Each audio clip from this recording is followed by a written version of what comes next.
Well, welcome back, everyone, as we jump in here soon to set number 2. It's Gore and Trelly who are going to be rocking the desk for this one.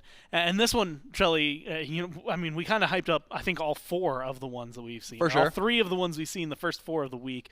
Yesterday, 3-0 to start the day with the King set, but then a 5-game set. Today, 3-0 to start with a King set, and then maybe that pattern's going to continue and we'll have a 5-gamer here. And it's one that maybe would be expected as we look at the schedule. Of course, we're going to be jumping into the Ravens and the Ferrymen, one that I'm very, very, very, very excited to watch. Yesterday, Ferrymen were able to win 3-2 over the Dragons, and it'll be our first look at the Ravens and only look at the Ravens this week. Tomorrow, Warriors are going to come in for the second of their doubleheader, as well as the Dragons for the second of their doubleheader, and a single matchup there for the Gladiators and the Hounds. They've had all week to prepare and try and set up. Not an easy matchup for either of them, but tomorrow is going to be just as interesting for different reasons. Right now, though, if we look at the standings, we can see things have been a little crazy overall. And mostly, first off, 5 games for the Leviathans. Some of these teams have hit 4 tomorrow. The Warriors are also going to hit 5, some of them. Still on their 3rd and waiting for their 4th. The Ferrymen going to be going into their 4th here. And so, 4-1 could be 4-0 with the Ferrymen, depending on how this set goes. Could be 3-1 and a small lead for the Leviathan standings here, though. It's keeping things interesting, especially with the Kings' losses this week. Now, all of a sudden, you're talking about a tie with the Ravens at 2-2. I just want to focus on the fact that the Ferrymen are the only team that's undefeated at this point. Yeah. And is this, going into this set, of course, they had just won Masters, so it's not as if, we were not expecting like a good performance, but if I were to guess like what teams would still be undefeated at this point, I think we would probably say like the only Warriors, of course, after their roster change. But the Ferrymen have been playing a clean brand of SMITE. After their best of 5 yesterday, it was a little bit dodgy, like not that perfect play style that we expect from them pretty consistently, but at the very least, hey, they got the win, right? And that's what they're looking towards. So want to hold on to that undefeated streak for as long as they really can. And honestly, I'm excited to see what they have to offer. Yesterday, we got to see them. For those of you who didn't catch it, you should check out the recap. We had Cyno, who came on to watch and chat about it. And one of the things that was really discussed was the fact that Paul just was untouched, right? I mean, in Game 3, Game 5, he is undying. I think he hit beads once, then we saw him use it aggressively. He beats for damage, yeah. Yeah, so it was something that was a very common strategy with Paul teams, as we've learned, is get Paul into a position to carry and then let Paul do Paul's thing, and it does not matter if the rest of you die. I think Cyno's exact words were, if he has to 1v9, he has to 1v9, and sometimes that's just going to be the case for him. That being said, we've had people who are good at diving, as well as who have played on teams like that in the past. I actually am looking over towards the Ravens, where Zapman has been, where one thing he went on record last week saying is like he's willing to die for Vin and create that space, and it enables Vin to have those, I'm going to call them Paul-like performances, but they're going to be Vin performances at that point. Vin-like performances. Yeah, and honestly, with the gods he plays, it makes things real interesting, and of course some of those are hyper carries. But getting in the mindset right, vibe check going into this set could be a big one, and we've got Venenu standing by for an interview to figure out how they're feeling. That's right. I got Ven from the Ravens here with me. Ven, I kind of want to start with the conversation around Paul, because yesterday, at least in game number 5, it was so difficult to get to a player like Paul. He was able to sit so safely. What's kind of the team idea maybe about trying to deal with a player like Paul who plays real safe, plays these very kind of backline style of mages? We're just going to be playing our style that we've always played. Our game state doesn't really change team to team. We just kind of look at our game and how we like to play our game, and then just stick to that. If we have to adjust in the middle of a set, it's a best of 5, so we have options to do so, but we're just going to be playing our set. And kind of talking about the Ravens here, week 1, a bit of a tough one, still adjusting to the new hunter on the team. Week 2, come back, get a 2-0 for yourself in that one. Now coming in here this week, I believe your only matchup for the weekend. How's the team kind of feeling coming into this game? We're feeling pretty good going into it. We did our prep to them. We got to see them play yesterday, and we think we know how they want to play, so we'll see what happens. But they might change things up. They like to change things up depending on teams, so we're just going to focus on ourselves. And what's kind of maybe the expectation, at least for the team coming through this regular phase? Is it to take the top of the standings? Is it just to keep improving? What's kind of the game plan here for the Ravens for the next couple of weeks? I think we always strive to be the top. I think everybody in the league in general always wants to be on the top. But, obviously, long-term goal is being the best for Worlds, so whatever that takes or whatever we need to do to get there, just a learning experience, game on, game off. So as long as we're playing the game, playing our style, being confident, that's all we need. game up, prepare, get ready for Worlds, and get set up. Well, Ben, I'll let you get back with the team. Good luck in your set. We'll go back to the desk.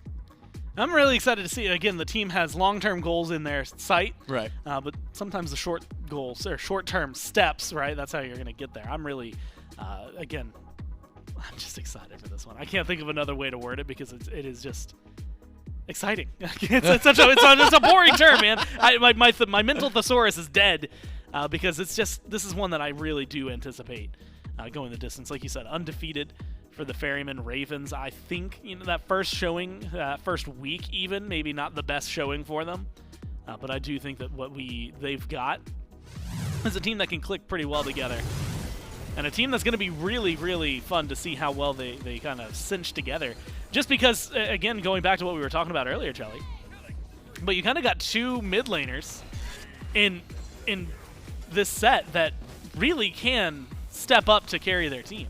They certainly can, and I think that, Ven always won for, I'm not going to say short words, but it seemed to me like that was an interview where he was like, I'm not revealing anything, right? Like J-Max, like, you guys got any plans to go up against Paul? He's like, we're going to be playing our game. You know what I mean? Like, he's not trying to give away any strats. He wants to make sure that, going into this, that there is as much mystery as possible. But I do understand the mindset of, hey, we're going in expecting us to run the game, expecting to play the way that we want to play, etc.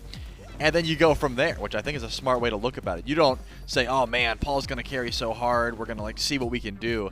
You're going to assume you're going to shut that down and then, try and improvise as the game continues. So I think Ven is definitely going to be a player to watch. And if we were interviewing the Ferrymen, they would probably say something similar. Like, yeah, Ven's got the ability to hard carry, but we're going to play our style and, try and, deal with whatever pick he's going to be. Because that's another thing, is God pools, right? I think Ven is not the one who is just going to look towards those high octane hard carries. He's not afraid to go to the Zeus or the Outwash or the Ra. And the thing that comes into mind, right? Frontline conversation was there, right? Ven, what is he going to deal with Hurry and Haddix creating some space, and Paul, what is he going to do on the other side with Aror and Baskin creating space? And that's something we saw just yesterday. I think people had called it infinite space for Paul. Yep. And something that is really, really helpful, especially when you throw Cyno into the mix for frontliners.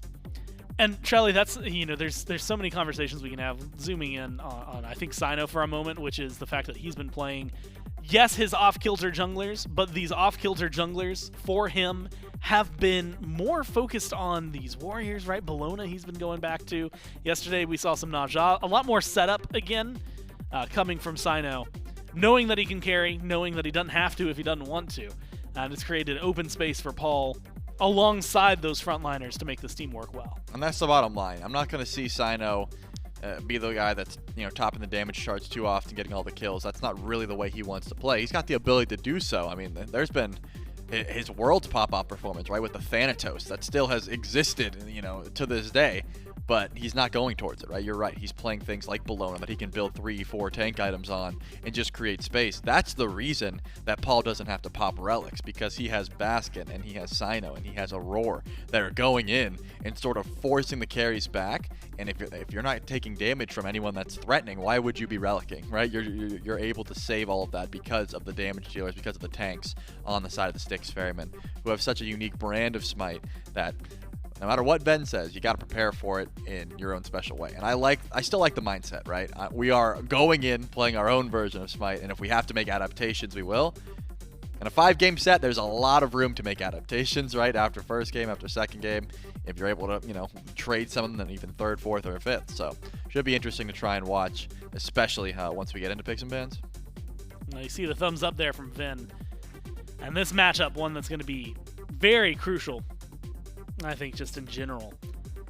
Maybe not one we're actually going to get to see in a 1v1, though, right? That's actually the thing that's really interesting to think about. I think both of these players, Paul and Ven, are going to have a massive impact. I do not think we're going to see a Paul-Ven, 1v1 maybe at all in this game, right? It's always going to be, I don't want to say tainted, but I'm going to say tainted by a jungler or a support or somebody else being nearby. And of course, they do have unique god pools. The shared gods, a pretty massive list, and some of the more deadly gods for both of these players sitting there in the middle. Paul's been willing to pull out a couple of things that you haven't seen from the other side, notably Set only on Paul's side. But then like the E-Shell, Vulcan, Zhonghui, some Paul specials that have come out only once every now and then. Vin's list, a lot longer than that. And I see a very common theme in a lot of those, Trelly. And, Giannis, long snipes. Ra, long snipes. Guess what, Thoth? Long snipes. Scylla, it might not be a snipe, but it is still a huge high burst ability from that mage. So if you're looking at something that Vin's going to bring that's his own flair, and it feels like those big burst mages right now are where he can potentially go to. Right, and if he's got that ability, if he has the setup and his team can provide that for him, then I wouldn't be surprised if he goes into some of those different characters. It really does depend on what the Ferrymen are prioritizing, because that has been super important. This second pick the Highland Ravens have here has been so beneficial to whichever team, because you get the number one, see the bans, and say, okay, all right, they're prioritizing taking away this. They don't want us to get those things, but also they lock in one pick right in first pick, and then you get 2 counters immediately, which can be so beneficial. All right, here, picks and bans, game 1, Ferrymen and Ravens. Ferrymen will be the first pick team. Shelly, I was having a conversation with Mifflin yesterday, and I'd need to pull in the stats separate, but first pick ain't been doing too good. No, second pick has been the hotness for sure. And so second pick might be where it's at. Bans from the Ferrymen, Camazotz, Pele, the Morrigan, and they lock in Yemoja. Ravens on the other side, Chernabog, Athena, and Set banned out. So they have their ability to answer back to the Yemoja with 2 strong picks. But how do you feel about Yemoja? Like, top pick, it feels like she has a very specific niche lately. She does. It's about the heal spam for Aror in particular. I think everyone has their own style of playing Yemoja, but when it is Aror, he goes the Fablest hoops, and he just tries to keep his team nice and sustained. Still does find those big impactful ultimates, of course, but I think more so focused just on the sustain fact of that Yemoja pick. Not my favorite top pick, I will say. I don't think that it's like the most impactful god in the game anymore. Used to be just insane. Like, she was just, you pick this god, you're going to get pressure, you're going to probably win just because of how strong she was. But we're in a meta where, because these different gods were taken away, it gets a little bit less scary. Like the Haddix, for example, is still up there, but Anhur is not going to be the end-all be-all top pick, top ban. So you can still go towards this Yemoja pretty early, but as far as I'm concerned, it's not the end of the world if Yemoja gets through. Well, it's answered Hades on her. Have to imagine Anhur probably going over towards Zap. Maybe it goes in mid to Ven, but... What about Hurry? Yeah, well... You never know nowadays, do you? That was a joke. That was a joke. Hurry's not playing it. Hercules locked in for the Ferrymen. And Baba Yaga alongside that. Baba Yaga, we got to talk about Baba Yaga because I think it was week 1. She was still temporarily banned, right? 10-10 comes through. She's been allowed. And we thought we were going to see a lot more Baba Yaga. And I guess compared to the like 1% of games she was in before, she has been in a lot more. But to see her, I think, a little more consistently lately, like, she's definitely fit the vibe that you, or at least that I've come to expect, out of mid when it's not an assassin right now. Yeah, I think this is a scary top 3 from the Ferrymen just because Baskin has been so on point with the Hercules. He has been consistently setting up for his team. Yemoja buys space and can heal, and then you've got the Baba, which with those 2 tanky frontliners that have good sustain to keep you alive, to set up for your team, Paul's going to have, another day where he's able to stay pretty far back and try and stay away from this aggression. However, the Highland Ravens do have a lot of beads burn already locked in with the Haddix, and now throw the Hun Batz into the mix. You can't just ignore that, right? You're not going to be able to hold on to your beads until 28 minutes like Paul was doing in the previous set. This Hun Batz is going to connect at least one time pre-level 12 with that ultimate, I would think, if Scream is really looking to try and force Paul to play back or play not as aggressively. So, you got to watch that positioning, which is something that Paul does pretty much every game as is. He's always on point with at least trying to figure out, where are the biggest threats to me at? Do we have ward coverage down? Do I have to beat this? Can I just use my ult? And also, he's been starting Aegis a lot, which is interesting. Maybe something you can't do here. As long as you're on point with the ultimate, maybe you don't really have to worry about it, but it's something to think about. We get the bans in the second phase. Naja, Ratatoskr. Naja, definitely something we've been seeing from Cyno. Rat hasn't been on there as often lately, That's not a warrior. What are they doing? but is still something to maybe control down. You're right, but it could have been a Bologna, right? The other side has been doing some of their homework, Trelly, and that is that we see immediately Ra and Zeus banned away. And so the Ferrymen doing their best to limit out Venenu. Now, Aphrodite gets locked in. So, Trelly, I'm going to ask you a question. You can. Maybe should be obvious here, but maybe, at least to me, it's not. Is Aphrodite flexible enough right now? Like, is she still someone you can throw mid like we used to see, and it's kind of both, or does she just not belong there? I mean, you could, but I hope not, right? Like, at this point, I think Aphro definitely goes over to Hurriwind. I don't see a reason that you would have Ven pilot this god here. It's possible. She can clear the wave. She can build damage. That is all, possible. But if I had to choose and I was on this team, I would definitely lock it in the support role if I had to lock it in. But we just recently had an Aphro locked in, and more often than not, it's been against, Ares, right? That has been the matchup you're looking for. I don't see too many easy abilities to use that ult up against for the Ferryman, more so just for aggression and sustain. You're up against Yemoja, so I'm guessing that's the call. But definitely not my favorite support pick in the meta. Erlang, Ishtar is the answer.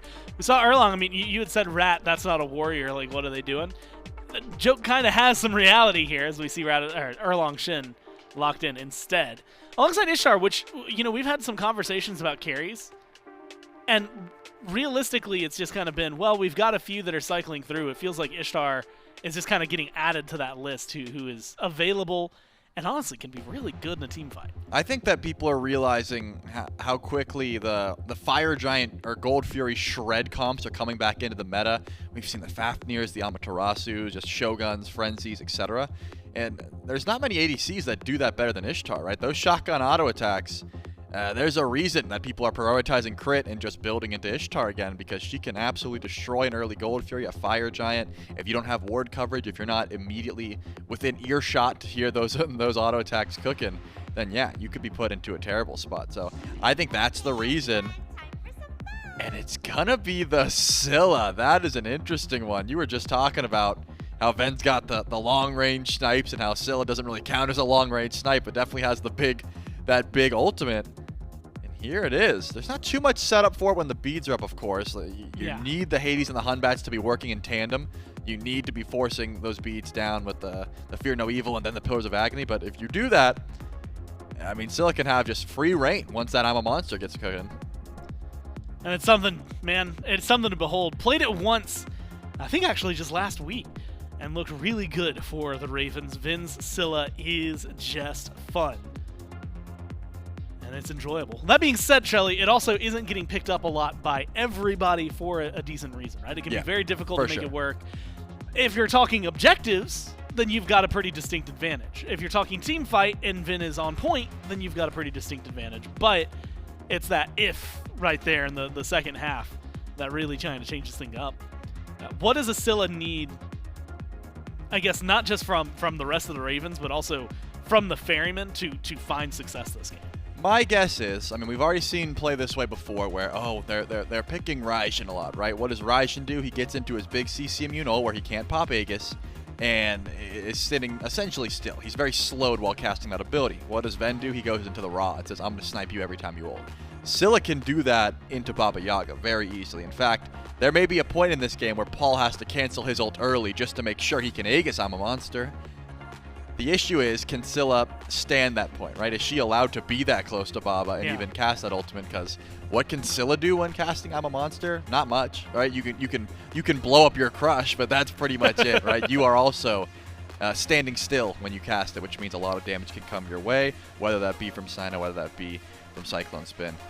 It's still going to be there. So I think positioning is still going to be super important for both the mid laners, right? They're going to be in a battle where they can both destroy each other with burst late game. So watching out for the crush poke, watching out for the potions and the unruly magic is going to be very important. But also, the Highland Ravens are going to be very benefited to who goes in first, right? If they're leading off with Haddix, if he's pulling beads with Pillars of Agony, then he gets out, then Scream's job just so much easier, right? He's allowed to go in and say, you did everything for me. But if no one does that, then who goes in first? You got to make sure those relics are down. And, you know, deciding on who is the first one to initiate can be whether a fight is good or bad. And you also have to factor in, I mean, sometimes we've seen Scyllas, depending on the CC. I see a Hercules, see an Erlang, I see a Yemoja. Like, sometimes that I'm a monster might be used to go the other way. It's not being used aggressively. And then all that burst, all that conversation, it might just disappear here. We'll have to see what kind of game Vin's going to have, what kind of game the Ravens and the Ferrymen are going to have as we jump into game 1 with J-Mac and Myth. Thank you so much, Gore and Trelly on the desk. That's right, it's J-Mac, it's Mifflin, and Vile here to bring the action for game 1 between the Ferrymen and the Ravens. Styx Ferrymen playing a lot of what they were still playing up yesterday. CycloneSpin back on the Ishtar. It was Chernobog for him primarily, and then when that got banned, this ended up being what at least CycloneSpin defaulted to. And Aror on the Yemoja able to get that one, which has normally been in that ban column for so many teams. So it's surprising to see the dual lane that the Ferrymen have been able to pull out for this first game. Yeah, it's going to be very high pressure from the Styx Ferrymen. Fortunately for the Highland Ravens, having that sustained advantage, just going to be pretty nice for them. I don't even know if I'd classify it as an advantage. Having sustained in general going to be very nice against the pressure the Ferrymen are bringing. I'll be keeping my eyes on those jungle rotations, though. Feels like Cyno will want to try and set that pace. You can see it already with his starter selection. The jungle giving you just slightly better stats than Bumba's is, at least at this phase of the game. So I wonder, do the Highland Ravens pick up the pace the second they take over to level 5? Try and play around that Ven Scream combo? Or is it Cyno that gets active first on map? And even where would you put that pressure if you are Cyno? I mean, rotations towards Ven always feel great. Anytime you can shut down a Scylla or a hyper carry out of mid, that's ideal. But it's easier said than done. Ven's got a lot of survivability on this pick. Very long dash, good CC immunity and movement speed in that ultimate. Could make it difficult for a god like Erlang Shen, who is so reliant on landing those auto attacks, to actually do meaningful damage. Teleported in by Scream, Venenu and Cyno both poked down to about half HP, resustaining with potions in his hand. But I want to bring up at least the recipe that Venenu has gone for, because for the mid laners, it's traditional mid, either gooseberries if you're a hunter, or bow if you're any kind of burst mage, you want any kind of CDR.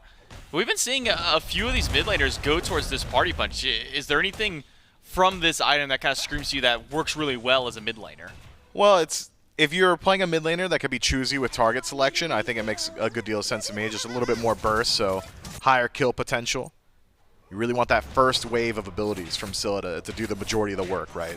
If Scylla is allowed to free cast 20 times in a team fight, that's also good, but for the most part, you're going to see Sick'em, Crush, I've completely run away, and I hope whoever I hit with those two go down, so I think this starter fits that style pretty well. And because Sick'em is not AoE until it's fully maxed out, you're not really struggling to choose your target. Aside on the Erlang Shen, if we look at his match yesterday, it's 3 games of Bologna, 2 games of Naja, and I asked him at the end of the set, I said, what's up with you in the Bologna? And he says, sometimes it's just a Bologna game. Sometimes I just feel like playing the god. And I think that pretty much sticks to what we know about Cyno. When he finds something that he wants to play, he'll go towards it. But this Erlang Shen feels very similar in playstyle to the Bologna, an ultimate for good initiation, though you don't get to jump in with it. A lot of in-hand damage to try and backs up against these enemy gods. Is there something in this matchup that maybe favors this Erlang Shen as a pick versus the Bologna he was playing yesterday? I think it's more initiation for sure. So when you have something like Yemoja, who has good initiation, but is very dependent on where she herself is standing, not very easy to just Riptide into the enemy backline, then throw up the River's Rebuke. Having someone that can go in first, throw up that 9 turns blessing, say, all right, we got them all corralled here. Let's get the walls spawned up around them. Let's get the punches from Baskin. I think goes a long way. Cyno was pretty dodgy when we asked him about the Bologna, but I just got to think it's when you want a frontliner that can also disarm. That's the primary thing. So things like Freya or hunters with dedicated stims, you'll see Bologna as a pretty decent answer. We don't exactly have that here for the Highland Ravens, so someone with more standard initiation finds a little bit more value, which is why I think we're looking at an Erlang Shen. We'll see if Cyno locks into, I believe Executioner is typically where he's been going in this kind of first slot, though kin size always an option as well. So we'll keep our eyes on where Cyno goes with the remainder of his build path. And for me, how many items do we see Paul go before he inevitably picks up Prophetic Cloak? from what I've been noticing, it's been third item, get your book online, get a pen item, and then go for a little bit of defense. So we'll keep eyes on both the players here for the Ferrymen. But for the Highland Ravens, both of the duo stunned out, stuck inside the River's Rebuke, but there is an opening to the end of the wall that Zapman and Hurriwind are able to walk out of. And CycloneSpin actually spots out Scream towards the tail end there. I was waiting for it, the telltale CycloneSpin dash in. Seems like Scream was waiting for it as well. Unfortunately for the jungler of the Highland Ravens, it never comes through. And after CycloneSpin spots out, the jungler says, okay, well, I'm not exactly interested in a 3v2 fight, backs himself out. But that shows some of that kill potential, that turnaround potential immediately that the Styx Ferrymen duo lane has. That stun into immediate River's Rebuke lockdown. Didn't work out this time, but it probably will pretty soon. I say soon. Those are long cooldowns. Hefty cooldown for Aror on his ultimate. Standard for CycloneSpin on the Ishtar. So I want to maybe pivot the conversation towards the Highland Ravens. Started out this phase, week 1, 0-2 losses. Weren't able to find too many successful matchups for them. Week 2, completely flipped that, 2-0 for themselves, now sitting at a 2-2 standings, coming into their only matchup here of the weekend against the Styx Ferrymen. Is there something from week 1 into week 2 that really kind of stood out from the Ravens to maybe bring here into week 3 in their matchup against the undefeated team? Oh, man. Scylla went crazy last time we saw it. That comes to mind. The Highland Ravens have always been a hyper-competitive team, certainly capable of controlling pace throughout the early. I think it's just playing their own game and sticking to the picks that work, and it seems like they're doing exactly that. Cyno trying his best to control that neutral camp on the left-hand side. We've already had Zapman use his ultimate. There's not a lot of fight back left here. But regardless, still going to allow him to pull it. Ult used from Cyclone to Zapman, but a fast impale from Zapman puts Cyclone out of position. Ultimate down from Hurriwind. And now from Venenu as well, using that I'm a monster, but doesn't get the damage that they were hoping for. Misses the target they were intending it towards. And so the fight over the shield buff kind of peters out to a whole lot of nothing. No real relics used, just a few ultimates traded out. Scream able to steal away that speed buff. Considered the red, but realizing Paul was nearby, said the safer call is to go ahead and move in towards that speed, and he makes the correct decision there. And even had Ven landed the ultimate, I don't think there's really enough damage in play to take out Cyno. Zapman and Hurry took the safe route through tower, so wouldn't have been able to follow up either. But I like the idea. I think warming up your shot early in the game when it's going to be low risk, certainly valuable to Ven. Oh, the Styx Ferrymen and the Highland Ravens not able to strike pay dirt just yet. This game's just about nearly dead even. I think the only thing really separating them is that invade now for Scream. We'll start to see some of that reward, some of that lead build up as he clears out his own jungle. Otherwise, it's a slow-paced game. It doesn't necessarily benefit one team over the other. If we were to go to that 15-minute mark and maintain goose eggs in the kill column, it's not as if one composition is just by and large better than the other in the late. But it is a team fight composition through and through for the Highland Ravens, so gotta think. We haven't seen the Fear No Evil just yet. Could be a massive difference maker. And is this comp for the Highland Ravens one that pilots best in the late game, or is there a better curve point for the Highland Ravens to where they need to take advantage? We'll hold that thought again as ultimate from CycloneSpin. He has been so willing to just toss that ultimate out seemingly on cooldown. Anytime someone steps up to shield buff, he's been using that aggressively towards the Highland Ravens. Doesn't come up with anything this time except a set of beads. Actually, that's from Venenu off the efforts of Cyno and Paul in the mid lane. Removes those ones. Not going to get anything once more over on the shield side. No, not just yet. I think both compositions are good late. I wouldn't say either hits like a massive mid-game power spike. There will come a point where Paul is just tankier than you'd really expect from a Baba Yaga thanks to Prophetic Cloak. So that would be a good point of the game for the Styx Ferrymen to play through, that immediate power spike for Baba Yaga. But the Highland Ravens are essentially just Jay chilling until Ven's got one-shot potential, until you can get Haddix out of that soul lane, start burning some of the beads to facilitate Scream out of the jungle, and until Hurriwind can leave that dual lane as well. So maybe we see some action around the Gold Fury in the next 6 or so minutes, but until then, I think the most we're going to see is poking and prodding around those jungle buffs. We're not going to see an overcommitment on a 3-man jungle buff steal or anything like that. It's about playing a slow game right now, making sure you're mitigating loss, controlling as much neutral farm as possible. So far, the Highland Ravens doing a great job of exactly that. I would like to see Scream get a bit more active, but considering its transcendence in first slot into what I can only assume is going to either be...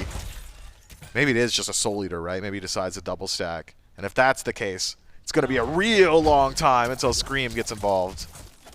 Throwing out Fear No Evil just to burn resources and create opportunities for your allies, even if you're not going to commit on it, could be valuable. It's better than just keeping it on cooldown. Or off cooldown, I should say. Yeah. Yeah, you got that. Thanks. Speaking of Scream, Yep. haven't seen him use the ultimate yet. It's been really quiet out of the Ravens. It's mostly been the Ferrymen trying to go for these little engagements. Shield buff comes up, Cyclone like walks just over, Cyclone. throws an ult. We saw Cyno get a double taunt on Hurriwind and Zapman. I think like right at the very edges of both ends of that 9 turns blessing. Gets an ult from Hurriwind, but we haven't seen the Highland Ravens make an aggressive play for a fight just yet. It's just been the Styx Ferrymen, and maybe some of that coming from what you were saying about Scream, the Transcendence, Soul Eater potential immediately after that. One thing I do at least spot immediately with my eyes as I was kind of looking over some of the builds is 3 different breastplates being started up. Breastplate of Valor has become very popular, and it seems that in this set will be no stranger to the players. Not all of them guaranteed to go breastplate, but given how the meta has been the last couple of weeks, probably so. Yeah, Breastplate of Determination just feels really good. Perhaps the most valuable glyph in the game right now. 20% CDR is pretty hard to argue against, and decent survivability, of course. So I wouldn't hate seeing some breastplates across the board. Keep my eyes on anti-heal, too, because looking at all the sustain the Styx Ferrymen have got, you're going to need to devise some answers to that sooner rather than later. Ven seems to be going down that Divine Ruin path as Cyno goes forward. Gets a double ult, but waits out the ult from Hurriwind before Cyclone pulls the trigger. Now the River's Rebuke. Hurry's got nowhere to go. He pops the Phantom Shell to walk through the wall, but when there are 4 Ferrymen surrounding, there's not much distance that you can cover. Hurriwind goes down. It's Paul for first blood. Great initiation from Cyno, gets everything started. That cost everything the Styx Ferrymen had in the tank. Not a single ultimate still available. And even with that, you don't really poke out. Ven, Scream's still relatively healthy, Zapman healthy. So you can't even look towards that Gold Fury. It's just a small win in a jungle skirmish. That resets our game right back to neutral. All the Highland Ravens have done in the macro up until this point, collecting all that neutral farm, immediately washed away by 1 kill to the Order side. You wouldn't necessarily believe a fight even broke out. If you look at the health bars of the Ferrymen, none of them had gone back to base just yet. They're still alive and healthy, though some sustain coming from starters, from life still built up. But Aror in a bit of an awkward spot. Venenu looking for a way to land that ultimate against Aror. Does manage to clip him right on the edge of the inner circle and takes him out. So first kill for the Highland Ravens off of a very odd positioning of Aror. Aror likes to get aggressive, wants to be annoying, and sometimes that opens him up to getting gone on in the jungle. I love what we saw from Ven there. Just holds on to the ultimate. He could have used it sooner, but says, well, if you're just going to keep juking in small circles around my ADC, I'll just not shoot it, and we'll make sure Zapman lands all of his auto attacks. Keeps it simple. So eventually, once that timer starts to run low, shoots a shot and connects it. Man, Ven still is behind, though. He spent a lot of time in the jungle, hasn't he? We've seen 1 rotation from Paul over towards that duo. I think we've seen Ven there 3 or 4 times now. It's going to net him a small lead. Paul, that is, towards the center of the map. It seems like anytime Cyno's there, Highland Ravens aren't exactly interested in taking a fight. So Stygian Beacon, first one. It's also over to the Order side. Paul yesterday on the Baba Yaga, there was a distinct point I remember when it's game number 5, Nika walks into the lane, finds Paul, or I guess Paul spots him out. Double potion and drops the first ability all on top of Nika, does about 1,500 damage to him in about 2 seconds. Just kind of showcasing the power that Baba Yaga has even in the early game when you can get maybe a good bit of potion luck. And we see Paul constantly trying to use those up against Venenu around that beacon. Didn't connect with any of them.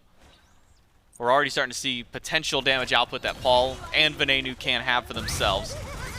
Level 15 now just hit for the mid laner of the Styx Ferrymen. The gold hasn't gone anywhere, even with the first blood for the Ferrymen. Highland Ravens finding their immediate response back after for Venenu. So both these mid laners getting a kill for themselves. We're not really seeing any real gold lead pop up for these two teams just yet.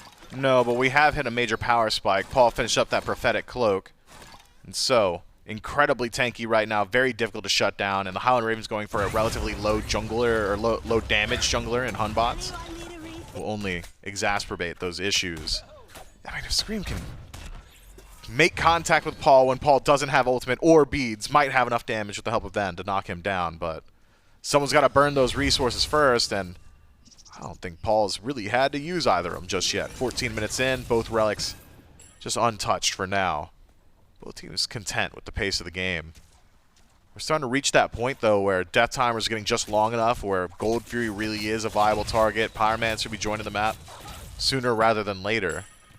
So kills starting to go up in value. Every minute the game goes on, kills become a little bit better. Every individual fight gets a little bit more onus put on it for the rest of the game. But I am still so concerned because the Highland Ravens really have not been looking for all that much aggression. We don't know exactly what their team fight start looks like, who's initiating if it's not Haddix. Most likely it's going to be Scream, but even then, Scream's got to burn the beats because no one else is doing it. Baskin does find a nice little pickup, push on a Haddix. Chips away at his HP, but Haddix being on Hades means that he can resustain just about all of that once these waves meet one more time. I think you're right to continually bring up that the Highland Ravens are just not doing a whole lot, especially Scream. He is not throwing out hardly any damage just yet. You look over, bottom of the damage charts at just over 1,000. Sure, Paul hasn't done much either, but we're one ability from catching up. Yeah, but Paul's just been sitting here, you know, throw out a potion here and there, try and poke at Venenu, but maybe just miss the potion. Throw out the first ability, maybe just miss out on there. Whereas Scream has only really been active on that one fight on the left side of the map over by purple, which is started by the Styx Ferrymen. So when is that time for the Highland Ravens to try and start getting active? Is it you wait for a Gold Fury to kick off, you wait for the Pyromancer to be available, which is, well, I guess right now. I mean, where's that point for the Highland Ravens and for Scream in particular to really try and get active? Really at any moment now, J-Mac. I mean, if I'm being completely honest, Ven's got a massive bit of damage already stacked up in build, so Fear No Evil and I'm a Monster would be a death sentence for just about anybody on the Styx Ferrymen, and Aror hasn't exactly gone for the tankiest build on the planet either, so he could even be a pretty decent target for the Highland Ravens to try and isolate on map. But looking at the composition from the Ravens, because they are so reliant on Haddix in the team fight, they need that Hades there to make sure that once beads are down, someone's getting value, or to burn the beads so that Scream can get value. I wouldn't be surprised to see them keep that pace slow. I say that, egg on my face, immediately towards that Gold Fury, but that's that potion you were talking about from Paul. This is what happens when you allow Paul to free farm for 16.5 minutes. He's going to show up, make contact once, already nearly has his prophetic cloak stacked up. Potion's doing upwards of 500. All of a sudden, that Gold Fury doesn't seem nearly as feasible as it once was. So the Highland Ravens reset. Still just bide their time, waiting for an opportunity. There's a heat check at Gold Fury by the Ravens. Now a heat check at Pyro for the Ferrymen. Started up, and Andy walked up, but was met by a single potion from Paul. Thought twice about walking into the jungle, as Paul just pumped the rest of his damage towards Pyromancer, and the first objective of the game goes down 17 minutes in. It's for the Styx Ferrymen. The second beacon is about to spawn in, and Highland Ravens are the first ones there. Try and start that one up. But Aror could go for the flank around the side. As we pan back over to CycloneSpin, I want to take a peek down to the lower part of his build. Item we haven't seen in quite some time, Mifflin. Demon Blade picked up. I mean, it's crit XE, that's what I call it. Yeah, land your crits, all of a sudden things get a little bit better. Some attack speed stacked up too. I mean, it leverages well, considering how that shotgun auto attack works for Ishtar. Even the pronged auto is going to proc the passive on that item, so should be able, given the opportunity to get in close, to really do some damage now.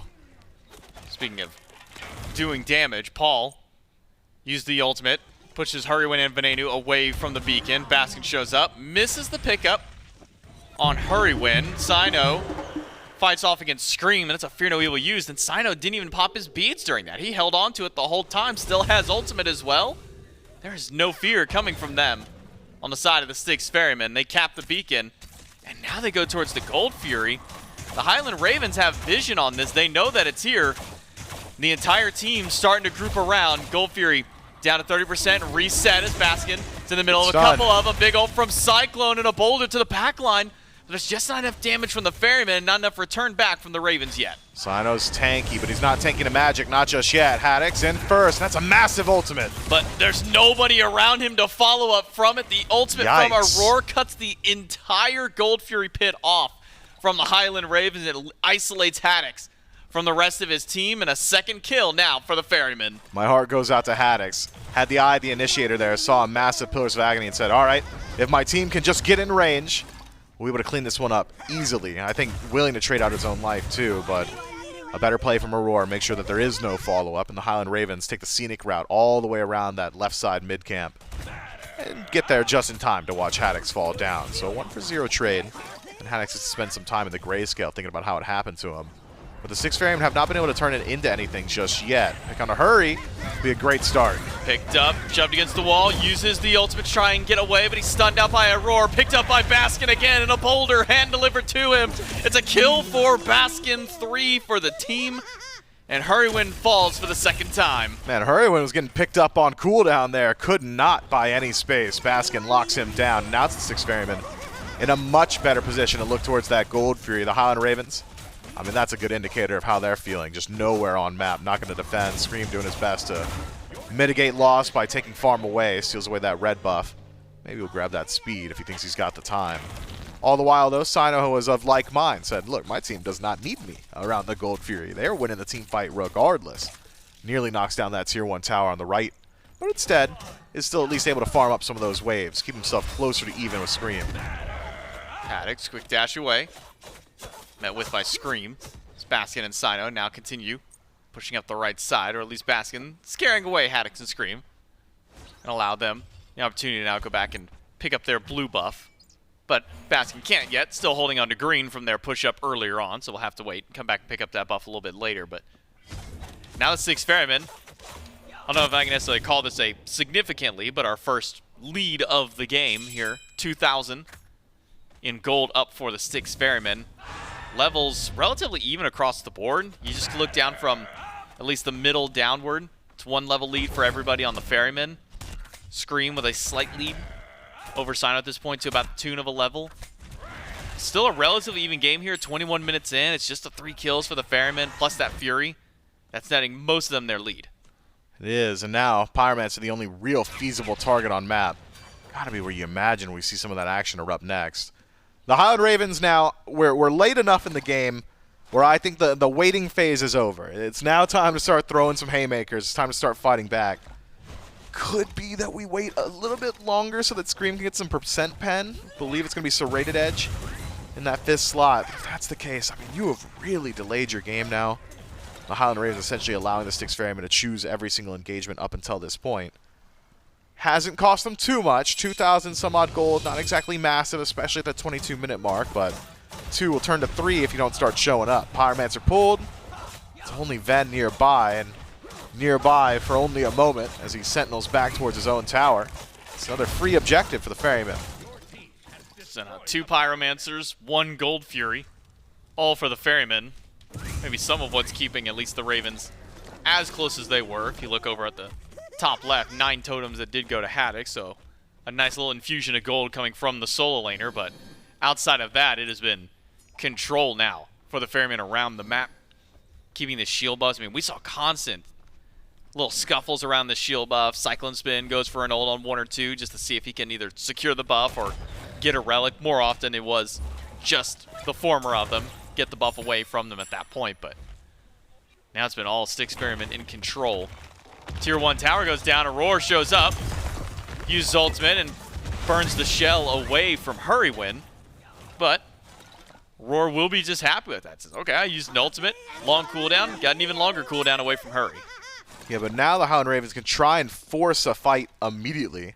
Oh, you don't have River's Rebuke, all of a sudden our team fight looks a little bit better.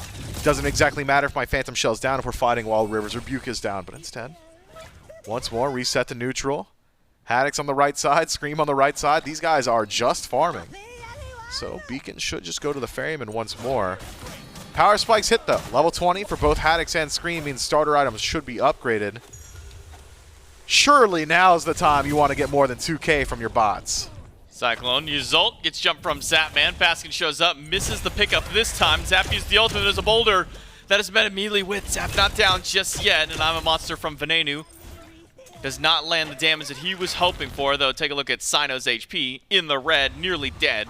He'll have to head back to base. The Styx Ferrymen got exactly what they were hoping for. Maybe not a kill, but at least push the Ravens away. Could set up for this next Fury, but now the Ravens are already starting to regroup around. Yeah, beads off of both Ven and Zapman, so valuable. Baskin's been landing just about every pool that I've seen him throw out so far, so next round of pools might just take out one of the two backliners on the Highland Ravens. Ferrymen have opportunity now to make the decision of, do we want to just group up on gold, take the fight there, or do we want to do it on Fire Giant? Fire Giant would be much more difficult at this point, considering the gold lead has only continued to shrink since last we talked about it. So Fury, a bit safer, a bit lower stakes. A decent opportunity now for the Ferrymen to throw their weight around. On the Ravens, we'll see what the response is. So far, neutral objectives have just not been their MO, have not been willing to defend it. And the Ferrymen need to concern themselves with the opportunity of the Highland Ravens to just say, oh, you're on Fury? We'll look towards the Fire Giant. Might just be the call here. Ferrymen reveal their hand, though. Baskin bringing the wave over. Essentially shows what's going on. Ravens now know exactly where, at the very least, Baskin is. They pull away from Fire Giant. Cyno will continue to stay away from the team. Goes over to the left-hand side. Tier 1 tower does go down as the Titans will clash at what was the Tier 1 for the Highland Ravens. And the Ravens, the entire group of them, just sitting over here in mid, going back and forth between the Fire Giant and the lane. Scream, haven't seen a whole lot of him just yet. 2,300 damage, and the last time he put in damage was when he was 1v1ing Cyno a little earlier on. Now goes to the backline for Haddix. It's ultimate on 3, and relics burn from a couple different ones. Aror still in the middle with the Rivers. They'll collide down in. Zapman trying to take down CycloneSpin, but needs the help from Venenu. I'm a monster. Takes down 1, and the damage after brings a double for Venenu, but he's got to use Aegis to try and get away, but Paul is on top of it and picks up a killing spree for himself. Now Haddix pushed back by Baskin, shoved against the wall, and waiting for the follow-up from Paul, but just not there yet. Baskin won't give up the chase, still goes for the knockup, but a dash away from Haddix gets him back to safety. Makes contact with Hurriwind, who should be able to resustain him quickly. Shout Zapman, that was some of the most aggressive on-her positioning I've ever seen. Had to clean up that dive for his team. Desert Fury well placed and auto attacks afterward. Just barely enough damage to keep him alive. I thought CycloneSpin might be able to turn things around with that crit build playing on wave, but already too low. It already used too many relics. Pyromancer pulled, as is Hurriwind, but that pillar might have just kept him safe. Baskin gets the push, gets beads away from him by Scream, and Cyno will turtle form out. Stun, still waiting for the heal to come through, and it does, but Scream's now committed to the dive in the backline, and he's barely got any extra health. Not gonna live through this one, no. It's Paul with the fire bolts from the house to take him down 4 in a row for the Ferryman's mid laner. I get it, Scream, you're playing a triple sustain build between Soul Eater, Serrated, and Bumba's Hammer, so you're thinking to yourself, I could jump in here. I'm going to heal up plenty. No issues. My cooldowns will come back quickly. Not fast enough, and that knockback from the Home Sweet Home really seals his life. So Scream, 30 seconds to grayscale now, but it does get a lot done before he goes there. Look at the beads. Look at the relic situation on the Styx Ferrymen. They might have numbers here. It's not going to be easy to do the fire. Fire started. 4 on site. Baskin off to the left. Making his way towards the back line. Does Hurriwind and Zapman spot him? They just now do. Zap gets an impale, throws up a pillar to block Baskin away, but Baskin's only picked up 1. It's about a River's Rebuke to lock in just Hurriwind. Is there a damage collapse in after? He's already used the ultimate. A boulder is thrown towards Venenu instead. Taunt back from Cyno. Hurriwind has lived for far too long, and Cyno will make sure that he goes down. 1 pick for the Styx Ferrymen, but Baskin still lower in HP, sitting around that halfway point. Yeah, Hurriwind forcibly isolated there by the Styx Ferrymen. Torn apart immediately afterward once he was left on his lonesome. Fire Giant down to 50%. The Ravens don't look like they're willing to give it up, though. Cyno dives towards Zapman, keeps up the aggression, but a Fear No Evil from Scream will put Cyno down. He ended up beats, but no! Yikes! Baskin shows up! The double push! The jumps away! Zapman can't get the job done! Paul shuts him down! It's a rampage for the mid laner. Baskin pulls off the hero play and saves his jungler. It's a TP in from Baskin that puts him in just the right place at the right time. Cyno, what is that, 1 auto attack from getting knocked down, but Scream did not quite have it. And so, the High Ravens once more take that slow pace, allow the Styx Ferrymen to choose the fights over and over, and this time that fight may just result in a Fire Giant. 10%, nobody nearby to defend, and the Styx Ferrymen coming out ahead. Fire Giant on all 5, plenty of towers to collect gold from. Gold Fury itself still up as well. I mean, it's not a fast game, but it's been solidly in control of the Ferrymen this entire time. This was nearly 15 minutes, nothing. A 1-for-1 trade at one point, and then just nothing going between these two teams. Maybe 1,000 to 2K gold, and now suddenly it's the Styx Ferrymen up 7,000 and climbing nearly 8K up at this point. We'll work towards Primal Fury. A couple of towers still standing, and 3 runic bombs in pocket. All 3 of those pyromancers dropped by the Styx Ferrymen at the Primal Fury to their pocket. And a small reset. Ferrymen to go back to base and spend up some of that gold in pocket. What power spikes are we still looking towards? Recipes. Cyno still holding on to his, as well as 2 runic bombs, as he said. Has enough for a full Magi, so Scream, who has really only been able to find that impact off of Fear No Evil. Gonna have to work a little bit harder now to get it. Beads Burning's been hard to come by. Now he's gonna work through Magi's on multiple targets through the Styx Ferrymen, both Aror and Cyno sporting some fashionable bubbles as they start to work their way down the center of the map. Siege potential for the Styx Ferrymen is actually pretty high, JMac. Space control thanks to Aror. Battle of Attrition, favored to the Ferrymen by Fire Giant, as well as just having that Yemoja on your team means that you can kind of play it slow on tower line. But the Highland Ravens do have that immediate win condition of, did Ven just hit 3 people with his ultimate? If yes, awesome. Good luck surviving after that. Be hard to ask for, though. All that CC lockdown we were asking for a little bit earlier, all that setup for Ven hasn't really lined up just yet. It's going to get harder before it gets easier. Cyno, Baskin team up in mid. The rest of the Ferrymen to the left. First runic bomb from Baskin, and a Fear No Evil by Scream. Puts some threat towards Cyno. He's going to use the turtle form to get out, but he can't. Haddix able to chase him out, but I'm a monster. Used by Venenu. Doesn't land on a target this time. The Styx Ferrymen come up empty-handed on both Phoenixes. Scream played that perfectly. Knocks out that second bomb, I believe. Just gets rid of it. Says, Fear No Evil, you're not finishing off the bird. Cyno forced to retreat. Dies with wounds on his back. And so the Highland Ravens maintain the base. Looked to me like the Ferrymen were a little bit overzealous there. Wanted to play a bit faster than they needed to. Could have just poked and prodded the mid-Phoenix. Played it slow around the sustain like we were just talking about. Instead, that all-in gets them punished. And maybe cost them the rest of this Fire Giant power play. Pyro by the Ravens. And secured for their team. Styx Ferrymen get the beacon in response. And so the first neutral objective on the map for the Highland Ravens does go their way. Auror's pushing up really deep with Baskin. They don't even have Cyno back just yet. It's the last runic bomb. It's fizzled out instantly. The Highland Ravens turn and burn on the consumable. Take it off the map and keep their bird alive one more time. A stray boulder from Baskin. Doesn't hit anybody, but keeps the Ravens from pushing in. Yeah, call Scream the bomb breaker because he's stopped it twice now. Styx Ferrymen just not able to get that mid-Phoenix, and it is a zero-sum game. Either knock it down or you don't. It will be regenerating while we wait for that Fire Giant to respawn. I think the Ferrymen get a lot done with the Fire Giant. I mean, even just exposing all the birds, clearing out the neutral objectives, pushing their gold lead a little bit further, certainly valuable. It's the biggest gold lead we've seen up until this point. So still certainly favored around that next Fire Giant fight, but seemingly would have liked to get more done there. Classic Ferryman play. You'd expect them now on the Highland Ravens to see the Ferrymen setting up on fire, getting those wards down, preparing for that next dance. Instead, concentrated effort from the Order side to catch someone straggling in the jungle. Unfortunately for them, their trap is set, but nobody going to walk into it. So instead, reset, go pick up some of that vision. Look at the pockets. Plenty to play with. And then move out towards that Fire Giant. You want to control defensive positioning there. Don't allow the Highland Ravens to get there first.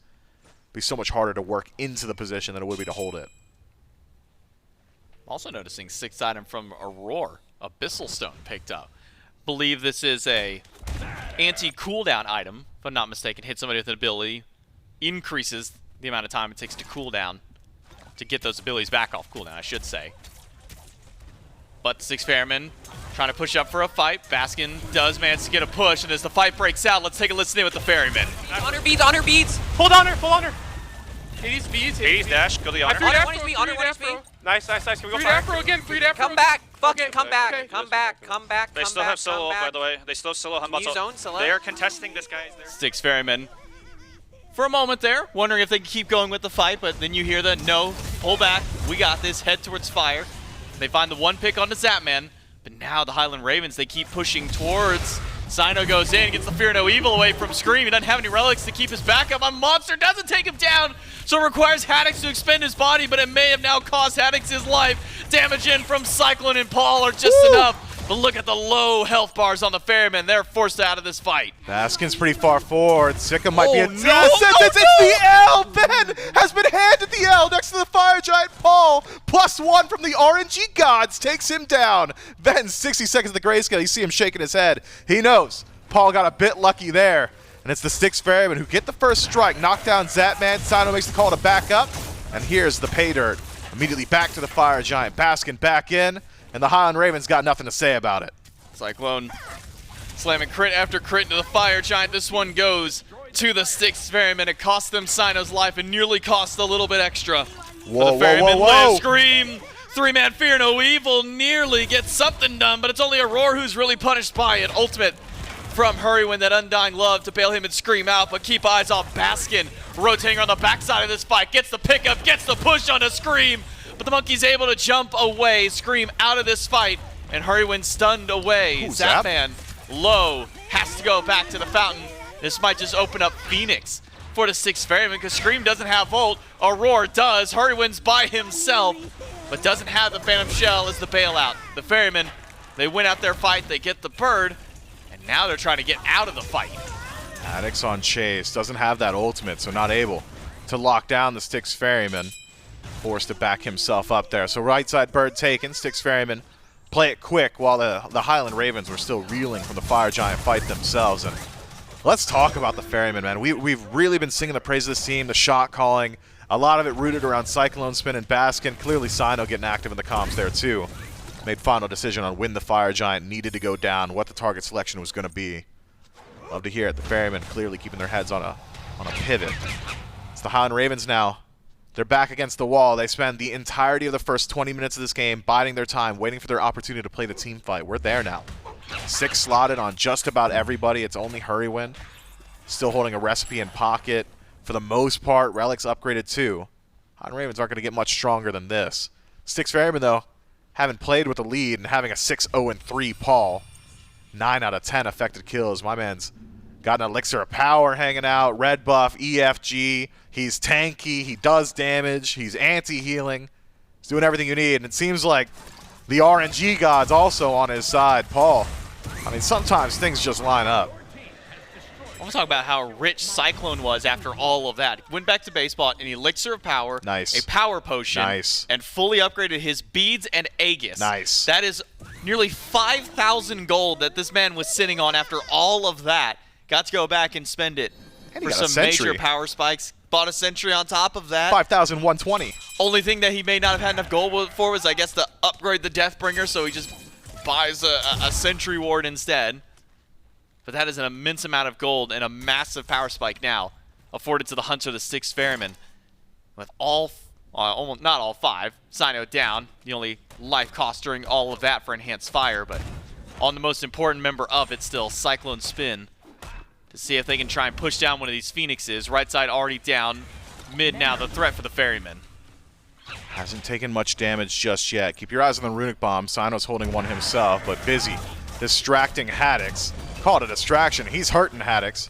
Sends him back with that leap. All the while, Mid-Phoenix finally starting to take some of that damage. Gives CycloneSpin just the barest moments alone with the bird. It does not get knocked down every single time. Highland Ravens hold on to every single one of their cooldowns. Every ultimate's still available. Every relic's still available. Not willing to overstep. Don't want to lose defending a bird. Seems to me the Ravens, I mean, they might even let this left one go down. Defend on Titan, you got to earn it there. Venenu misses all of his damage against Aror, who can seemingly Sheesh. take up this Phoenix forever. Look how much HP this man is sitting on at this point. Phoenix down. A few stray in hands from CycloneSpin are more than enough. And the Styx Ferrymen can reset themselves. So on right side Phoenix, it's Paul who uses Home Sweet Home, makes contact with Zap. Zap says, I haven't even got to shoot an auto attack yet. I'm already down to 50%. Forced to reset, not present to defend on the right side. On the left side, it's CycloneSpin saying, hey, my auto attacks go further than everybody else's. I'm going to connect just one with Zap. 600 damage crit. Zap says, man, I haven't even shot an auto attack yet, but I'm half HP. I'm going to go back to base. Can't do anything. It is so difficult for the Highland Ravens to take space. And that is one of the primary win conditions of their team fight. You need Scream in the backline. You need Haddix in the enemy backline. And they just can't work through all this poke the Styx Ferrymen are tossing out. Now with all of their Phoenixes down, the game will simplify into an enclosed space around their Titan, but I'm thinking all that poke also translates to Titan damage for the Styx Ferrymen. They might be able to do it just in the face of the Ravens. They've got the CC immunity to play with. People are getting tanky too. It's not just Elixir of Power.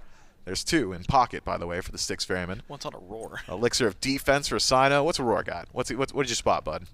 No, Elixir of Power. That one is on Aror. That is on Aror. Goodness. Yeah. He said, I got enough defense. I want to hit. He's tanky. He's I wanna tanky do already. Damage. Maybe. I mean, he's going to do more damage than you'd expect, legitimately. Yemoja has really good power scaling. Scary stuff for the Highland Ravens. I think they seem to think, should this Fire Giant go down, maybe you just lose the game. So they're pretty far up here, but they're going to have to get there a lot faster. Couple of minion waves pushing up left. Fire Giant already down and beads away from Haddix. The birds from Hurriwind just creating zone, but Aror got Riptide 1, Riptide 2, and a pickup by Haddix will find Hurriwind out of position. Cyclone used the ult, it stuns out 2, but Hurriwind's got no legs left to stand on. Knocked away by CycloneSpin, the Styx Ferrymen with a 5v4 advantage. Haddix doesn't have any resources left except ultimate, and he's losing all of his health even through that. The Ravens still standing with 4 though. The Ferrymen, they've only got the right Phoenix left to deal with. And I think CycloneSpin's got a few words for it. It's gone. Didn't even get to share the words, just shot off 2 auto attacks. 4 standing for the Highland Ravens. Ultimate on Scream and Ven. Gonna have to come up massive between the two of them. Scream has all of his resources though. Blink and beads. What do the Styx Ferrymen do here? Wait on some minion waves? It's gonna be a second. 30 seconds on Hurriwind though means they've got a second to play with. Both the carries of the Ferrymen, Paul and Cyclone, still have relics. Scream's Good gonna have pull. to do a lot of work. Haddix picked up, pushed back, Scream to the back. Doesn't even get the beads off of Cyclone until the end of it all, and Look at the Cyclone's Titan. down. It's a double from Haddix, but it was all a distraction, so the Ferrymen can walk in, take the Titan in game 1. That was a very slow-paced early. Both teams confident in their ability to win it out come late game. Both teams confident in our 5-on-5, but only one of them can be correct, and that's the Styx Ferrymen, who had control around every single objective. And when I say that, you think, oh, you know, they won a lot of fights on objectives. No, they just, the first 4 they did, nobody showed up to defend it. Granted, to the Ravens, didn't exactly cost them too much. By the time we got to that first Fire Giant, I believe it was about a 3,000 gold lead, but any gold lead is a lead. The Styx Ferrymen do a lot with it. Highland Ravens, especially Scream, and I gotta highlight this again, is that he just did not feel like fighting for whatever reason. You have like Hunbatz, who's one of the best gods in the game at pulling beads from people to then set up for Venenu to be able to land a Sikkim Crush ultimate. And we saw maybe 2 of them in the first 20 minutes, and they were on to Cyno. They were the single target. I'm going to hit Cyno, and then Cyno didn't even use beads for them. He just turtle formed out, walked away, said, cool, nice ultimate. I'll see you later, just like we'll see you guys, at least in a few minutes. We're going to take a quick break. We'll come back for game 2.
That's right. Interviews, tier lists, team check-ins, and even more than that, all that you can find on youtube.com/SmitePro.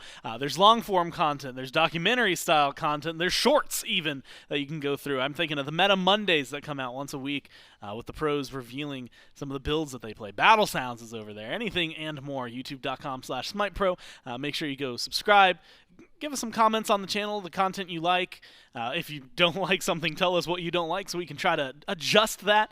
And, of course, make sure that you're there for every single new video. And while you're at it and thinking about that, also tune in on Thursdays around noon. We go live. We'll be playing games against the pros, with the pros, depending on if you're in the community or not. And, of course, then being able to kind of see them, hang out with them, check-ins. If not check-ins, then it's roll queues and all sorts of fun stuff that happens there. And I've got one of the guys who just did the roll queue/tier list video that is one of the more recent things that you can find on youtube.com/SmitePro. And that's Charlie Relly, who also streams on Twitch and has his own YouTube channel. We'll just go do the whole plug. Wow, I can't believe it. That was part of the ad read. Yeah. That's crazy. But That yes. was really weird they added that in there. I feel like you got the script somewhere between them and me. And I just and crudely maybe just, like, crossed crayon. out, make sure you plug Trelly as much as possible. Yeah. But you said, comment things that are good Oh, and and bad. follow him on Twitter. And I remember just recently I did a Janice build for our YouTube channel, and someone commented, "Yeah, right, who's this guy, the expert on Janice?" And I was like, I have no credentials. That's true. Why would anyone trust my build, man? He wrecked me. We have like 4 other guys we could have gone to, like experts on Yanis. And we got this bozo? Yeah, I believe him. I was like, I liked it. I was like, he's spitting. Yeah, never mind. I'm not going to get into the ones that I read that have my name in them because they're mean and they make me second guess myself. What we don't have to second guess here is the win for the Ferrymen. It is a long drawn out game. In fact, Charlie, for a long time, I mean, look at it. First off, First Blood's not until like 10 minutes, 10 and a half in. To the point where I had even said at 8 minutes I didn't expect it for 5 more, and I was almost upset that it happened because it was so too soon compared to when I'd said that. But the Ferrymen, a couple of kills early on that go their way, right? Ven gets one that bounces back, but it doesn't seem to do too much. It's not until like 10 minutes after this that we see a Gold Fury and finally substance of a lead. I think it was like 2,000 for the Ferrymen. And then we got to see Baskin and Paul. And that's pretty much all that mattered. Yeah, it turns out Paul's still unkillable on the Baba, and Baskin just running down the front line was a good time. I talked about initiation and picks and bans. I worried that, who goes in first? Is it Haddix? Is it Scream? Well, it turns out it was almost always Haddix, and this is what would happen. Haddix would go in, Force escapes, but usually Haddix would die, and then Scream didn't even have the ability to go in afterwards. Yeah, plenty of damage. The L. Yeah, plenty of damage coming from Paul there. And that was a big issue that I had with the initiation was, yeah, the Hades would blink in, pop the ultimate, and just force escapes, but the follow-up was almost never there. Yeah. It wasn't the Haddix ult into the Scream ult, it was both of the ults almost simultaneously, and then they couldn't find the follow-up. And there were times, look, whether or not you got the engage from the Ravens, sometimes it got ruined for you even afterward. Cool, Hades went in, maybe you got a sick ult. Maybe Scream went in, got a sick ult. Baskin just decided to knock up and push 2 of your team, right? All of a sudden, this fight's not going your way anymore, and things like that where counter-engage from the Ravens could have existed. It just didn't seem to maybe click the way that they needed it to. So the Ferrymen find themselves a win, and it's a good win at that. Now the question is, Trelly, adaptations. Now we were talking a little bit about it behind the scenes, and I think first and foremost it's get more engage on the board. Right. I mean, there's a reason that Athena is the highest tier guardian in the meta at the moment, because you get that ease of initiation. Athena just goes, okay, dash taunt, boom, everyone falls up. If you're going towards something like Afro, I can assure you the kiss is not the initiation your team wants. They need a little bit more CC. I'm hoping that pick gets hung up, because I'm about done with analyzing it. Like, if you're not up against Ares and just trying to counter the Ares, I don't think there's a reason it's being played. And you had even mentioned like Baron into Yemoja, Yep. Which is something we've seen every now and then, but have not seen a lot lately. And Yemoja was the first pick option last time. Same bans from the Ferrymen, Camazotz, Pele, and the Morgan, and they will be first pick yet again. Ravens, Athena, someone that you had highlighted, is a very, very solid top pick. Chernobog, who has been consistently top pick, and Yemoja, who was the first pick for the Ferrymen last time around, get banned out by the Ravens. So what do the Ferrymen do? Well, naturally, Charlie, they grab Baba Yaga for Paul instantly. And I don't see a reason why they wouldn't. The Highland Ravens, though, have the ability to to take away the other part of that two-part threat the Styx Ferrymen had in the Hercules. They could focus that more so than the Hades, if that's something they wanted to look towards. Remember, Haddix looked fine on the Hades, but again, if that's your only initiation, I just don't see it being that valuable, so I'm not in that first pick position. So we'll see if the Highland Ravens just double down, or if they want some more CC, more initiation. Turns out they want the latter, and they will take the Sobek, which does exactly what I'm talking about. Some way to start off the fight, some way to burn those relics. Pair that with an Olorun, and you have some crazy pressure coming out of the duo lane. Olorun is going to be clearing that wave at level 2 for pretty much free. That is a very deadly 2. Especially, Sobek in consideration. I don't know, and I actually will look it up just to see, but I have not seen a ton of Hurry Sobek that is, in my mind. That being said, I've seen a ton of Aror Sobek. I have seen that too. And I think getting it away from Aror might be even more beneficial than however Hurry's going to play it. That being said, I know we've had conversations about Sobek being a very challenging pick in the ways that you don't think of, which is very much just straight up, if your pluck gets beads, or even worse, you miss it, it just falls apart. Charlie, I'm going to be real with you. I didn't see it when I was scrolling through, so just making sure This is his first Sobek actually going to be his first Sobek game. So it's good that I don't remember any Hurry Sobek games. You'd be making them up if that was the case. All right, so we got Sobek come through, as well as the Olorun. I suppose up against the Hades, and this is the reason that Ratatoskr was banned before. Not something that Cynos went to too often, but definitely something he can go towards as far as initiation goes. And the follow-up is there as well. We have Paul on Baba Yaga. It doesn't even matter what Cyclone locks in. I know that there will be the follow-up in tow. With the Horus coming through, the front line, the Highland Ravens are going for, minus the jungle, of course, already locked in here, in case Scream does want to go to another warrior. Plenty of CC as well as that mobility. It's always a joy watching Haddix pilot the Horus solo, just because I think that he uses that ultimate. It's a different experience. Yeah, he is able to, you see someone low in mid lane fighting, like, oh man, they're dead, and then you just see the Horus, like, the just circle of the shielding that's going to come down. You're like, wait, they're saved? How did he make that rotation? How did he know? So, just very exciting to see that pick locked in. Definitely a good bounce back so far. This answers a lot of the issues I had with Highland Ravens draft in Game 1, as far as initiation, movement around the map. Where's their CC? There it is, Sobek and Horus. Ravens decide to try and limit some of the ferrymen, especially in terms of engage. We've been talking a lot about engage. Ganesh and Ares banned out since the Hades was already locked in. That means that you're going to be a little more limited if you're a Roar. Ferrymen target out Venenu one more time. Zeus and Ra. And I like this hover right now for the Ravens, because Trelly, it actually goes back to that graphic we showed earlier when you were looking at the mid god pools. One that I didn't touch on, but it was only on Vin's side compared to Paul, was the Cliodhna.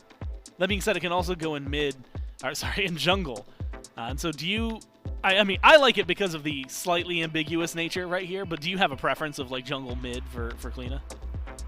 Well, I think they've got plenty of damage as far as CC setup, and the follow-up is going to be there, but if you're having double assassin in this spot, it can be difficult. I don't think Cliodhna threatens Baba Yaga too much, so I would probably prefer to see it in the jungle, but let's see how the rest of this composition goes through, right? There's still options for Scream to take a magical jungler, or elsewhere. They've got plenty of magical damage already with the Olorun and the Sobek, so it's not like they have to. Double assassin is certainly possible. Aror looks like he's going towards the Guan Yu this time around, one of the only people that are picking Guan Yu support, but something that he likes to go to, thinking about the healing, the initiation, as well as just early pressure in lane. I'm amazed that the Styx Ferrymen saw Olorun Sobek and said, you know what? Let's try and out-pressure them, right? Like, let's not just forfeit and pick things that are safe. Let's go something that can try and scrap with that 2v2. And they might have found it. Guan Yu and Ishtar have some great early clear as well. And this Ishtar, I mean, we had seen it. It admittedly maybe didn't pop off as hard as we had expected, but like some late crit for Cyclone ends up helping out a ton for them. And the Guan Yu, something that if you've been watching SMITE for 10 years. You've definitely seen it in the support role a few times throughout there in some very big sets. And one that I'm always excited to see. It will admittedly be lacking some of the Guardian scaling on the side of the Ferryman Trelly, so maybe there's a squishy-ish talk to have over there, although I'm seeing a lot of breastplates, so maybe we're not going to be having that conversation. Thor gets locked in for the Ravens, though, to finish things off. And that makes this a much more interesting, I think, dynamic overall. Knowing that you've got the double assassin, you had kind of highlighted something they could go toward. Rat, I feel like, can keep up with Thor in the jungle. Do you see Cyno or Scream pulling ahead here? Well, they've got double assassin as far as the Highland Ravens go, so they definitely have the ability to get active early. It's just, you know, we've seen this sort of composition into Paul's Baba, and it's very difficult, especially if he's building a little tanky, which he usually does, to even get to that point. So I expect CycloneSpin to take the majority of the pressure. And if that's the case, then yeah, the Styx Ferrymen do have the ability to get active early. Or sorry, the Ravens do rather. Scream on this Thor does have the ability to get active early thanks to that extra clear that Venenu will provide and things like that. But of course, you got to watch out for that late game. You got to watch out for the fact that Paul could just say, who cares about the prophetic cloak now? I'm not up against a Scylla, I'm up against just physicals. Just go Book of Thoth into breastplate, which is already super popular, and this Baba will be even more difficult to try and deal with. Because you stack the cloak for free, you still certainly could go into that item. It's still going to make you extremely annoying to try and deal with. And they've got sustain, so anti-heal is going to be very prominent. Take the Olorun, the Horus. That's going to be super, you know, annoying to try and deal with as well. So anti-heal on both sides, I think, could be the call. But as far as just late game scaling, it's a bit of a coin toss for me, but probably still Ferryman, right? They have a traditional hunter as well as what Paul's been able to do, whereas I think the Cleo and the Thor, while still great, they've got good damage, their actual siege onto Phoenixes can be a little bit rough. Now, I've got some interesting things, and I just did a glance to figure some things out, but picks against the Ferryman, Thor has been pretty high up on the list. They've got a very good win rate against them, 75% coming into this week, right? So not including yesterday's set. So they did pretty well there. Ravens, picks against them. Hades is also pretty high up on their list. They've lost every game they've played against them. They've never beat a Hades? Well, no, they didn't play yesterday. So they, at least this phase, they've never beat a Hades. Wow. Well. So that's a little frightening. And the thing is it's not like, oh, well, they played one game against them and lost it. It's 4, so it's pretty substantial. We'll see if they can maybe break that streak here as we jump into game number 2, the Ravens and the Ferrymen. It's a heck of a streak that the Ravens got to break up against this composition. We'll see if they can do that up against the Ferrymen here in game number 2. It's J-Mac, Mifflin, and Vile here to bring the action for the Ferrymen versus the Ravens in game number 2. We see Aror go back to, I guess we'll call this his Guan Yu support. It's the only one who is still running this pick. Brought out one time seemingly out of the blue and then told us, yeah, it's pretty good. It works really well. You get some healing. You get some shred. And I think, you know, one thing I'll kind of bring back to what Cho was saying on the desk, something that can try and match what a Sobek Olorun can do in lane. Yeah, could try, but Sobek Olorun's still pretty good, I'd say. I mean, it's decent pressure. I think the majority of wave pressure coming from the Styx Ferrymen is going to just be Ishtar with her lob auto attacks. Pretty difficult to beat that, especially in a post-Gooseberries world. So we'll see how that early goes. I'm thinking pretty frequently we're just going to see Hurriwind walk up, Sickening Strike, stack the wave, and then Zapman's going to use 2 on it, and the wave's not going to exist anymore. Seems to be a pretty standard lineup for the Highland Ravens. I'm curious to see pace of game, though, because I think I speak for you and me and maybe the fans at home when we all say, Scream, where you at for the first 20? Yeah. We need to see something from this Thor. I think the Thor pick certainly does have a much faster pace to set, and you can already see the mentality shift in the itemization. No longer is it Transcendent, Soul Eater, delaying my penetration for a good long while. It's Jotun's Wrath first item, CDR's there, let's start Anvil of Dawning. Seems Cyno is of like mind, so both junglers equal potential to set pace. No, I'm not going to ask you to try and figure out what a Cyno build will be for Ratatoskr because it's Cyno. Yep. We have no way of knowing. He could go crit Acorn, man. He really could. But given Cyno's history of maybe going a bit more bruiser-centric for his junglers, do you think that's the ideal path for him to take? Or is there maybe like a build style for Rat that you would prefer to see Cyno go towards? You know, I wouldn't hate seeing him do Bruiser Rat Jungle with the Breastplate of Valor. And I think, considering it's not Bumba's in first slot, we might just be looking at that. This could just be finish your Acorn, probably the heal Acorn, maybe the defense shred Acorn, and then immediately in towards Jotun's Breastplate of Valor, 40% CDR, and we'll take it from there. That's as much as you're going to get from me, man. It's so hard to predict this guy. One thing that's not hard to predict with Cyno is that he will be on shield buff on cooldown. That is one of the very few consistency he's has. That's Baskin nice. in danger. Does he have the dash to get back? Yes, he does. Just comes off of cooldown. And he'll be safe for the time being. Did you see that, though? But got a good heal to fight back. Dude, Scream's combo right there was perfect. Waits out the updraft from Haddix, or the knockup, excuse me. Throws out the hammer, says, all right, you've landed now. Walls on stun tail land. I don't know, it's kind of clean. Something Baskin's going to have to probably be concerned about in the future. That is a practice combo, clearly, from the Highland Ravens. That does not just happen. So, clean stuff there. Once you get 2, 3 more points in a hammer, maybe you'll knock down the Hades. Venenu's got to worry about Paul right now. I think this is 3 games in a row, including the one from yesterday, that Paul's now gotten to pilot this Baba Yaga.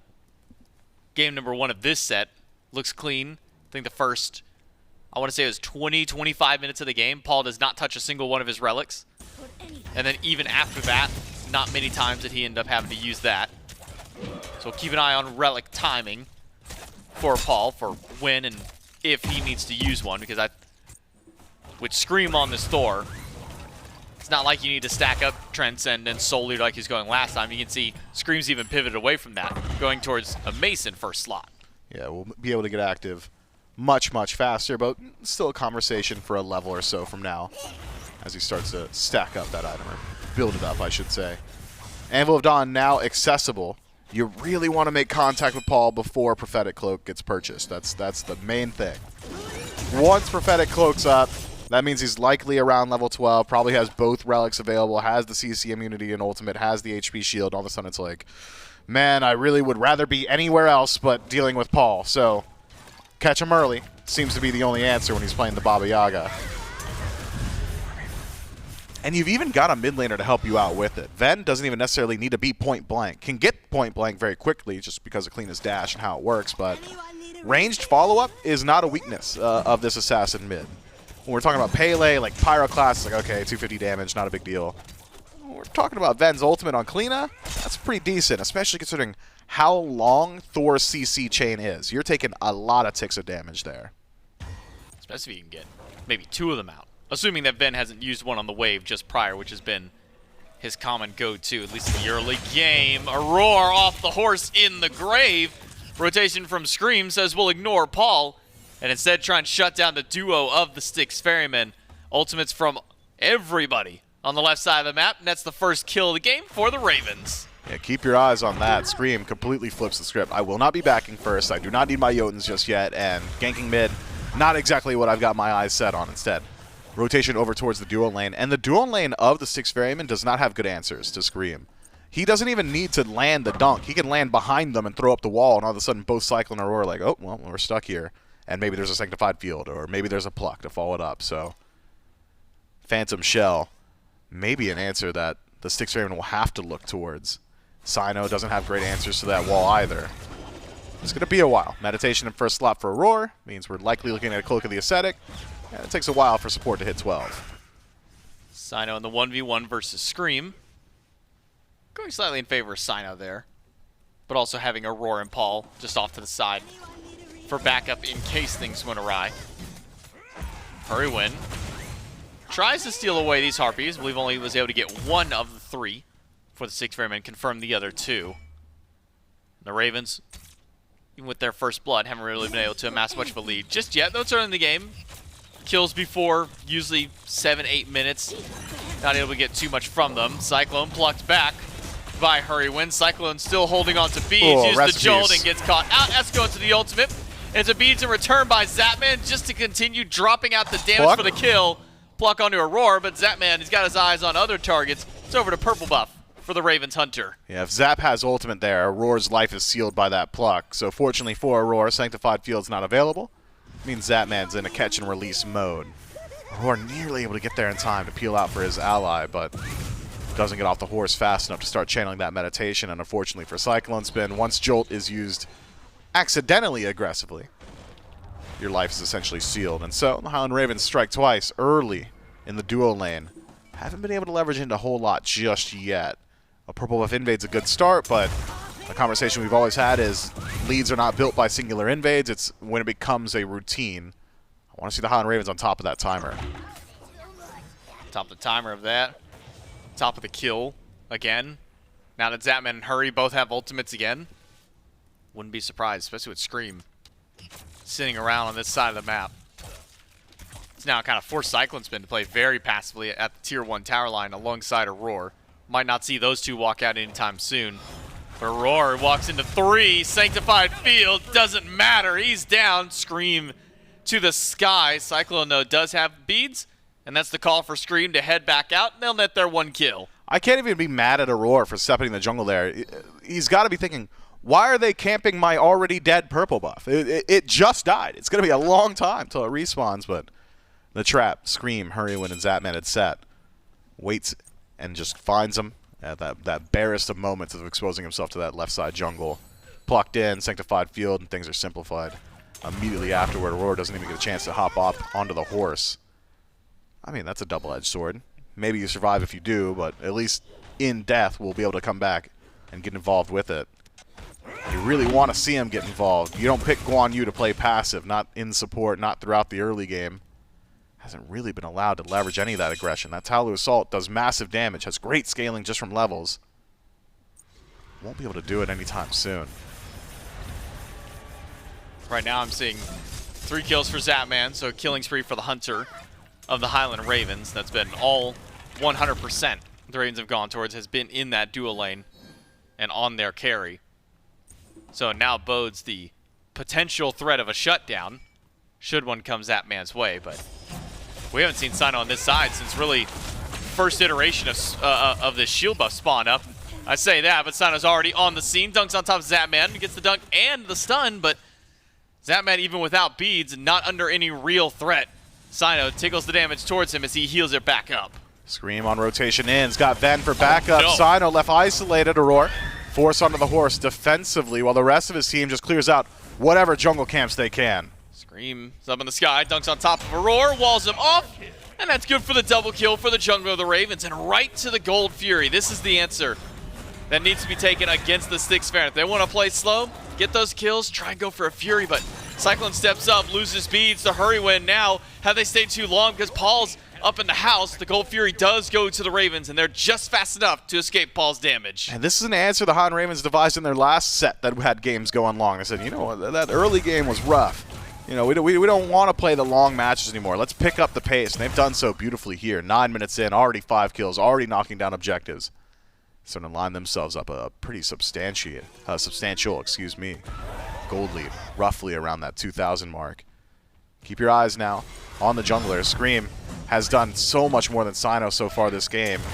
Rat really has not been able to get involved. 4 out of 5 affected by Scream on the Thor. And all the while, feeding kills to Zapman, one of your hyper scalers in the late game. A 2-level lead for him means that CycloneSpin's not going to look for any 1v1s at any point in the near future. Is going to need some bailouts. Bailout might just be that nobody's here to stop him, grabbing a little bit of neutral farm, unless maybe Hurriwind's got something to say about it. Tries to, but Cyclone used ultimate to secure the camp and make sure that Hurriwind couldn't steal what little bit of farm was left. Aror going up onto the horse. That's crazy. Will stun Hurry, but Hurry can turn around and go for a pluck right back to him, and in a Sanctified Field, Auror's got nowhere to go. Gets out just in time with the dash, but the orbs from Zapman do decent damage. Throws out one more shot in a meditation to try to keep Aror alive. Pluck for Hurriwind is there one more time, and he went under the tower himself. Aror is low, but Hurriwind, he can't close the gap to get it. Cyclone is just too threatening on that side of the map.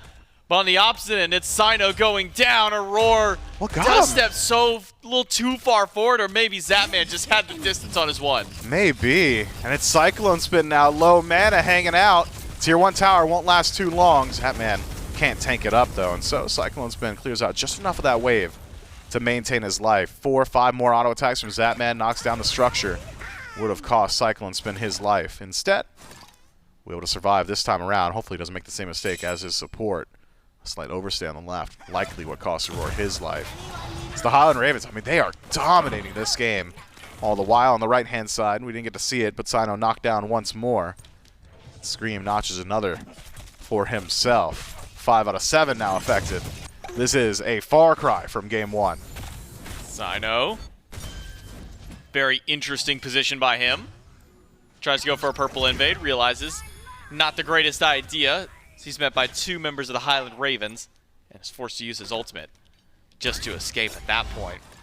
Paul, the only one who's not really been too affected by everything going on, will get some damage back, loses out on his beads, one of the first real threats to the mid laner of the Ferrymen in this set. Paul will have to go back to base, but Hurriwind on the Sobek. This has been a nasty pick for the Ravens support. It has been, just finding plucks consistently, and will be doing so frequently now that he's finished up that Breastplate of Valor. CDR already starting to stack up. Small skirmish around the Stygian Beacon should just result in a Chaos side win. Can't imagine a world the Ferrymen want to take a fight here. We'll slow things down, but that's just Aror being annoying. He's not going to dedicate too much time. Can't even find his footing in the pit. Hurriwind tossing him around, making it look easy. And all the while, even if Aror does decide to commit, you have to be concerned about Scream hovering that left-hand side. You got to be worried about a rotation from Zapman. CycloneSpin's so busy staying on his tier 2 tower that he doesn't even really know if Zapman's in lane at any point. Difficulties for the Styx Ferrymen really starting to stack up. It's going to get even harder in just a moment. Gold Fury 20 seconds out from that respawn. I'm no scientist, not even a scholar, but I'm willing to make a bet and a guess that the Highland Ravens are probably just going to run down that Primal Fury, and we'll see whether or not the Styx Ferrymen have anything they could really do about it. At the time, the only person unaffected by everything happening on the map, for the Ferrymen at the least, is Baskin, sitting actually just slightly ahead of Haddix. Guys, what's going on? I'm winning. Yeah, it's the case. It's like a John Travolta's like, where's everybody at? What's going on here? I'm having a good old time owning my lane. I'm farming up, no problem. Got Book of Thought stacked up. Breastplate of Valor after, working towards second book. Got his tower. Takes tier 1 tower, and Baskin is thriving on this right side. Problem is, the rest of his team, not so much around the map. No, but the Highland Ravens haven't gone nearly as fast as I thought they would. I thought it'd be an immediate response over towards the Gold Fury. Instead, a slower pace. Zapman wants his purple buff first, but maybe they're just waiting out that Oracle vision the Styx Ferrymen have got for themselves. So where do you put your pressure instead? Ven could start playing a little bit more aggressively in mid, has some anti-heal and self-sustain to play with, so it can maybe start to throw some damage Paul's way. And you're going to want that to happen soon. That critical prophetic cloak power spike coming up real soon for Paul. If you thought he was hard to kill now, check back in about 5 minutes. Now we do see a group of the Ravens around Fury. Hurriwind attempts to pluck Aror, but misses out. Takes a little bit of damage from Talos on return. It's the Ravens 5-stack. In the mid lane, even Baskin has made his rotation from the Ferryman side just to see what's going on. It is a Pyromancer up, so the Highland Ravens will head towards the objective and likely take this one without any contest, as the Styx Ferrymen a little too weak at this point to try and fight back in immediately. Though the lead, as mentioned, maybe not as staggering as it may seem, considering it's 7-0 right now.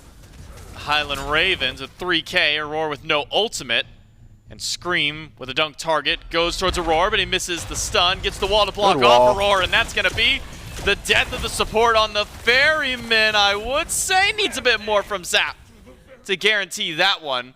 Close, but close is just enough for the Highland Ravens to get their 8th kill. Primal Fury pulled, CycloneSpin spots it. Global presence from Cyno as he goes up into the tree. It's a fight the Ferrymen want. As Haddix going back to the team gets the shell. Maybe not. And that's enough of a threat from Cyno to force a temporary reset of the Fury. But now with the remaining 4 members of the Ferrymen to try and go in, can they steal the Fury away? Cyclone does manage to get the job done. Fury over to the Ferrymen, but the fight after. And so hot for the time being, Baskin is low. The silence in return, but Baskin goes to the ult to immune the pluck, but he'll still lose his life. Paul distracting because Cyno shows back up. Aegis from Venenu. Cyclone untouched on the right side until just now, and a collapse back in. because Aror has rejoined the party, and it's Paul with the first kill for the Ferrymen. Van overextends, and now it's the rest of the Highland Ravens having to pay. Aurora on chase, connects with 2, but only finds stun on 1. Zapman on retreat, but it's Paul able to knock him down with the help of the support, and now it's the Styx Ferrymen starting to run away with the entire engagement. An overstay from the Highland Ravens, an overextension from the mid laner, a Gold Fury steal, and J-Mac. It's even. It's dead even. Everything the Highland Ravens had worked for up until this point, was it 7-0, a Gold Fury, a Pyromancer, maybe a tower. 7 even kills. then, 7 kills. 8 kills. And it's 3 kills and an objective, and all of a sudden it's the Ferrymen all over again. And now we're right back to as if the entire early game just didn't even happen between these teams.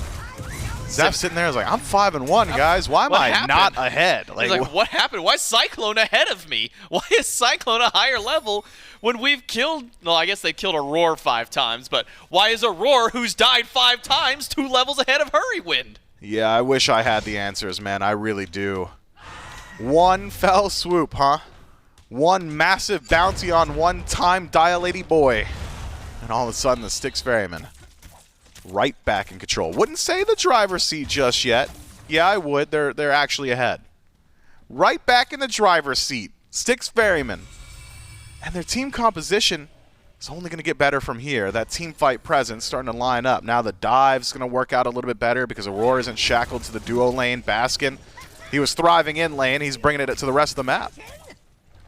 Do have a group up around the beacon. Ravens, though, not pressed to really try and stop this one. Haddix walks up, eats a potion from Paul, thinks better of it.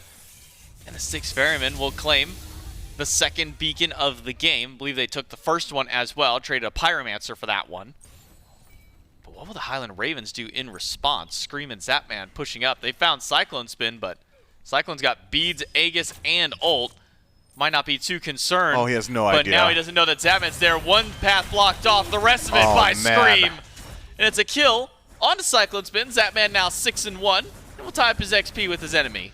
Man, CycloneSpin's so unlucky, just never puts his eyes in the right spot, never spots it. But it's the Styx Ferrymen once more who are going to get the second win in the team fight. J-Mac, Zapman left alone, and here's the thing, he's worth more. He's just worth more. 6-2 now for the Olorun, and the Styx Ferrymen, it's this counterpunch style. It's paying itself off in dividends.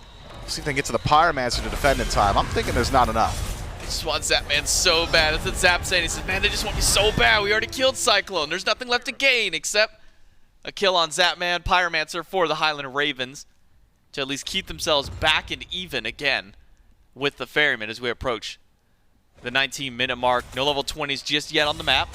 Though getting close to these mids. How'd you get here, bud? What is Aurora doing so far up? Why was he that far into the enemy jungle? I know you walk up, you check the Pyromancer, but why are you in red buff, Aurora? Well, he's about to put out the highest value ward you'd ever seen. He just got unlucky.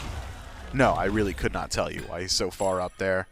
That's Aurora's thing, though. He loves playing these mobile supports and just playing with his tankiness. Unfortunately for him, not tanky enough. And unfortunately for the Ferrymen, the Highland Ravens are looking to punish. Fire Giant started. Paul, Baskin, Cyno here. Cyclone nowhere to be found. This is a 5 versus 3, and it might only be 2. He because wouldn't. Cyno's already being poked out, but He so is wouldn't. Haddix. The Ravens pushed away from Fire Giant. Paul walks up in the house, Cyno up on the tree, and that's enough. Even a great play by Haddix to ferry the entire team to the Fire Giant to start that one up. There's still just a little too much threat for the Ferrymen to really go for the objective just yet. Paul's damage is too high. He's just going to throw out home sweet home and say, okay, well, you can stand in the Fire Giant pit, but you'll die for it. And the rest of the Highland Ravens said, you know, I appreciate you giving me the option. I simply won't be doing that. Well, they're back. Oh, they're back on it. You're right. Back It'll go up. quick. Back on the fire for the Ravens. It's already down, 25% health. The roar goes in, but it's just him for the time being. Not going Cyno quick. gets the stun on to Scream, but the Highland Ravens are still keeping the Ferrymen out of the fight. Baskin takes a little bit of poke. The Ferrymen reset. Aurora with the heals can make sure to keep the team alive. Man, Cyclone really got a lot of value on the left-hand side, too. I believe pushes out 2 entire waves, takes out a tier 1 tower. Highland Ravens just getting led around by the nose here. Styx Ferrymen, I mean, they're just getting the better end of everything now. Except for the fights. And you got to win the fights eventually. 4 kills. Not exactly the most impressive, but the fight wins come with the gold and the experience. It seems like the Ferrymen have already figured out that part. So, where do they put some of that aggression going forward? I think it's got to get CycloneSpin out of the lane. I think that's priority number one. You need that Ishtar there to deal with the tankier targets of the Highland Ravens. And he's itemized well for it. Dominance, Executioner, Kin Size. It's not the standard Ishtar crit build. Instead, really just there to deal with Hurry and Haddix. And so, once he ticks over to level 20, maybe that's the go button. But the Highland Ravens have shown their hand twice, J-Mac. We know now as viewers, and we know now on the side of the Ferrymen exactly what the Highland Ravens want to do, and it's get on the Fire Giant and burn it. And win condition of confirmation on Fire Giant is drop it to 50% and still have Sanctified Field. That should just be enough. Posturing once more, pulled again. Third time this is a charm? I don't think so. Part 3 for the Ravens. They kick off the fight against Aror and Cyno, and with the Ravens pushing in, we'll see if they can actually get anything done this time. Haddix is low. Let's take a listen into the Ravens for this fight around fire. That's a go. What ult million? I'm about to ult up. I'm landing on them. I'm on the rat. Can we turn this? Big ult. They They use everything. That's Hades ult. Ishtar ult. They're so low. They're They're all just full. tanking They're all my full. shit. They're all full. They're gonna go on me, guys. Rat's here. Rat's here low. Hades blank. Oh, he dashed it. I guess I was chasing you though. Kill the rat. Cyno does go down at the tail end of the fight. Venenu's still alive through all of it, but with 4 people surrounding the Styx Ferrymen. They pushed the Ravens away from the Fire Giant. They went out the fight, and the only thing it cost them was Cyno's life. And guess what the Ferrymen go right back to? It's the Fire Giant for their first time. Not many times you'll see a 4-man Thor dunk result in a Thor lost fight, right? The Highland Ravens could not quite turn things around. Spirits are low in the Ravens booth as well. Everybody's low, nobody's low. And that is the entirety of the comms we get from them. Fire Giant now to the Styx Ferrymen. It was 3 attempts from the Ravens. Only takes 1 from the Order side. And all of a sudden, the fights that we were calling into question, whether or not they'd be able to win them, yeah, they got that too. Styx Ferrymen starting to look real good on map. Plenty of gold to collect. This early in the game, you don't even need to knock down a Phoenix, but I'm thinking they might just have the potential to do exactly that. Han Ravens got to figure out something on this defense. And their defense isn't exactly strong. There's really one primary cooldown I'm looking at for the Ravens if it comes down to a Phoenix Siege. And it's Sanctified Fields. Get through that, all of a sudden everything really will just line up for you. I think that fight can almost be summarized best by paraphrasing a bit of what Zapman said. They're just tanking all my stuff. They're just tanking it. It felt like no damage was being dealt to the Ferrymen because now we passed that point where that Highlands Ravens lead mattered, where that 5-0 Olorun at that time really mattered for the Ravens, where they could just bulldoze through everyone. Oh no. Is Scream going to get caught on the right side? Does get up in the sky in time. But it's a trade out of ultimates from the junglers. Not going to have that for the defense. Oh, and by the way, Titans are about to unleash for themselves and march up the right-hand side of the map. So now, for the Highland Ravens, what is their response to it? Fury spawning back up. Aror might just let this one go as the rest of his team now heads up the right lane and deals with the Titan that's marching down. Yeah, this is a good usage of the time for the Highland Ravens. You won't take the fight in neutral territory, so the only time you're playing is in the Tier 2 or in the Phoenix. So you know Styx Ferrymen are going to make contact with Titan first, so what do you do at that time? At least put some gold in your pockets. Knock down the Fury, steal away some camps, and prepare yourself. It does essentially just give away the Tier 2 tower, but odds of defending that were pretty low regardless.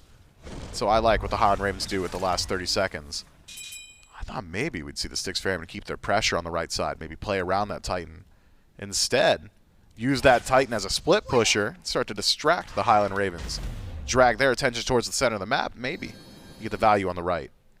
Baskin Cyno to mid, though neither of them with a runic bomb in pocket. That one is only for CycloneSpin for the Ferryman. He'll stick with a roar. Ult from Cyclone. Doesn't get anything this time. Maybe an ult from Venenu in response. That's just to poke out the Titan. So 2 versus the entirety of the Ravens on the right side. Paul now going to join in with Aurora and CycloneSpin. Titan being melted under the damage of the Phoenix, but so is Aurora, or so is Hurriwind's health, I should say. Cyclone stunned out. Cyno dunks to the back and Scream barely gets up. Sanctified Field is there, but the entirety of the Ferrymen were already at the edge by that point, able to break out of this fight. But look at the health of the Phoenix. One more in hand from Cyclone should knock that one out. Yeah, should be able to, or maybe a poly proc from Baskin. will be what seals the deal here. Good silence from in wall. It's an all-in initiation. 3-man knockup. Look at that damage. Aror is still alive through all of this. Haddix as well, even though despite being in the fact of everybody No commit. surrounding him from Styx Ferrymen, there's no commit on either side for any further fight. The Ferrymen got exactly what they wanted.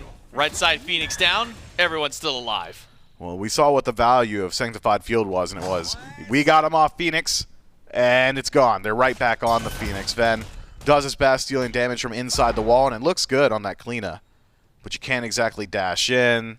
Haddix has already committed his entire HP bar, so he can't stick in there either. Hurriwind holds on to his ultimate, no opportunities for him. And the Highland Ravens now starting to lose out on passive map pressure. Right side, the easiest to defend while defending the Fire Giant, but still not certainly still not something you want to lose out on. So now, a minute left on Fire Giant power play. Excuse me, a second left. What do you do? Pressure out the left-hand side. Maybe have someone split push. Cyno's got semi-global. If he spends too much time there, the Highland Ravens can try, was it 4 or 5 times now to just grab the Fire Giant. I believe we'd be on number 4 if they pull it. Things are not looking good, J-Mac. Things are not looking good for the Highland Ravens. Real good for the Ferrymen, though. This was a Highland Ravens game to start, but now a Ferryman game in the back end. Haddix does get stunned out. Let's take a listen into the Ferryman for the fight. Can we go? Can we go or no? Yeah. I'm with you. Horse dash, horse dash. Horse dash. Olorun Trying to ult. You see Thor behind. Olo's low. Can we go back to fire? Yeah. I'm doing pyro fast. Fire's not flashing. Olo ulted. Fire's not flashing Olo ulted. Someone pick this up. I have a bomb on me. Quick decision making again by the Ferryman. Pick out a low target. Nearly grabs Zapman. But another fast call by Cyno saying ultimate is down. There's no threat. The Horus is already gone from the fight. Let's pull back, grab Pyro, go for fire once more. And you'd even hear the communication from Cyclone there. Hey, you're on Olorun. He knows, look, my guy's tunnel vision. Cyno sees nothing besides Zapman. Thor's behind you. Be careful. Start to back it up. And what does Cyno do? He does exactly that. Pops the beads, walked out of Sanctified Field, and just survives. Peels back to the Fire Giant, grabs the objective. Cyclone lets him know, hey, it's not even blinking yet. We can grab the Pyromancer. We're going to make perfect usage of our time. It's that split-second decision-making from the Styx Ferrymen and the trust in the calls that makes their gameplay so much faster. It's one of the reasons why we've been heralding them as potentially one of, if not the best team in the league at the moment. They've been performing as such. Now as they push in to mid-Phoenix, they'll leave Cyno off to the side. He can join the fight at any moment with his ultimate. Mid lane Phoenix already nearly halfway down. Hurriwind, he's got to go back to the fountain. He's lost a lot of health in this, but Cyno gonna lurk above everybody. Misses the ult, but the Phoenix is the answer for the Styx Ferrymen. They knock it down, and they'll head back and regroup. Maybe knock down that tier 2 tower, perhaps just grab themselves the Oni Fury. Pathing seems to indicate the latter. Grab the Oni, back up, spend your gold. Things are simple. Double Runic Bomb still in pocket means you could just go ahead and knock down some structures. And so much time left on the Fire Giant power play means you can do just about whatever you want for the next 30 seconds. Highland Ravens need to find some sort of answer. The issue is all of the CC on the Highland Ravens is single target. And each member of the Styx Ferrymen in the front line is too tanky. It simply doesn't matter. Haddix can connect a stun, and Aror says, that's awesome, man. You really got me. I'm going to back up, heal it up. You could do it to Baskin. Baskin's got lifesteal plus Hades sustain. You could do it to Paul. That guy's a tank too. His prophetic cloak is full stacked. It is so difficult for the Highland Ravens to just hit these priorities. CycloneSpin's playing with maximum range. He's been using the snipe auto attacks every single time.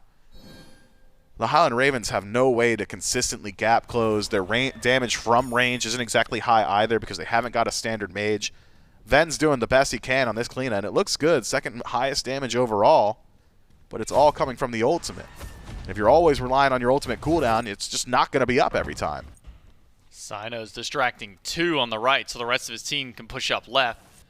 Will not be able to keep them both there. Zapman does make his way back to base. Cyno, though, blinks over the Thor wall from Scream to keep him busy. Even gets the dunk out. It's 75% of Scream's health. He gets back to the fountain, while the rest of the Ferrymen deal with the Phoenix. Cyno still has ult. Can jump back over in an instant, if need be. Venenu's still getting good damage from the side of the fight. Throws out one charge of his ultimate, but he doesn't have another one. Use the silence inside the wall, but all it's doing is just keeping Paul off to the side of the fight. Well, look at the Phoenix health. It's just being chipped away. Yeah, Baskin's just using Paul and Omicron and taking it slow. Haddix in and able to get out of there. But maybe not for long. Baskin's got him. He's got 2 locked in, and Cyno's got Venenu's number in the back line. That's 2 for the Styx Ferrymen, about to make it 3. Zapman used the beads, used the Aegis, but none of it is enough. It's a double kill for Cyno, and it's now up to Scream and Hurriwind to defend. There's not a snowball's chance in hell they get to do that. 2-0 up for the Ferrymen. Hard to believe that game started 7-0 to the Highland Ravens, plus Gold Fury and Pyromancer and Tower advantage. That's a 2K gold lead. What changes? 1 Gold Fury steal, 1 overextension from Ven. All of a sudden, it's 3K over to the other side. Ferrymen, man, these guys, they play it slow. They force you into their pace. You got to be able to meet them there because you're not going to be able to swamp them throughout the early game. Clearly, that's not going to work. You're not going to get much better than 7 unanswered kills, and clearly that wasn't enough. Where do you beat them then? If you can't Gotta beat them beat in them the at early, their game. you're not winning in the late game team fights. They're taking those. They just talk so good. What point do you beat? You have to go over and just break their microphones at this point. That might be your best answer. Is just That's what Hindu did to Baskin, right? No, he broke his keyboard. That's right. And that might work. And that even wasn't enough. Baskin, I think, What? still won that game. Oh, I remember he put the keys back in. Yeah, and he just slowly owned them. pieced the keyboard back Okay. together. So We'll if figure it out. if you can't break his keyboard, That's not it. maybe you break the mouse too. I don't know. You got to find something here against the Ferrymen because what's been going on has not worked out just yet. Ferrymen up 2-0. We'll see if they can keep it going in game 3 right after this.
Out here on the street, I'm losing my way. You've gotten to me, and that's my mistake. Some might say I can't get too far without seeing your face. Oh, you gave me your heart and took it away. I'm going underground, going underground.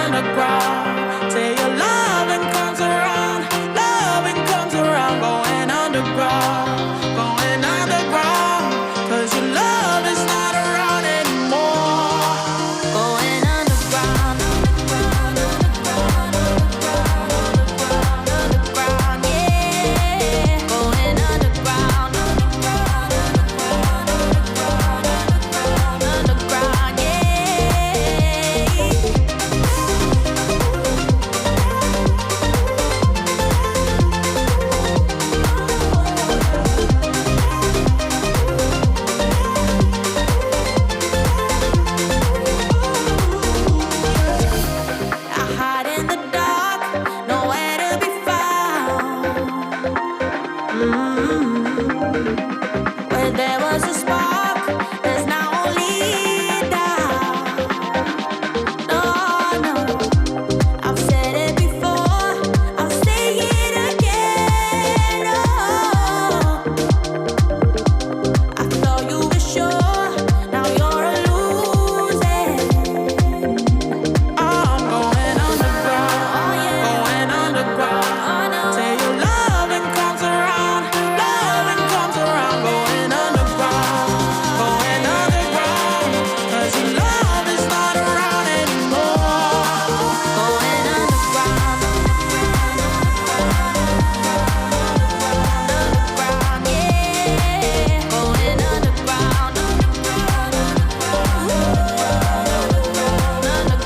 yeah.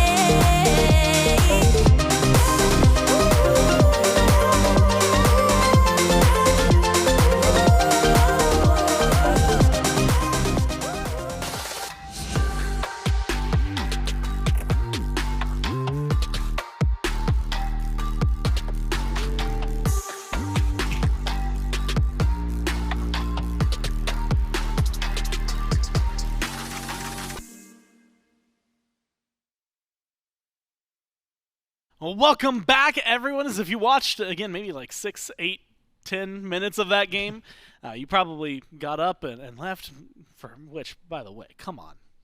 Just a foolish thing to do. Foolish thing to do in the middle of a game. But if you know, sometimes things happen. And then you come back and you go, all right, I'm so happy that my team, the Highland Ravens, and then your jaw drops because it is just a great turnaround. And Trelly, I mean, the early game portion of this, Yep. it is bully Aror Central.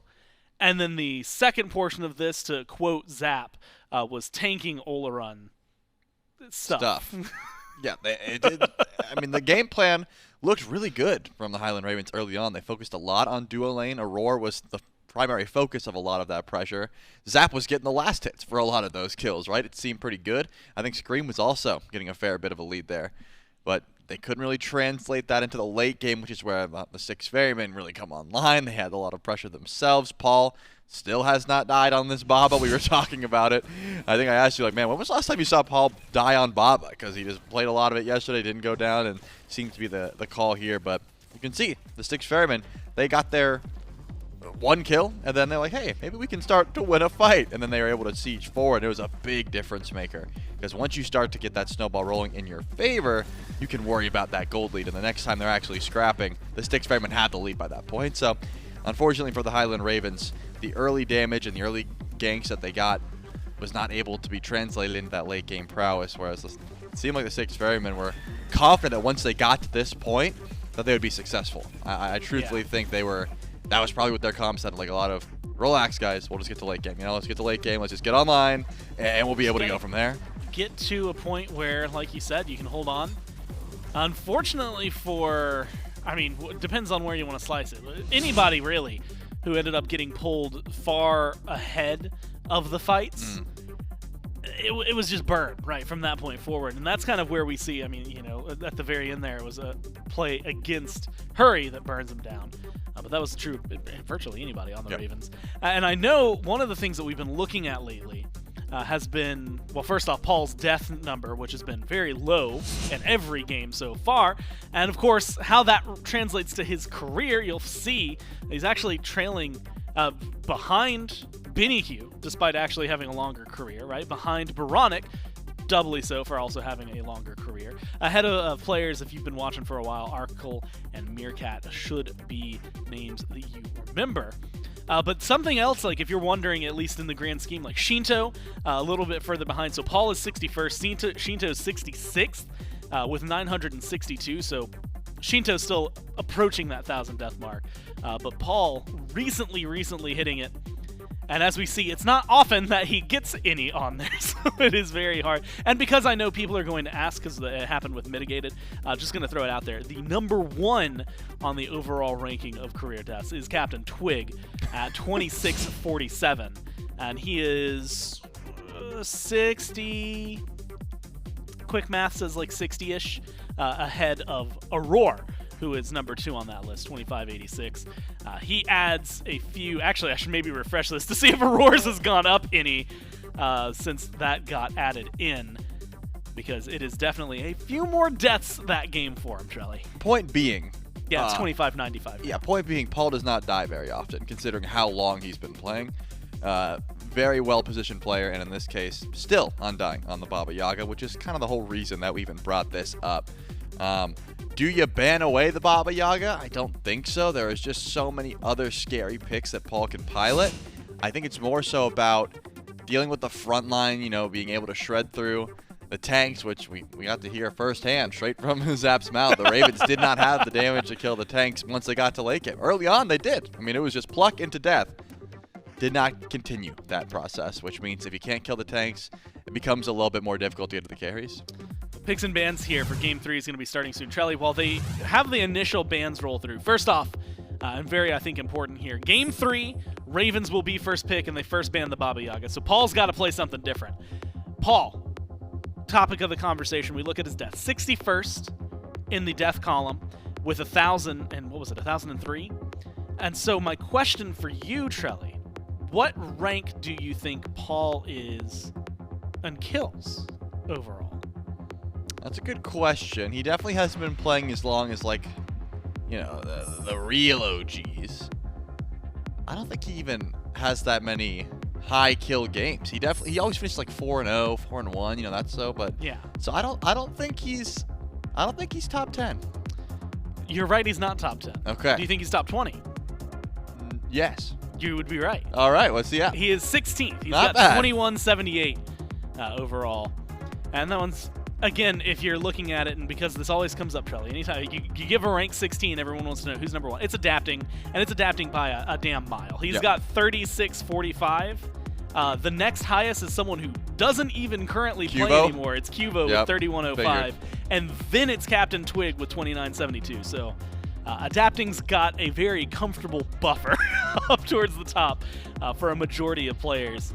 Almost 1,000 over the people, at least in role, that would be able to find that, so, or overcome him. Who's the highest mid laner? Highest mid laner? Oh man, hold on.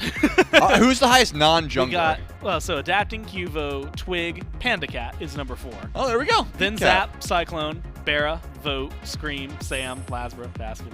Snoopy! He's technically mid. A lot of those kills... Those are all ADC now, kills, yeah, let's man. go ahead Come and say on. a lot of those are not, which means we go down. It's Johnny at 14, and then I would say the first mid Paul, laner isn't is it? actually Venenu. Venenu's 15. Just above Paul at 15. Wow. 2250 to 2178. So they're right next to each other in the kills column. Respect.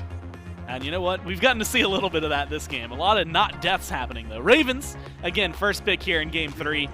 They ban out Baba Yaga. They throw the Hades up there as well, alongside Set for their 3 bans. Chernobog is what they opt into for their first pick. Ferrymen, Kamazot's, Yemoja, and the Morrigan get banned out. And Shelly, well, when we see him get banned several games in a row, Chernobog gets picked, but it leaves open the Pele and the Athena.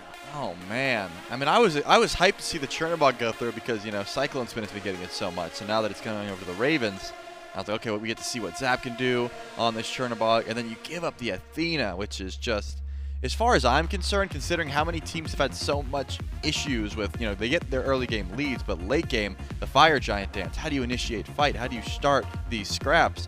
Athena just solves all those problems. So I think getting the Pele and the Athena. Well, you know, let's see what the Ravens get in the top 3. That will then decide who, in my opinion, won, because the second pick just seems so much more beneficial here. You get 2 very strong picks.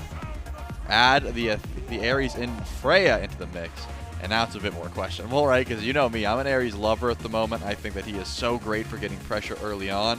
Those flames essentially just guarantee early pressure.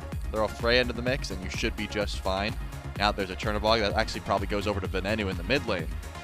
With that said, if the Styx Ferrymen grab like Bologna here, then I have to say I prefer the Highland Ravens top 3, but man, I'm still just such a believer in this Athena. I think it makes your engage so simple. Sometimes simple is easier, and I anticipate that is exactly the mentality that the Ferrymen have going into it. They do get the area zone with Athena locked in. Admittedly, Trelly, Athena, jungle. The Dragons have added Athena mid to the list. Athena solo. All of those have been just as common, maybe not quite as common overall as Athena support. And now that Ama has been locked in, and knowing that Pele is already alongside it, right, that narrows it down. But do you think that Athena, specifically into like an Ares, is something that can work out well, or do you maybe want to see him pivot the Athena away from the duo and put, I'm going to say it even though you didn't like it at the beginning of the last game, but put the Aphrodite back on the board? Yeah, not something I would want to see here. You have the Athena, so you have the ease of engage, but I don't think Athena is unplayable into Ares. It's definitely not a fun time early, but there's not many Guardians that really thrive into Ares anyways. I think for a while the counter was, hey, we're just going to get Kabrakan and go Absolution, and that's going to be pretty decent because we have slow immunity, we don't rely on dashes, and then we can just trap the Ares in with our own ult while simultaneously immuning his pull. But in this case, I don't think you have to send the Athena out of duo lane just because of the Ares pickup there. Amaterasu, not a surprise that it's locked in. For some reason, I really thought they were going to prioritize a Cyno pick there, but as the Highland Ravens are showing, are you really going to ban a Cyno pick in this slot? And more importantly, they're not even thinking that Aror is going to take this Athena. And I would also double down and say, can you truly guarantee that that's not a Cyno pick? Yep, like, for sure. No, you cannot. You cannot. Somewhere deep down, no, you really can't. So the Ferrymen not only having ambiguity on their side, but also maybe having the player base on their side. With Hades banned, that maybe helps out the Amaterasu as well. Rat, Horus get banned out by the Ferrymen. Ganesh, Sobek banned out by the Ravens. So like you said, they're even anticipating this not being an Athena for the support role. Which means that if Aror gets it, maybe even better for them overall that they were able to pull out 2 bans that actually don't impact their draft whatsoever. That flexibility is going to be there. Morgan Le Fay gets locked in. Wow. And it's starting to line up a little bit, Trelly, that this is looking like a very standard top-to-bottom draft. Yeah, I mean, I was so convinced that Paul was taking the Pele, Aror takes the Athena, and you just have Baskin grabbing the Ama, that a Bologna was going to come through. But they said, you know what? Let's just go for the tank. Let's just go for the tank Pele that Cyno's been playing every once in a while, and we'll add the Morgan Le Fay into the mix to try and just add a little bit of extra damage. There aren't any dive assassins picked yet for the Highland Ravens, which is usually where the Morgan Le Fay comes in. But there still does have to be a pick here for Scream, right? He's not piloting anything that's on this actual stream at the moment, so I have to see what Scream wants to play into a game like this. The Thor is still available, but given the fact that I mean, I don't hate it here. It's just not the greatest option, but it looks like it will be the Thor. Still got a solid win rate. Throw the Surtur into the mix, and now you've got some flexibility. Now, here's my question. So we've seen Scream do this, actually very recently as well, put a win on the board because of it. That being said, Trelly, Cyno was like the guy to do Surtur jungle even when no one else was willing to. And so do you think this is a moment where, Scream locks it in, but Cyno can kind of just like brush the dust off his shoulders, like, come on, man, I already been there, I already done that, I know how to deal with you. I've seen a lot of Haddix Surtur recently, on his stream in particular. Do you like it in solo? So I think it definitely could be the Surtur solo. I think that they both have equal switchability in my mind. But if you're gonna go one full damage, I'd rather it be the Thor. That would be my take on the matter. You can certainly switch him up, and the early game is not going to change much. I think Surtur's early game in solo and jungle is pretty annoying to deal with. But if we get to level 20 and I got to deal with one of these guys full damage, I'm going to hope it's a Thor. Yeah, you're going to cross your fingers. It's a good draft for the Ravens. Surtur definitely throws things, I'm not even going to say for a loop, just into an interesting spiral at the very end for him.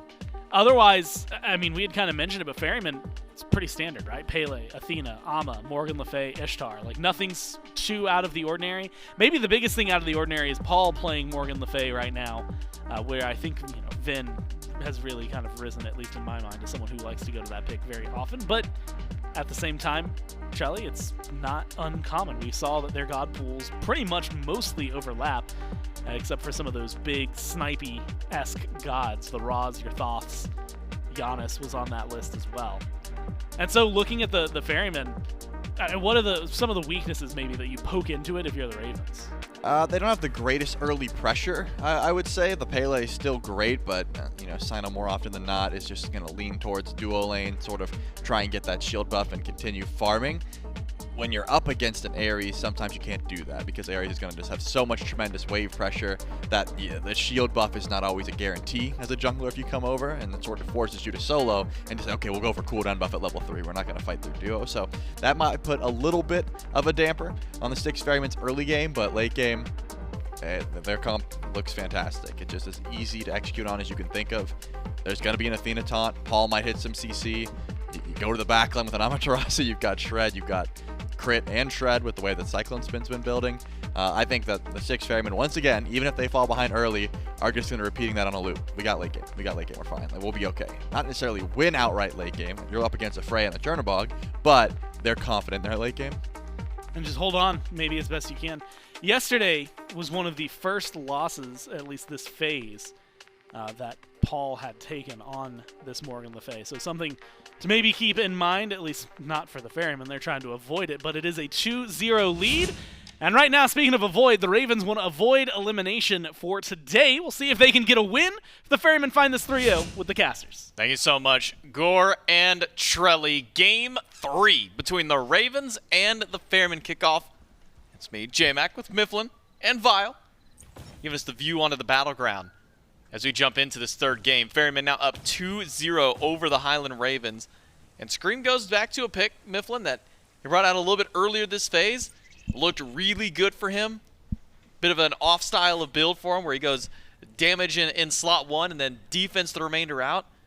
Surtur one more time for the Highland Ravens. Fans still voting on the side of the Ferrymen. See no reason to doubt the fan vote, at least for the momentum that the Styx Ferrymen have had for themselves. But how do you feel about this combo and really just this comp that the Ravens have built for themselves?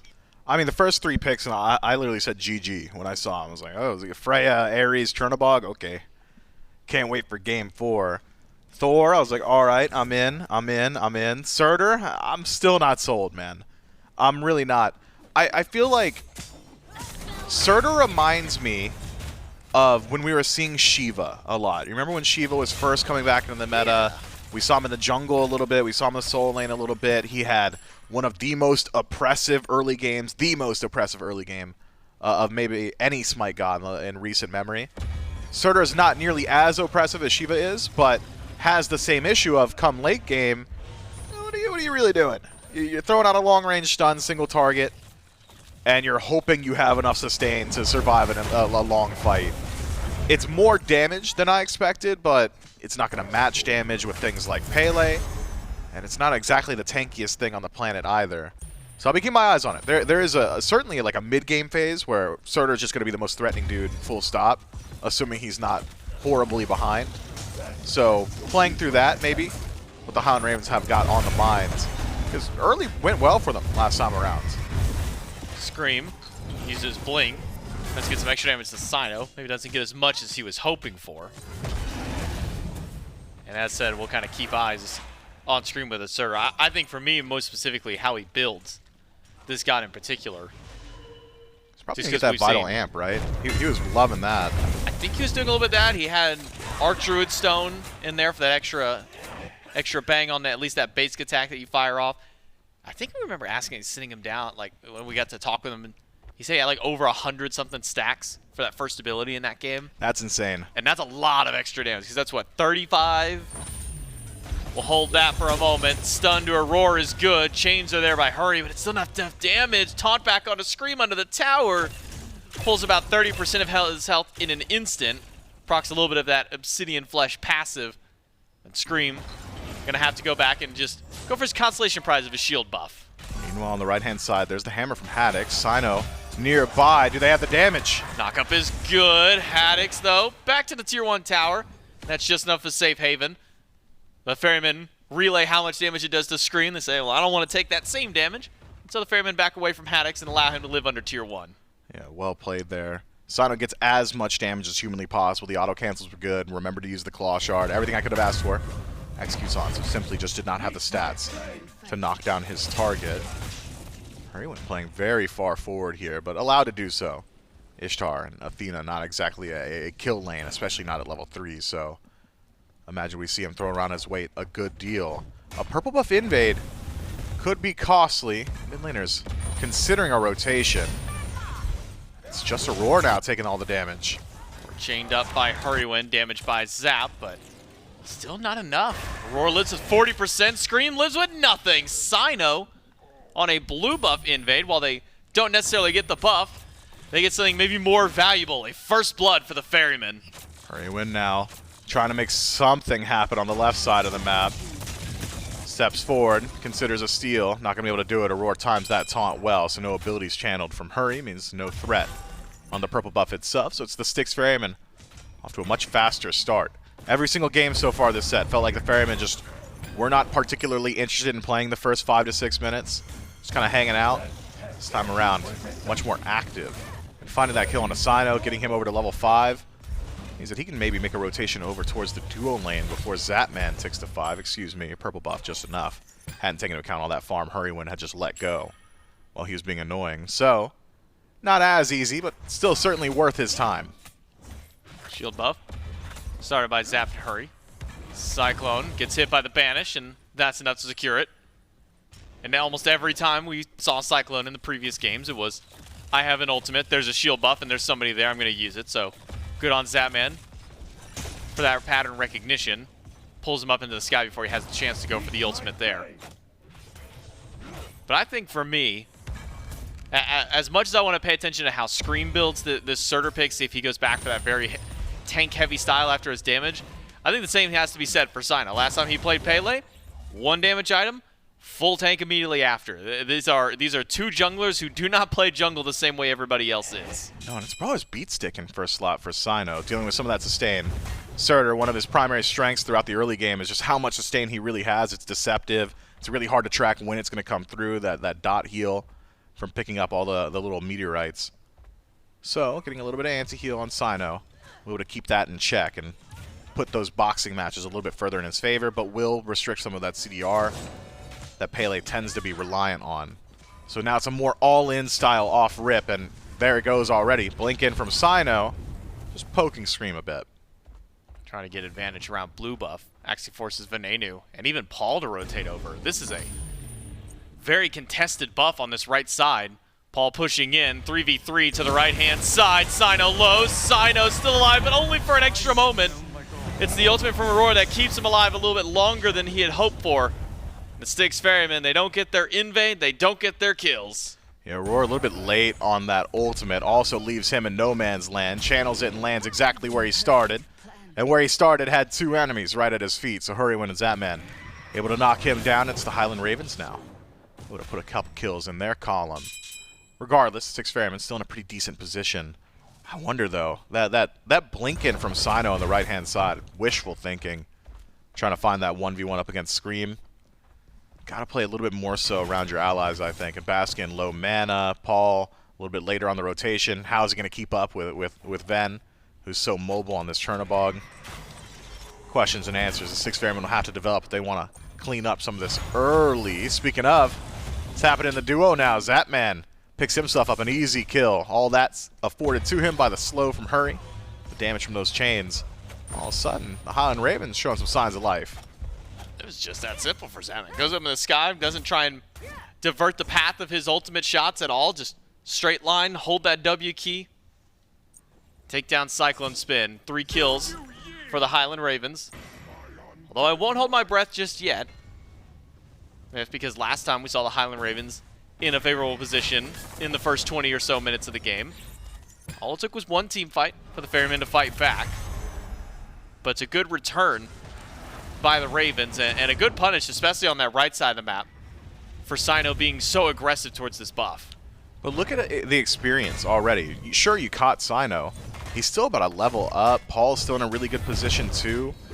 Really the only one that was suffering for experience would be CycloneSpin, who just now ticks over to 8 to match up against Zapman, but we'll see that shift up pretty shortly as well. Cyclone able to clear out a few of the camps on his own on the left-hand side.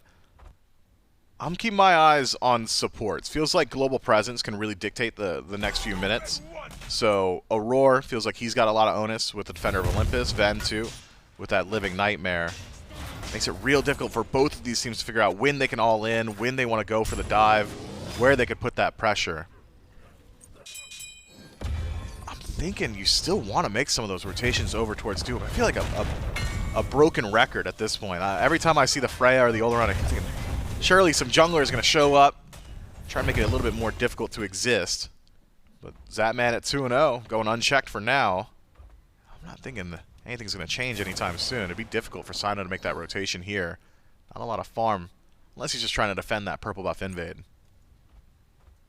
Now, I will say there's one interaction. Well, never mind. I'll hold on to that for the moment. That we could potentially see Cyno dashed on by Venenu, and now blinked by Scream. Good damage coming from the Surtur. Cyno just trying to get as much farm as he can before he goes down, but Scream gets credit for the kill. Paul walled away from his own tower and collapsed on by 5. The problem the Ravens had in the previous 2 was, how do we kill Paul? Well, it's simple. Death ball with a full squad of 5. And get him off Baba Yaga, right? I think that's a large part of it too. Dash forward from Aror. Maybe not the most advised play there. Just gets knocked down for his efforts. And let's play the hypothetical. What if he hits a 5-man taunt there? It's 5 people hitting him. That's 5 people hitting him and nobody nearby to help him out. Aurora. +1, gifted to the Highland Ravens. But it's a similar position to last time around, which bodes eerily for the Highland Ravens and their fans. Kills, similar position, gold, worse off than it was in Game 2. Styx Ferrymen haven't won out in any of these fights recently, but they're sticking in there. They kind of go on what I was going to bring up, interaction that I can't recall seeing at a pro level. Seen it happen a couple times in casual ranked games, but it's only when really these 2 specific supports become meta, is if Hurriwind can't match the rotation of Aror, maybe you play anti to him. Wait for Aror to go up if you're nearby. Right as he's about to teleport away, pull him hit back. him with that no escape, pull him right back in. It's one of the coolest things to see is just the Athena pop on one side of the map and then all the way back around. So you get the bonuses of the Athena ult to the other side, but then you lose out on the extra manpower that direction. So could be an answer. Don't know if we'll see it, but I always keep my fingers crossed when I see these 2 supports. Haddix forced to use that ultimate defensively to another rotation from Cyno. And back to base. Still has that teleport, so his tower should just be safe here. He will be channeling it this time around. Make sure that it does maintain its HP. And the wall to prevent rotation towards blue buff. Just a bit early. Too early. Still secure it. Haddix gets blue. Scream stuns Aror. But Baskin continues his poke up against Haddix. 1 level up for the soul laner of the Ferrymen. But now Scream ahead in XP compared to Cyno. Some of that afforded to the 2-1-2 that he's sitting at compared to the 1-2-0 of the opponent. A fight around the Fire Giant. Scream ends up pulling that one with his 3rd ability and is now brought into combat. Aurora's down, but so is Scream. Paul gets to get a kill of his own. Up, down from Venenu. Hurriwind. He pulls back only Cyno because it's Baskin. Go for the ultimate of his own. Paul just needs a little bit more damage. It's Venenu able to grab another before he goes down, and Baskin can keep up the chase. Hurriwind is not going to be able to run too far when there's an Ama chasing him down. It'll be 3 for the Ferryman, and Aror, well, he just died and he wants to come back for a kill of his own. Aror said, "You may have knocked me down, but I will be putting some gold in my coffer now." That is a tough fight to take for the Highland Ravens. Scream pops his 3rd ability, immediately aggroes the Fire Giant. Aurora says, okay, taunted. And here's the thing, Fire Giant's going to knock you up now. Way too much damage between Cyno, Fire Giant, and Paul for the Highland Ravens to stick around. So small turnaround win over to the Styx Ferrymen. Keeps the game relatively even. Neither side able to find a significant advantage off of that trade, though. No buffs to invade, no objectives to take on the right-hand side. Means that it really is just about the kills. Charts tell a crazy story if you're just looking at the lines, but numbers are relative right now, and they've been relatively low, so it's not exactly that massive a swing. 1,000 back and forth. So about all the gold has swung here in the first 12 minutes of the game. First beacon, nearly capped by the Ferryman. Hurriwind taunted back, but it does get capped by the Ferryman. He's able to secure that first stack of the game. And Hurriwind, who may have felt unkillable before, now being shown that Paul's got some of that damage online. Double flat pen for the Morgan Le Fay. Paul's already starting to hit his stride here in the early, even despite his early tumble. Speaking of hitting the stride, take a peek at both these junglers' builds. The eclectic defensive options on both. I've never seen a Dawnbringer Pele, I don't believe. Now we have. Bucket list. Anyone at home who's playing their Smite bingo, go ahead and add one. You think anybody's got that in their bingo? No way. Archdruid Pele? No, there's no chance anybody. I mean, I'm trying to remember if Cyno built that the last time that he did the tanky Pele. I know he had like Pridwin in slot. Pretty sure that he had Dawnbringer along with it. So Dawnbringer, potential Archdruid. Man, Cyno's just... He's cooking. Who let him cook? His team. His team let him cook, and his team trusts his cooking. It'll work out fine. It synergizes well with Pele, so I trust him to find some value from it. Just don't expect to see the same level of damage as you would from any other Pele build. Didn't do much to Haddix. Paul up in the ultimate. Fighting back against Venenu. Taunt from Aror. Hurriwind's going to pull Paul back. Scream is there, but Paul's still alive. The ult from Aror is keeping him alive for a moment, but Zapman dunked in along with Scream for 2 kills, and now Cyno showed up. A double knockup is good for CC, but not good for the damage. It's the volcanic lightning to get Cyno back to the end of the tier 1 tower, and Baskin just here to play defense. So it's Pyromancer time for the Highland Ravens.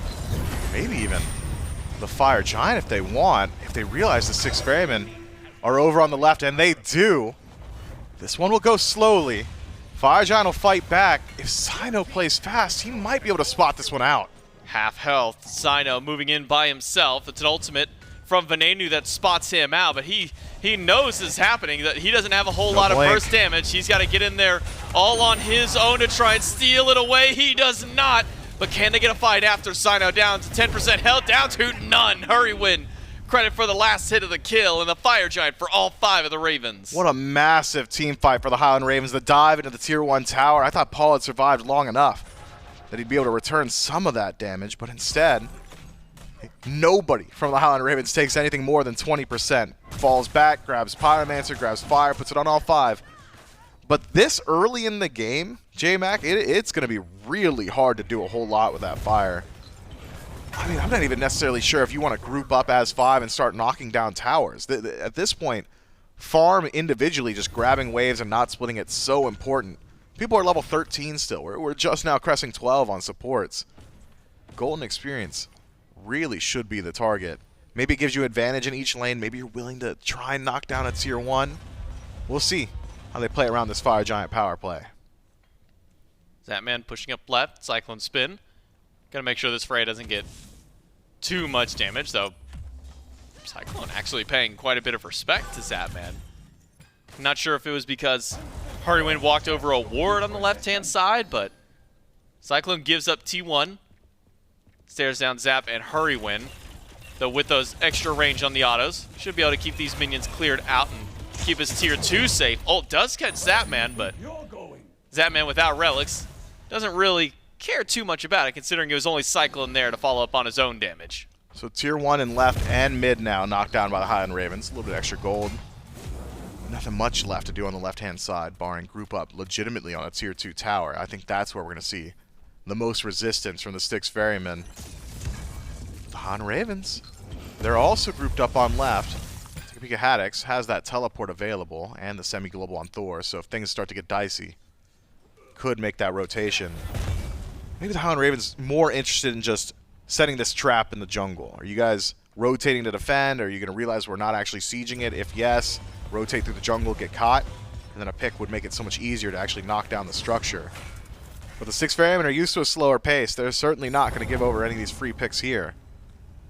So now, having already dealt with the easy structures, the tier 1s, can the Highland Ravens get anything more done? I'm thinking the answer is probably just no.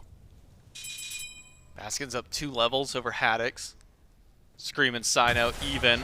Venenu's got a bit of a lead over Paul. And then Dual Lane's got a couple of levels of their own. The Ravens on the whole ahead in XP. Cold with just these tier 1 towers, not much they can go to hit these tier 2s. Might just be the end of the Fire Giant.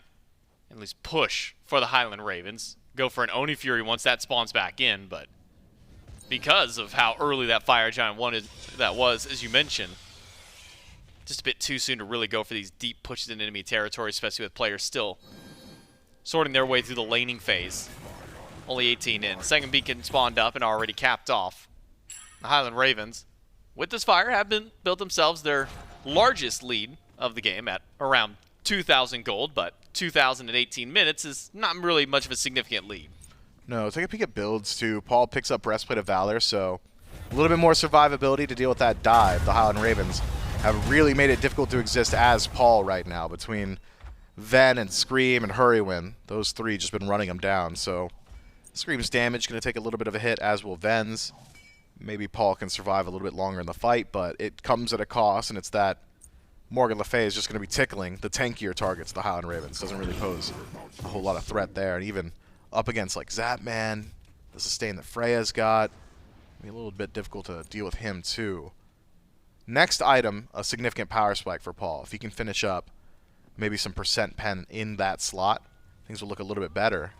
Styx Ferrymen, unperturbed. No ADC, no problem. CycloneSpin on the left-hand side. Pyromancer pulled and reset once Hurriwind peeks around that corner.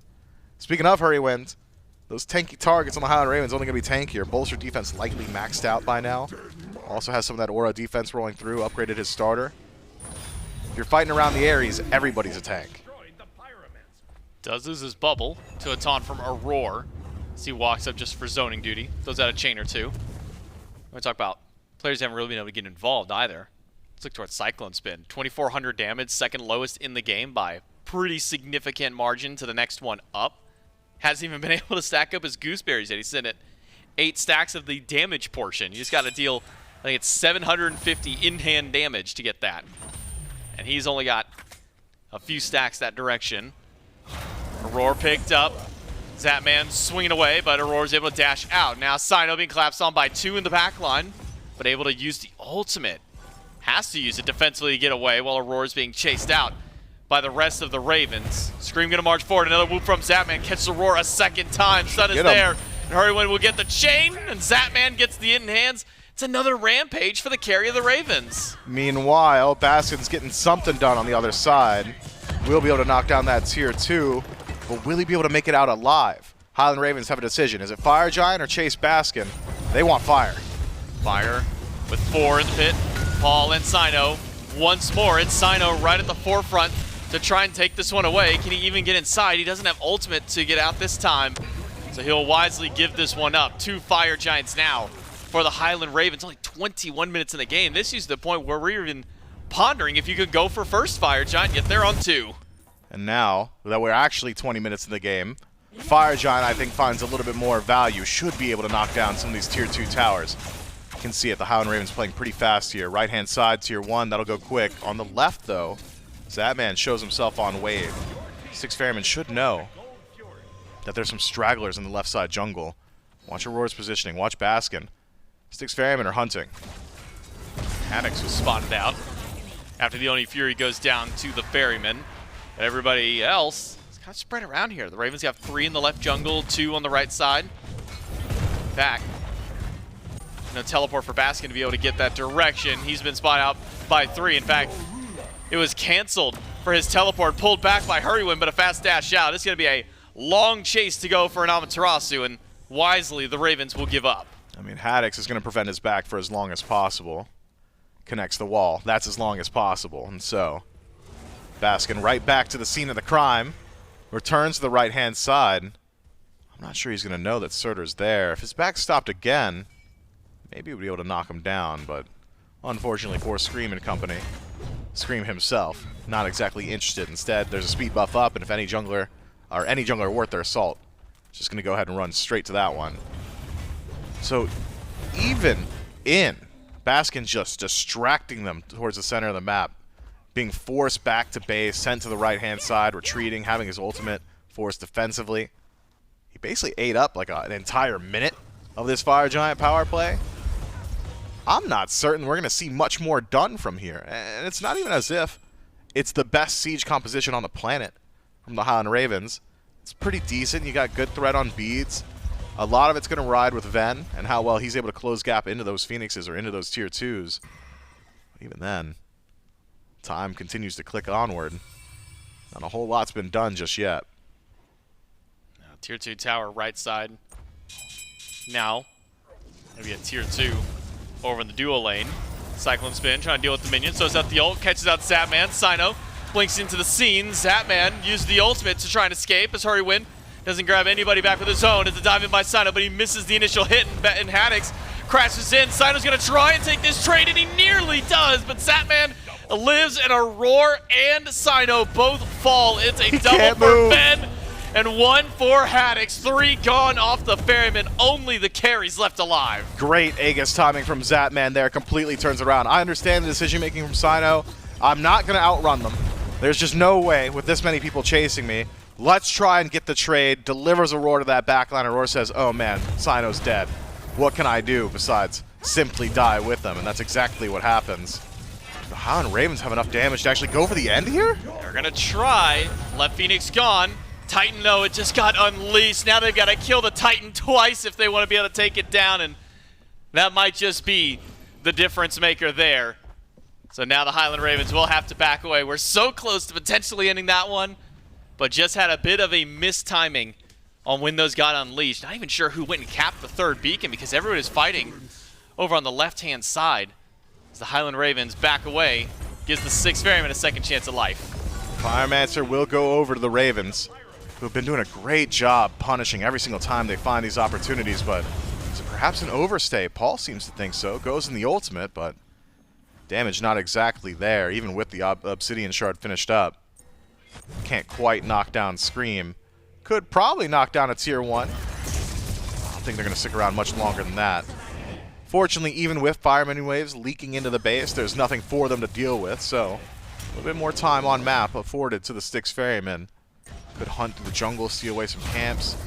I don't think they can stick around long enough for the Fury to respawn, so that should just be it. A little bit of farm for Paul to collect while he's in base. Heads back. Deals with some of the minions that went up to the Titan. Those minions are lost. Those, they're a bit lost in the sauce right now. I think maybe, I'm not going to try and figure out to know exactly what's going on with them. Cyno and Aurora will deal with them. That's the important part. Fury does go to the Styx Ferrymen. Highland Ravens show up on the scene just a bit too late to defend that objective. Even with 2 Fire Giants, a Phoenix, nearly every tower down, Highland Ravens, they're only holding about a 5,000 lead in gold over the Ferrymen. And I think we're starting to approach the game point now where Surtur comes into question on how effective he is in the late. Is he still dealing immense damage? Is he still as survivable as he once was? We get a good glimpse of it. If the Styx Ferrymen are incapable of getting in towards that Fire Giant. Big if. Answered now. The answer is no, they aren't. Just a little too late once more. Seems like every time the Highland Ravens are grouped up on fire, it's just one member of the Ferrymen considering whether or not a steal is a possibility. This time around it's Baskin, the last 2 times it's Cyno, and every time the answer's been no. Unable to stop the third fire. The Ferrymen go on defense. Left side Phoenix gone. Ferrymen group up as 5 for a defense up against the Ravens. Cyno might stick around towards mid as you guys see Scream standing by. Both very tanky in their builds. Won't be hitting each other too hard. For the Styx Ferrymen, can they hold their defense? Haddix starts off with a hammer. Aurora goes in with a taunt, and the fight breaks out as the Styx Ferrymen try and defend through. It's 2 to the left-hand side, though. Haddix getting melted back by Baskin and Cyno, even with Ben joining in. And Paul on the scene. Scream is forced to the sky, and Venenu has to go back. The Highland Ravens, they fall apart on their offense. Yeah, Haddix takes way too much damage. Force go up in the sky under threat of Aurora's taunt. Lands in mid, and Cyno, maybe not the most damaging Pele you've ever seen, still does enough that he's able to knock down Haddix with the help of Baskin. And so, the Styx Ferrymen. I don't know, J-Mac. I'm starting to see the vision a little bit, starting to see the opening thread. Things start to struggle now for the Highland Ravens. Closing out this game. Fire Giant on 4. They can get another shot on Siege, maybe group up on left, try and knock down that Phoenix before it fully regenerates. But the ability to break the base, certainly not there anymore for the Highland Ravens. Not entirely. Not without Haddix and his Fire Giant. And I'm taking a look at Paul now, too. His build's starting to find some of that damage we've been asking for. Obsidian Shard, sure, but now Pendulum as well. Pretty close. We want to sell that recipe. Morgan Le Fay has been relatively low damage this entire match. It's high up on the chart because she's been able to apply that poke pretty consistently. That poke's going to become burst pretty soon. Zapman does pick up red buff. Now on a full build Freya. He was already swinging before. Fear for the tanks who stand in his way, but to that same note, those tanks are starting to stack up that defense, Aror and Baskin. And specifically Baskin with that Midgard mail. Sure, the physical defense won't help him against Zapman, but that slow, both in attack speed and movement speed. Such a thorn in Zapman's side. And any physical, or I should say any auto attack based character. So now for the Ferrymen, one more time, we return with the Ravens on an offense. Still a 3-2 stack for the Ferrymen to try and defend. Left Phoenix is back up. Cyno and Screammmmm immediately pivot to that side. Cyno's not going to let this Phoenix go for free. And the Ravens will take some time, spin their wheels a bit before they move in for one of these objectives. Not often we see a 1-2-2 split, or now a 2-1-2 split. Haddix down the mid, jungle and ADC on left. Excuse me, mid laner. Actual ADC on the right-hand side. Freya does not pose threat to Phoenix, so it'll be actually difficult for them to knock down the bird there. I think the actual threat resides on the left-hand side of the map, where Baskin is on defense. Magi's burn from Hurry. Gonna make it harder for him to step up now. Cyclone gets a bit of damage in. But removing that Magi is the big one up against Hurriwind. One good taunt can start putting him in critical range. Baskin and Cyno to defend against Venenu and Scream. Not much of a defense though. It's a Tunkin from Haddix. And Cyno's instantly removed from the fight. Now Baskin's got to back away. Finds a double stun. But let's take a listen to the Ravens as they try and continue their push. Phoenix, get out of there. The Phoenix got guys. his death. Get the Phoenix guys. I'm hitting Phoenix. I'm hitting Milf is there now. I gotta move on her. Can we Get go the after? ulti, get the ulti, get the ulti. I'm playing I'm wall. on MILF, I'm on MILF. I can wall this Milf up. She's walled off. She's walled off. Look at Milf. Can't stop it. Yes, she's Milf. She's walled off here. She's out. She's Coming. out. I have stunner 1. Yo, come I back. have wall and two. I'm really weak here. Back up, Back back up. up. Yeah, I'm good. Let's go, Oni, guys. We could get We mid, should get maybe, mid, no? yeah. We should Okay. get mid. We should get mid. Okay, I should TP in for that then. Just hit it. At least some good comms from the Ravens, and wise to maybe back away, recognizing a couple of low health bars. Cyclone takes a huge chunk from Scream in the Aegis. backline. Chain connects as well, and Scream's burst is enough, but Paul's got plenty to return right back. Does take down Hurriwind in trade. Baskin dives in against 3, and he takes down Zapman through all of that now. It's only Paul left alive, but look at the health bars. Haddix, he's ticking away. Paul's got the double kill, and he might just have another. Scream is on the run. He's got a couple minions helping out with some vision, but Paul is going to keep him busy. Forces him up into the meteorite, and Scream is out for now, but Cyno and Paul are on the chase. Cyno dives in with the ultimate, waits for the knockup, or maybe just waits to give that one over to Paul. It's Cyno with the kill. All birds down, but the Ferrymen hold strong. But the objective has been secured, hasn't it? All 3 Phoenixes taken away from the Styx Ferrymen. Base completely broken now. There was a slight disagreement in the comms from the Ravens. Scream calls for Fury. Zap says we got the bird, and we'll see whether or not Zapman was correct and whether or not that's actually a valuable trade. Unless, can the Styx Ferrymen, do they have the damage to do Fire Giant now? If the answer is yes, this is a massive shift in the game state. Ven, Hurriwind nearby. Ven's got global presence. It's going slow. That's not real Pele damage. That's tank Cyno Pele damage. I don't know. This is dangerous. And Cyclone's on the way, but so is Hurriwind. The fire's at half. Hurriwind's here Gotta with the coin bubble. toss He it. walks Have in, but he to. loses the bubble instantly. He's got a chain on 2. Fire Giant down to 30%. The Styx Ferrymen trying to fight back against Hurry. It's a dive in by Haddix. Doesn't get what he's looking for. Cyno bursts away. The Ferrymen get the fire, but they lose Cyno. Will they lose any more beyond there? Aurora is low. Haddix tries to cut off the path, removes one He's way got it. for Paul to get out. The chains are there. The spin on top, but Paul finds the knockback. Uses the Aegis to get away Still from alive? Zapman, and Hurry doesn't go down No either. teleport? Duncan is not The there. turn? It's Baskin to take one down, and Baskin picks up the triple kill. The Styx Ferrymen on a risky call at fire. But look at the Payoff Titan. big. The Titan is low. Paul's got to go back. Does he There's a see it? wave behind you, Paul. You got to deal with another one. Cyclone's there. The Titan lives. And the Fire Giant's on 4. And wait, Baskin picks up 4? What just Scream's going for it. Why is he even happening? Scream is here.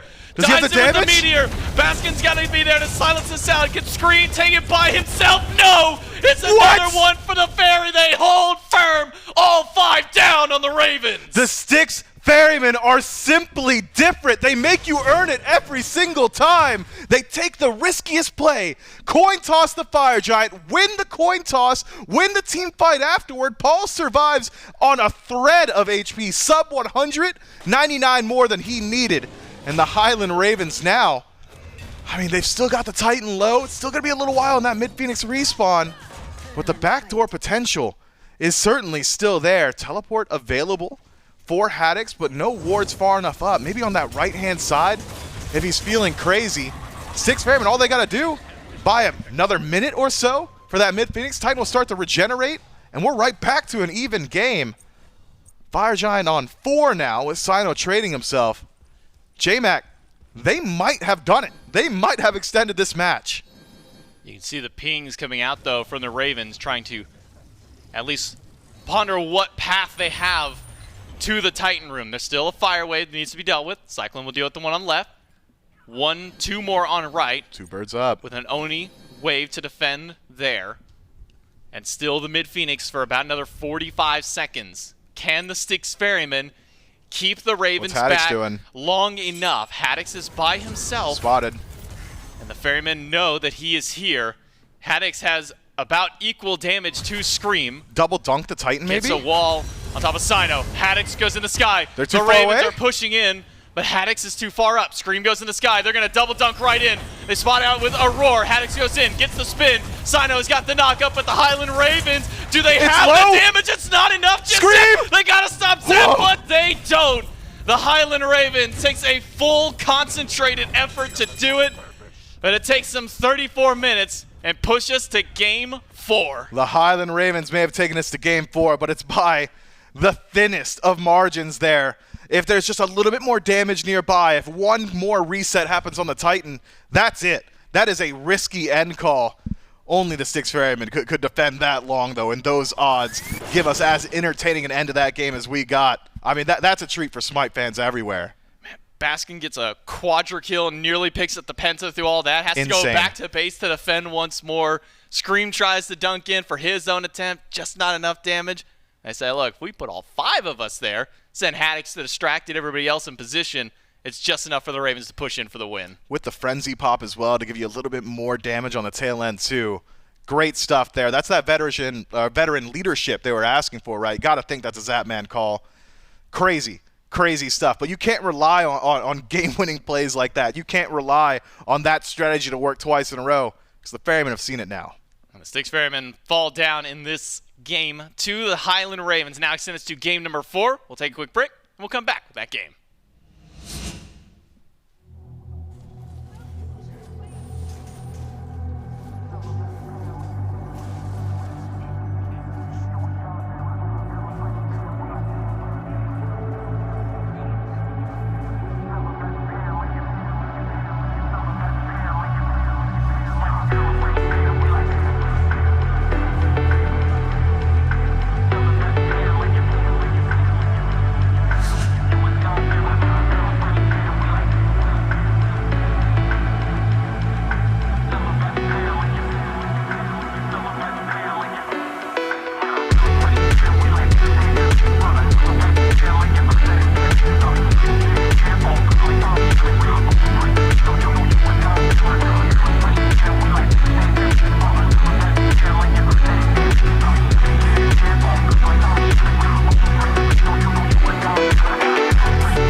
It's 3 a.m. I just touched down. Wanna call me to buzz down. It's love over lust now. I don't know who to trust now. Tell me who can I trust now? Hey. Yeah. It's 3 a.m. I just touched down. Wanna call me to buzz down. It's love over lust now. I don't know who to trust now. Yeah. Who can I trust now? Hey. Lately I've been on the go. School is home away from home. Inner teed up on my own. Load up the beat, turn in my zone. I feel alive today. Don't fuck up my vibe today. Don't come at me stirring my pot. You might get erased from the plot and end up under plot of them grass blades. They been throwing me mad shade. All this ducking and dodging, your offs in the wavelengths. You negative headspace. That version of me that you thought that you knew had been newly updated. I'm activated. Whatever they on oversaturated. I'm the cure, my intention is pure. My life been a blur, yes sir. Yeah. I've been stitching my wounds and flipping my tunes, reversing my curses. I wrote it in braille, never stale. I spoke it in cursive. I'm not from where earth is. The features ethereal, the ancestors surging through veins. I've been curving and purging all person in places and things that don't serve me. My hands on the cloud, my feet where the turf is. That's perfect. On God, yeah, I'm activated. Control, burning down trees. Big shout out my ashtrays, never empty. I'm litty. I've been painting the city. Yeah. Still painting the city. It's 3 a.m. I just touched down. Wanna call me to buzz down. It's love over lust now. I don't know who to trust now. Tell me who can I trust now? Hey. Yeah. It's 3 a.m. I just touched down. Wanna call me to buzz down. It's love over lust now. I don't know who to trust now. Yeah. Who can I trust now?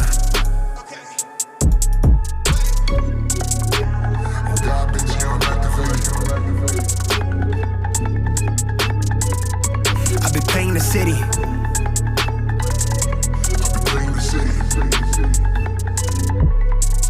It's 3 a.m. I just touched down. Wanna call me to buzz down.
Well, it is not a blowout here today. 2-1 is the score.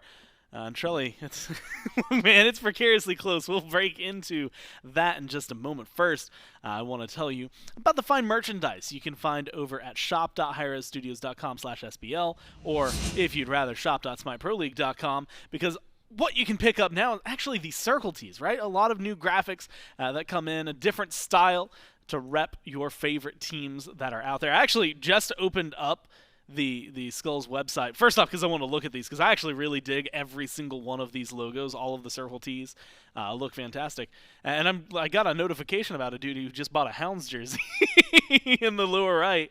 There's also a ton of stuff down there that you can find, but if you want to get a t-shirt to wrap them in a comfortable style, you want to put on a jersey for your team, or if maybe you just want to represent Smite, there's all sorts of merch for your teams and for the game over there. So thanks to our friends over at Skulls, and make sure that you go to, again, shop.highresstudios.com/SBL, or just shop.smiteproleague.com. It's Gorz Trelly, and it's going to be, in just a second, Game 4. And Trelly, the way we get there is a wild, wild ride. And more specifically, it's that the end, even when guaranteed, didn't feel guaranteed. I mean, there was a moment where you saw Thor go up, and your exact words were, all right, yeah, this is game over. And you were right. But it was a lot closer than I think you expected. Yeah, I mean, the Highland Ravens come out swinging in this game. They absolutely dominate, I would say 95% of it. And then, you know, once they got to that late game, there was a beautiful stop, a beautiful defense, and more so just a great pick that the Ferrymen were able to turn into almost a pentakill for Baskin. All the while, the Titan was just getting swarmed with fire minions, and it looks like all is over. You know, Scream goes to ult, and at that point, I was like, does he even have the damage? 5 people are grouped up. There's no way. And he didn't. Ends up not getting the end call. But then after that, there's another end play where the Phoenixes were just about to spawn in on a razor-thin margin. And you look towards Haddix and Ven, and you're like, hey, they could easily, like, Haddix ult the Titan, and then Ven could ult to whoever he ults to, and go in for the end call. And they do just that, along with Scream, who was able to get a Scorching Blink as well. They just had to all in and go for the low-stakes play, because that's really what you can do. I guess it was high stakes. It was almost guaranteed with how low the Titan was. But if you mess up that play, your game is over. Your set is over. You get 3-0'd, and it ends up working out for them. The Phoenix had spawned in right away, so if they didn't end off of that play, it was guaranteed over. The Ravens played, like you said, a very solid game. There was one moment, we saw it in the replays, Cyno missed an ult on Zap over and left, and that changed, I think, a dynamic. A fight that could have been a massive win for the Ferrymen instead turns into a Ravens win there. And like you said, they play a majority of that game really well. Yep. But if you just slice like the last 5-10 minutes, it's really rare that you see the team win that admittedly kind of looked worse in the 10 minutes. But they had the Phoenix control, they get the FG control, and they win the important fights and do exactly what they need. A few moments that felt like we were going to see a 3-0, but they push us to Game 4. And it all starts now. Ferrymen. First pick, Ravens. Second pick. And it comes down to this. First off, Baba Yaga was banned out by the Ravens last time, and they're going to go ahead and continue that route. I wondered if it'd change if they aren't first pick. The answer is no. Pele gets banned. I know you were talking a little bit, and there was definitely some discussion about the build around the Pele. I mean, it's just a Cyno thing, but I watched him get 100-0'd off a Thor ult, and it's like, okay, so why are you building half tank Pele? I'm gonna say 90% tank Pele if you still get 100-0'd off that Thor ult. You know what I mean? Like, it just feels like if you're gonna be playing Pele and you're gonna be building those tank stats, it just doesn't work out sometimes. But hey, sometimes it does work. And I think that's a big difference maker. There are times when Cyno would get out with 1 HP, and I guess that's the reason that he's going builds like that. There's also a reason not everyone's doing it, because Cyno is not looking for the glory. He's looking for the setup for his team.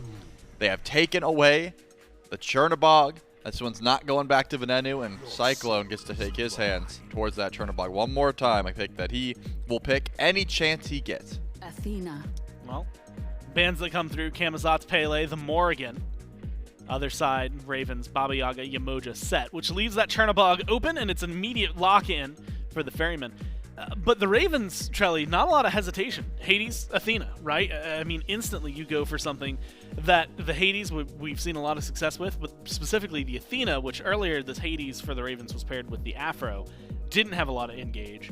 And I think you had said it best, where Athena's like the standard engager. You dash, you taunt. It's very, very straightforward. It's very simple. Giving up those two is scary, but I think the Ferrymen knew that if they could get their hands on Chernobog, they'd be locking it in regardless. So go ahead and grab it. You got to think that Aror would love to get his hands on the Ganesh before this second wave of bans. This is something that he is like to play a fair bit into the Athena. So if they are going to grab it, it would likely be in this top 2. But with Pele gone, with the Baba Yaga gone, Will Paul just go back to the Morgan Le Fay, or will he leave his pick for later? Also something that Paul hasn't done for a while, but there was a time when the Styx Ferrymen would just leave Paul's pick till last so he could see what everyone else went. He would take 5-6 bans, not really care. Doesn't seem like that's something that Paul's too concerned about, because it's going to be the Naja into the Sobek just to try and interrupt this Athena, that dash, that pressure in duo. Not a bad top 3 here for the Ferrymen, but man, that top 2 from the Ravens is scary. You know, we've been talking a lot about Ganesh into Athena. Do you like the Sobek more than a Ganesh right there? I don't think I like the Sobek more into the Ganesh, full stop. But given the fact that the Ferrymen have been getting rolled over in duo a bit, I think they want pressure, and they want Aror to be confident and just annoying. And it's way easier to be a nuisance in the backline and just run around and CC on Sobek than it is on Ganesh. After your dash on Ganesh, you're hoping your team's there to bail you out. Sobek can lurk in the waters, he can juke around, he can build a little bit of movement speed, he can be a nuisance. So I think this pick makes more sense for where we are in this set, but just blanket statement, I think the Ganesh is almost always better. Well, you get something that is going to be, again, an interesting, maybe flexible pick. Inserter locked in for the Ravens. So Trelly, actually with Hades on the board, it kind of feels like this is going straight into the jungle again. Admittedly, I don't think we've seen, outside of Phase 1, we haven't really seen any Surtur in the solo lane. He's been essentially a jungle exclusive lately. Yeah, I'm thinking probably goes back to Scream. Would make the most sense given the performance of last game and just the fact that the Hades has already been locked in, but you're right. It hasn't been played recently in the solo lane. I just think there's a lot of solo laners that have the ability to go towards it. Interestingly enough, Styx Ferrymen didn't really ban any of these magical ADCs. Maybe they were just thinking that since they have a Hades, there's already going to be a plenty of magical damage. Maybe that's not something the Highland Ravens would go towards. Or they're just not fearing that Freya or that Olorun. Because the Ferrymen have their choice, and they're not going to take one here, I would assume, unless they want to do something really wonky. They have their options to look towards exactly what Paul wants to go, or, better yet, probably to save it until the end of these picks and bans. And it will actually be the Nuwa. The Ravens want to take that one first, and they say, hey, we need a little bit of extra damage. I guess has a decent matchup into Naja if you want to try and catch some Rin bounces for yourself, and also just a pick that Ben's been known to go to at times. It was one of the few, I'm going to call it standard mages, when we did the God Pool reflection, I guess, on the earlier this set. Between him and Paul, that was just a Venenu pick. And that's going to be true on anybody you put on the other side of the Venenu right now. Nobody else is playing the Nuwa, and so we'll have to see how well it does. Overall, he can do great things. We saw it a few weeks ago where he was able to absolutely run house with this pick. But I think it depends maybe on the full picture for the Ravens. Also a little bit on what Zap's going to play and where he's going to go. Granted, God Pool conversations around Zap, it's never, oh man, he doesn't have something he can play there. The guy will pull out Apollo if he thinks it's going to work out well. So he's got definitely the depth there. Wow, they did it. But this creates a very interesting dynamic. Freya surely is going over towards Cyclone and Cherno to Paul. Yeah, I think I said unless they want to do something wonky, which wouldn't be wonky for anyone else in the league, but yeah, for the Ferrymen in particular. It feels wonky. Yeah, it feels a little bit more wonky. So they ended up doing it. I assume, yes, that you just hand Chernobog over to Paul and let Cyclone pilot the Freya, but considering Cyclone has played so much Chernobog already, and I know that Paul knows how to play this Freya, they could switch it up. In theory, it is a possibility.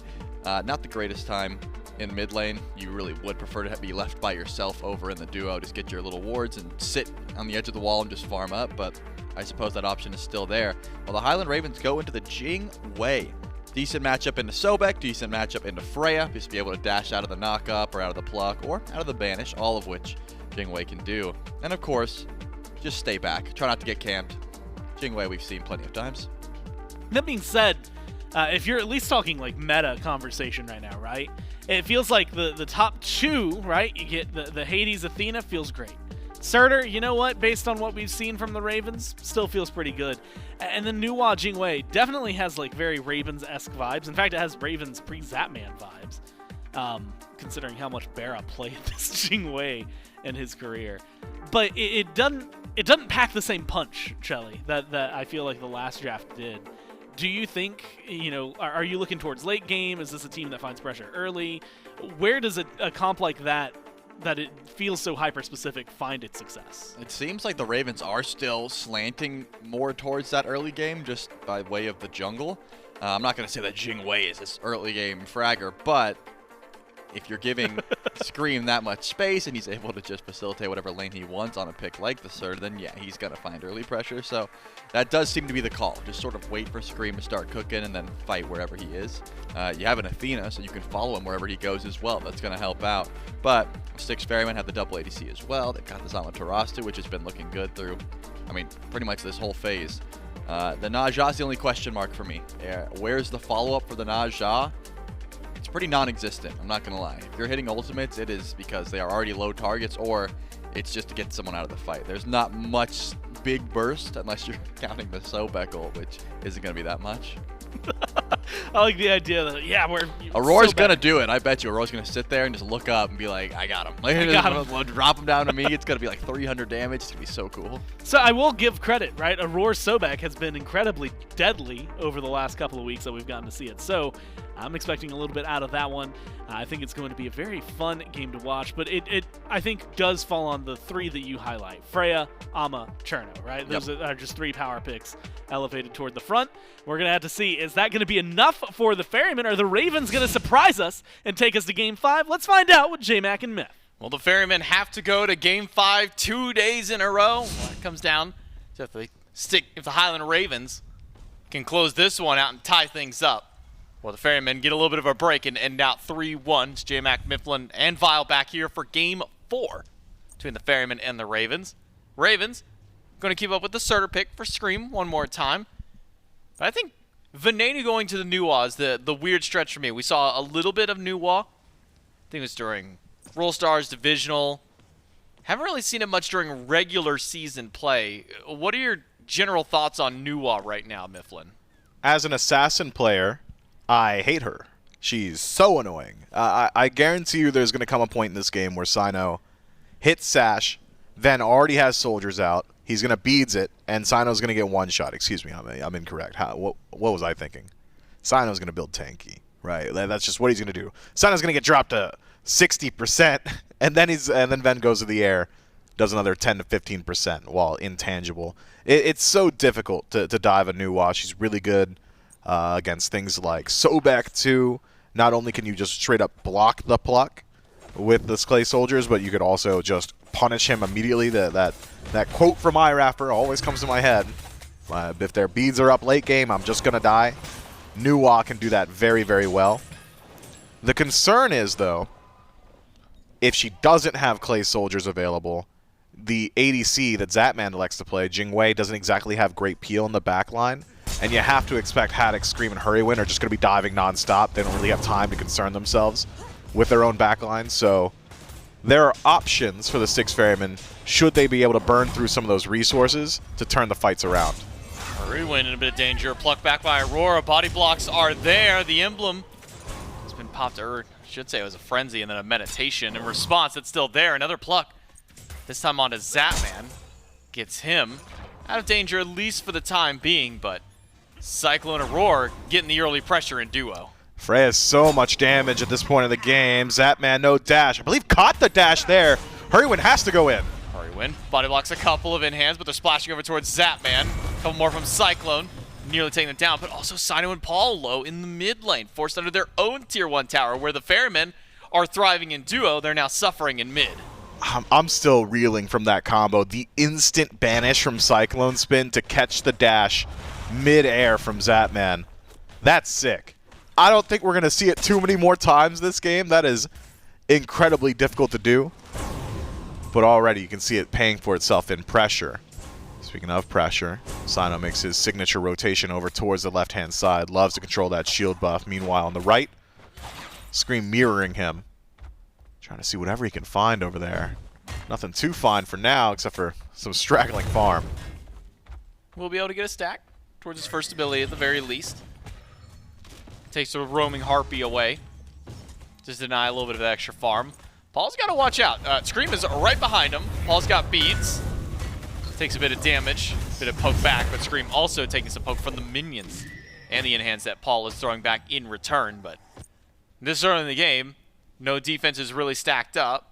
Scream's still hitting for a decent bit. No, it certainly does hit very hard right now. That's uncharacteristic from Paul, though. You got to expect that rotation back from Scream. He had known that Scream was on the right side jungle. Losing on your beads this early will put a target on your back. Zapman pulled back in, but he's got so much wave to play with. Should just be fine here. Once level 5's hitting lane, I think the duo becomes a little bit more interesting. Actual kill pressure and presence from either side, but until then, both are relatively safe. No blue buff invade from either team this time. So both of them will just go to their respective owners, dropped by their respective sides of the map as well. Even in this early, with no deaths on the board just yet, it's the Highland Ravens who come out slightly ahead in the gold department, about 700-800 gold, bouncing back and forth between them. Same for experience. I'm trying to figure out exactly where some of that's coming from. A little bit, at least in the totems, 2 of those going to the Highland Ravens, so the answer's for about a third of it. The rest of it, just good split farm and pushing waves under tower. Yeah, we'll see. You'd think the pressure would reside somewhat with the Styx Ferrymen, considering how well their duo lane have been doing, but Haddix on Hades is just going to out-pressure wave every single time. Baskin's going to be okay. He's not going to fall down in lane, but good luck matching a Hades wave clear, at least pre-7, pre-8, before you get a few items on that Amaterasu. I'm keeping my eyes on that mid lane. Feels like Paul, at least for the next minute, certainly a decent target for the Highland Ravens to try and put some pressure towards. But even then, Chernobog's in the unique position of, I have an Aegis still. It's in my kit. I'll dash into the wall, so maybe makes it a little bit more difficult for Scream to justify putting all of his time and pressure there. Same could be said of Cyno, though. Rotations towards Ven, force out those beads. Could create opportunities where Paul can play a little bit more aggressively. Or even rotations towards that duo lane. It's not as if the duo of the Highland Ravens have been shying away from the fight. They've been losing out in the PvP pretty consistently, but they continue to step up to those waves. Maybe the Naja could find some value there, catch out Hurriwind, who likes to pick up the Frenzy in first slot, so no great answer to the Windfire Wheels. And Charlie brought it up jokingly on the desk. Biggest follow-up of damage that we're going to see to Windfire Wheels is the Sobek ultimate. At this point in the game, Sobek ultimate's pretty good. We'll see if we do see that combo at all, whether it be early game or any portion of the game. Scream trying to farm in lane. Baskin goes with an ultimate. Gets the meteor out, but Scream's going in. Hurriwind's a bit further behind. A taunt in is good, but now it's Paul on the scene. First blood goes to Scream, but it's returned by Paul and up into the sky. A crash back down. Does not enough damage to Hurriwind with Haddix nearby. Paul and Cyno might not be able to stick around so long. 1-for-1 trade, but first blood to the Ravens. Does cost Cyno his beads, though. Thought maybe we'd see Haddix try a little bit harder. Channel that Pillars of Agony. Not the case. I wonder what that's about. Aror, just a little off the mark there. Fortunately, Ben, just as off the mark with his own stun. I wonder if that's a combo that the Highland Ravens have gone for before. The Athena plus Surtur ultimate in conjunction. Because it seemed to me that Scream thought that Athena was going to dunk down with them, but it's at the origination point. Or maybe it was just slightly mistimed there. Keep our eyes on that one. It's similar to the Thor dunk combo with Athena. You got to be real quick with it. Yeah, you can't sit up in the sky forever as Thor, and you can't pull too early on the trigger for the Athena. We've seen it once. We'll see if it happens again. Let's see if it really is a practice style, or maybe it's just a bit of a happenstance by the Highland Ravens. But with the 1-1, first blood going to the Ravens, the immediate return kill going to the Styx Ferrymen, giving it over to Paul, who really didn't get to have a whole lot of impact, at least in the early game last time. The Morgan Le Fay got pretty bullied out for the Styx Ferrymen. But out here on the Chernobog, having that early global rotation to match that of Hurriwind allows Paul to get involved pretty quickly. And he'll do it often. Paul loves playing outside of that mid lane. One of the more active rotators in the role. I'm not sure that he's going to have too many opportunities to get involved in solo. I think even then, the rotation to solo lane is because Haddix isn't there. When Hades is there, things just become so much more difficult. Speaking of the solo lane, Vital Ant, first slot for Baskin. Seems like he wants to deal a good deal of damage early on. I wonder if that also puts a target on his back. Not exactly the tankiest Amaterasu you've ever seen. A little bit of extra health, but that's it as far as defensive stats go. But it really is that extra attack speed and that little bit of extra burst that you get. It's going to hit All hard. those heals are active. It's going to allow him to stand up and maybe try and fight against Haddix inside of these waves. But it is a Hades. Still not fun to lane against. And not fun for Zapman. CycloneSpin goes up, needs a little more damage. Paul will dash in to make sure that Zapman goes down. There's 2 nearby. A taunt is not enough. Paul will remove Zapman. That's 2 for the Ferryman's mid laner. Playing real far up in that lane. Thought maybe CycloneSpin would be an easier target than he was. Valkyrie's discretion. Held on to it for the utmost amount of time. Waits until the very last second just to return damage. Airstrike, not enough space created. The Styx Ferrymen able to punish. You gotta play cautiously on the Ravens when you're gonna play that far up, especially in the duo lane, the longest lane on the map. I mean, you gotta believe Paul's gonna be there every single time. And if he isn't, you can at least apply that slow, or maybe even have to concern yourself with those jungle rotations. But for the most part, it seems like Cyno's content to go ahead and just hover the right-hand side and try and bail out Baskin, who's been the recipient of a lot of pressure from Haddix. Speaking of Cyno, I was being a bit glib when I said it earlier. Yeah, tank nausea. Yeah. Might as well. Ult from Haddix. Gets one away from Baskin. Scream a bit late to try and capitalize on it. But may just be able to. Nope, can't even go for blue. That one actually got dropped by Cyno just earlier. Aror now keeping Zapman and Hurriwind busy. Goes to lurk in the water. Has Cyclone nearby. Whoop catches Hurriwind. Cyclone will team up with Cyno to try and go for one, but their target selection is split. Cyno throws up the ring toss, gets the sash, will pull Hurry up to the sky. Even a pluck by Aror just to get a little bit of extra damage, but they need more from CycloneSpin, and they got plenty of it. 3 for the Styx Ferrymen. Bit of miscommunication on the timing of CCs, though. Yeah, it doesn't seem to matter, though, does it, when the damage output's behind it, and so Hurriwind knocked down this time around. I'm starting to see a rising issue for the Highland Ravens, and its name is CycloneSpin. This Freya is doing a lot of damage already. Zapman won't be allowed to box at any point in this laning phase. That opportunity completely gone now. It just doesn't have as much damage, doesn't have as much sustain, doesn't have as much survivability. Gonna need a lot of help there. Or you could just leave him alone on an island and trust him to play safe, but if I know anything about Zap, generally likes to play a little bit more box heavy in the lane. Seems to me he's in check now. Playing a little bit closer to that tower line, but a rotation from Scream might be able to punish CycloneSpin playing as confidently as he is. I mean, come on. Okay, Zapman needs a couple too many shots. Should have the dash to get away, no problem. Cyclone will take away the last bastion. Why does he hit so hard? Zapman's tower. Look, he's got Telkines and Tier 2 ring after that, plus a Conduit gem. That's the best Tier 2 item in the game, I'm not joking. The stats on Tier 2 ring, Enchanted Ring, don't sleep on it, man. I won't. Especially not after what's been done right now. Plucked by Aror, grabs Scream. CycloneSpin's going to keep fighting back, but he's got ultimate and a banish. Pulls the Hurriwind and Scream out of position again and forces the ult from Scream. Cyno back on the scene. Aror, he's got the pluck, goes through every one of the minions to find Hurriwind with that one. But with Zapman showing up in a frenzy pop in response, thinking the Ferrymen might keep going forward. The Ferrymen, they were already done with the fight by that point, and they head back to base. Yeah, Hurriwind pops Frenzy like a squid pops ink, man. Just get away from me. Works out this time. Not sure it was super necessary. And all of a sudden, these lanes for the Styx Ferrymen starting to look much, much better. Paul playing further up because there's so much pressure on the left-hand side. CycloneSpin throwing his weight around as well.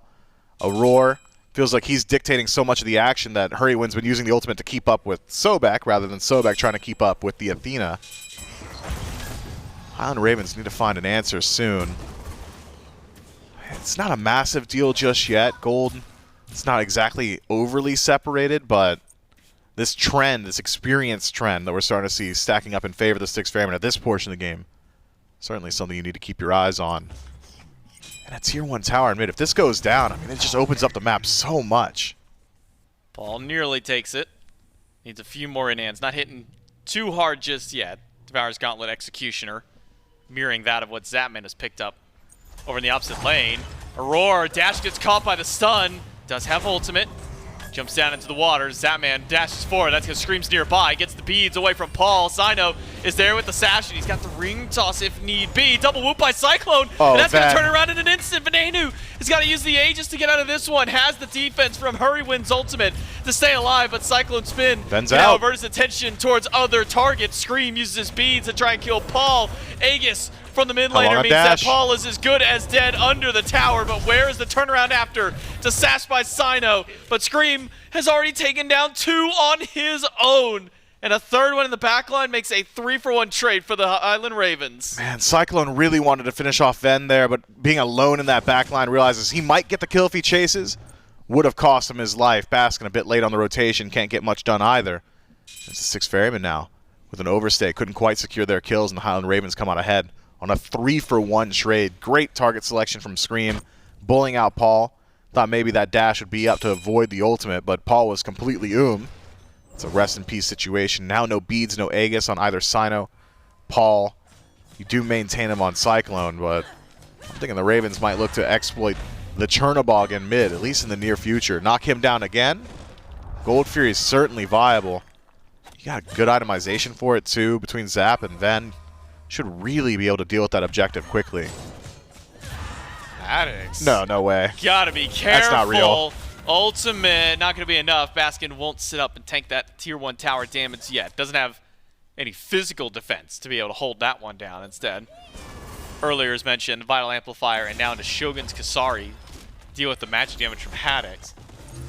But a near solo kill just goes to show what when you throw 2 players building damage against each other can do. And it's gonna be Baskin on top. Yeah, a little bit tankier for Baskin too, thanks to that Shoguns. The additional attack speed in conjunction with Vital Amp might be able to help him keep up with DPS on Hades, but you're not going to match as much sustain. Paul fighting against Scream, but Scream's just kind of wandering in the middle of all of that fight. Didn't really get any damage to Paul. Will be just fine. Same with Cyno. Walks in, tosses out a ring toss, and not much more beyond there. But it's a group up of the Ravens in the left side jungle. Gold Fury is up. Zapman is nearby waiting for the team, but they've given away that they're heading that direction. Aror will be the first one to spot it out. CycloneSpin on the bottom side of the pit. The Highland Ravens have gotten their heat check. There's Aror. They got his ultimate too. Pyromancer for free over to the Styx Ferrymen too. Keeps that gold at dead even.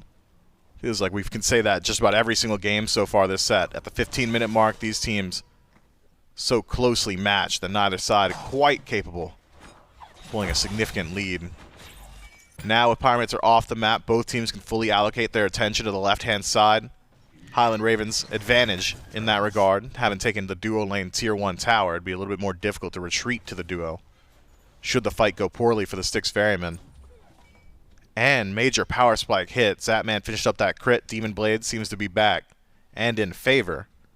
CycloneSpin finished up a little bit of penetration himself, so these tankier targets on the Highland Ravens, maybe not as tanky as they might appear at first. Keep my eyes on some of those interactions.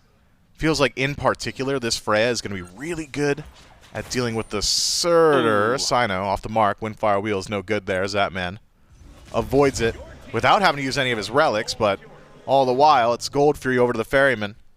Just grab it easily. No vision from the Highland Ravens, no oracles. The Ferryman already took it. So it's a simple trade. We'll call it a zoning ultimate from Cyno. I'm like, yeah, care. Look what he's got built. That's 40% CDR. That ults back up. Fair in enough.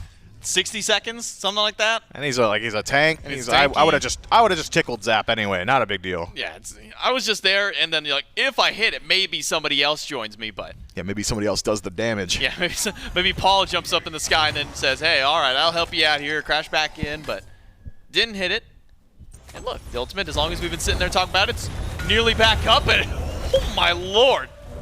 Venenu erases Cyclone with the help of Scream. Cyno now wishes he did have his ultimate to try and fight back in. We'll get the sash on Scream. Burns he kinda his hits beats. hard. Ultimate is now back up, and Paul swinging away with enhancing against Hurriwind as Aurora continues to zone, but it's 4 versus a very weakened 3 on the side of the Ferryman. But Cyno goes back in. Zapman uses ult instantly. As Cyno holds on to ult. Wait, but Baskin? Baskin rotating around the top side of the fight. Haddix is going to be late to the party. Baskin's already there. Ult swipes onto 2 different people, stuns out Scream, and Cyno's there with the extra follow-up. The 6 Ferrymen have gotten their 2-for-1 trade, only losing Cyclone. Meditation on the way out. And the ferry that is Baskin. Just going to give everybody a little bit more movement speed. Means that Haddix, who was trying his best to make that rotation, walks through the tier 2 mid tower, walks through the jungle, nearly makes his way all the way over. Just could not quite keep pace with the Amaterasu, and can't exactly blame him. Doesn't have the same level of movement speed hard baked into his kit, and so the Styx Ferrymen take a clean team fight win, as well as the objective, pushing themselves now for the first time, I believe, 2,000 gold up in this game. I was really surprised by Cyno's damage output, that runic hammer. Putting in a lot of work there. I believe I saw a 200 damage auto attack on a Scream. Scream clearly not as tanky as he might believe. Does a whole lot of damage though. I believe that's just a blink 1 from Scream onto Cyclone immediately into Ven. Just going up into the air, and that's all she wrote for CycloneSpin. It's a good heat check. Now Cyclone knows, well, the only thing I can do really is fight back and hope I do enough damage in return. Taunt to Aror. Aror plucks Hurriwind and gets the ultimate. Maybe questionable by Hurriwind. Guess he thought there'd be more follow-ups and wants to bail out as soon as possible, but Paul's clearing mid-Harpies, Cyno's behind a wall, and Auror's capping the beacon. That goes to the Ferryman. 2 beacons down, 1 more to go before the Titans unleash. But the 6 Ferrymen starting to group up around this Pyromancer. And the Ravens will make their response. Hurriwind moves in along with Venenu, but the Pyromancer's already done. The Styx Ferrymen have gotten that one, and Aror will be the sacrificial lamb to the team. Aegis buys some extra time, but the Highland Ravens still going to keep going in. Venenu with the ultimate and a blink in to keep this chase up. They want to kill someone more, and it's going to be Cyno. Baskin sits by and watches. It's a double for Zapman as the Ravens head towards fire. Fire Giant should be an easy pickup. CycloneSpin's posturing as if he's going to walk that direction. I mean, you could threaten steal with Valkyrie's discretion. That's really it, though, and even then, it's not going to be easy to take it away from a Nuwa. Cyclone's here, but he's by himself. Gets the whoop on Scream. Silenced by 1. Baskin now here to try and stop things down. The Fire Giant goes to the Highland Ravens, but Scream is ready for the damage on the CycloneSpin. It's not quite enough. The dot isn't there, but neither is the lifesteal, and neither is Paul. The Highland Ravens have now picked off 4 and gotten fire on all 5. Really surprised to see that. I mean, there really is nothing CycloneSpin could have done to have matched Shiny Metal Clay Soldier combo, right? Valkyrie's discretion, you're hitting for about maybe 200 per shot at this point on the Fire Giant, maybe 3. That's not matching any individual ability from the new Wa, so perhaps preying on some mistakes from the Highland Ravens. Unfortunately for Cyclone, not exactly given over. We did get to see some of that damage output in a Scream, though. Nearly turns around that fight from 10% thanks to the lifesteal that Cyclone picks up in last slot. Maybe had he put his mind on PvP a little bit sooner, could have at least stripped Fire Giant from 1, but as it stands, it's the Highland Ravens now, Fire Giant on all 5. The ball's in their court. Primal Fury might be an easy target. Baskin's got the damage, especially with Cyno nearby, but really don't want to get caught out in the jungle, so instead it's a reset back to neutral, and the Highland Ravens get to choose where the fight happens. Zapman on the scene. Ferryman nowhere to be found. They're over in mid. Even heading over towards right side of the map. So Primal Fury will go to the Ravens, and now a slight flip of the script. It was 2,000 up for the 6 Ferrymen. Not quite there for the Ravens yet. Still a few towers to start working towards. Have completely removed that small mountain of gold that the 6 Ferrymen had built up for themselves. And it's now everybody except for Scream on the left side of the map for the Highland Ravens, pushing up tier 2 tower. Cyno can throw a ring toss to get some damage in. With a 4-man show up by the Ferryman, that's enough for the Highland Ravens to say maybe tier 2's not worth the fight, and they all back away. What's going on in mid, though? Scream going to step up to the tier 1, and Baskin says, look, even if I could prevent this, got to be concerned about the rotation from the rest of the Ravens through the jungle, so they'll let that one go. And the fight shifts from the left now to the center, but it's always at the tier 2. Hurriwind dashes in, can't get the taunt, he's plucked back, he's Tower's hit by gone. the tail whip, and Hurriwind might just be gone as well. Baskin takes him away, and Scream goes up to the sky. Now full 5 force from the Ferryman. Paul slows them down with his own ultimate, but he'll head over towards Scream instead. It's just Cyno chasing up mid. Will go back to rejoin his team on the chase for Scream. Venenu's ult just there for damage, but Scream is as good as gone. A whoop only delays his health bar for a little while longer. It's 2 for the Ferryman. Can the Ferryman find any more? Cyno's on the hunt. He found Zapman just farming the jungle. What? No beats? You have beats, Zapman. Where's your follow-up after? Doesn't need it. Gets knows. the ultimate just in time. Trusts his health bar way more than I did. He's Veteran. alive. Look, he knew there was no Deathbringer on that Naja. Dude's got no penetration. There's no problems. Does lose out on the airstrike, but maintaining both of his relics, I think pretty worthwhile there.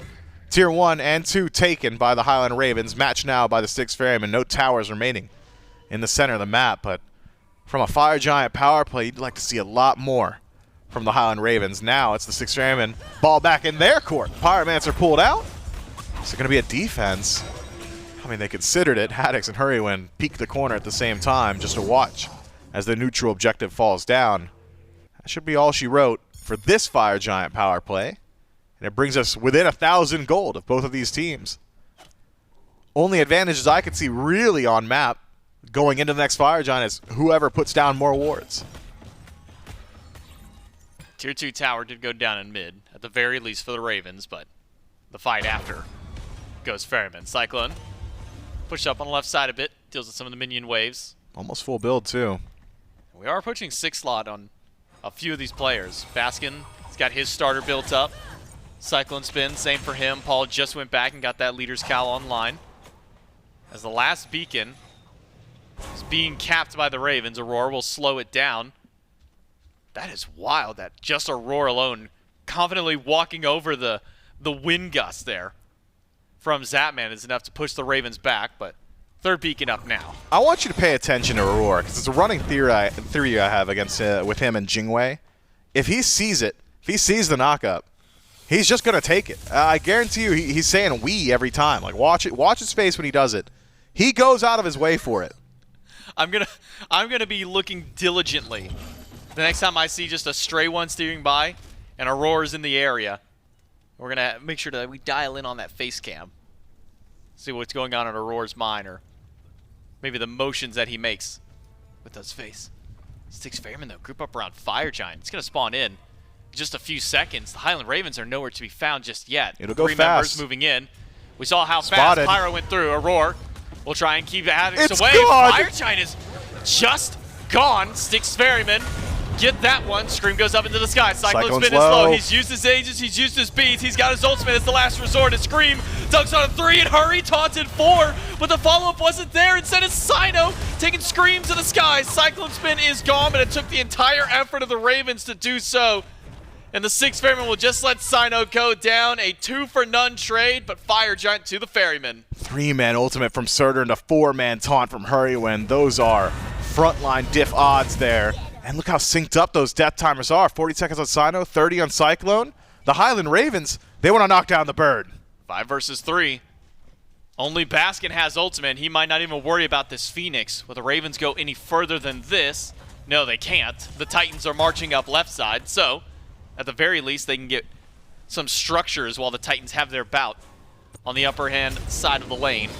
It'll just be Phoenix and Tier 2 Tower. A win for the Ravens. They don't get the Fire Giant. They get everything else that they were looking for after.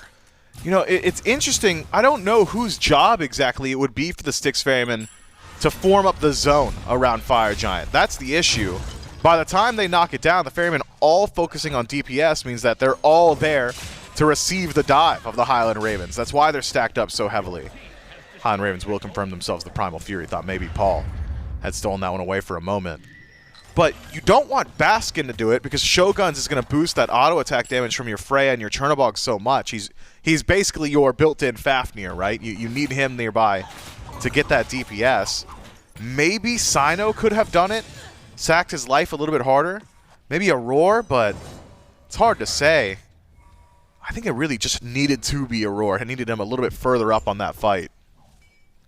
So Ferrymen lose 2. Not the most important players on the team to have that fire. That goes over to Paul, and then these frontliners immediately after. Paul's still not that full build just yet. Hasn't had a chance to sell his recipe. Really nobody on the side of the Ferrymen until just now when Cyclone's going defense for his final item. Wants to make sure he stays alive, and that all-important 20% CDR breastplate. Yeah, maybe a little bit of aura defense too, if you so choose. So I don't hate this decision. Feels like a little bit more percent pen might have served him well, or even a little bit of lifesteal to help out with some of that survivability, but I saw the damage he was doing to Scream. I know the damage he's going to deal to Haddix, so CycloneSpin instead would rather have access to Valkyrie's Discretion or the Banish a little bit more often. So best way to do it would be that Breastplate of Valor. Fire Giant timer, we got a minute left on it. I think all you're really doing with this minute is pushing out mid waves and waiting for the next round of Fire Giant, unless you can find a pick on map. Haven't quite seen a Windfire Wheels and a kill combo in a good long while. Something the desk had brought up a fair deal was that lack of follow-up. We're starting to see it now. Early game when it was just Aror, that's fine. Aror hasn't really built a whole lot of damage though, so even lurking in the waters, not exactly the most threatening thing on the planet. Taking my eyes on Cyno's build too. Wonder what he decides to sell that recipe for. Are we going to go even further down the defense tree, or maybe instead just throw a Deathbringer in there? Luxury 6-item Deathbringer. Make that ultimate so much more threatening. Maybe Zapman will put some respect on it and beads it the next time around. I wonder what the golden hand values are for a couple of these players, because Paul's been sitting on 5 items for a while. Cyno's been sitting there for some time. Aurora just bought Spectral, so we know where his gold has been going towards. And Baskin was able to get a full Mantle of Discord immediately after. So maybe just waiting for those 6-item power spikes to really pop in before we see the Ferrymen commit to their next fight. And here at 29 minutes, it's not often that we say the game is legitimately dead even, but with less than almost less than 1,000 gold in XP right on the bar. Give it a second.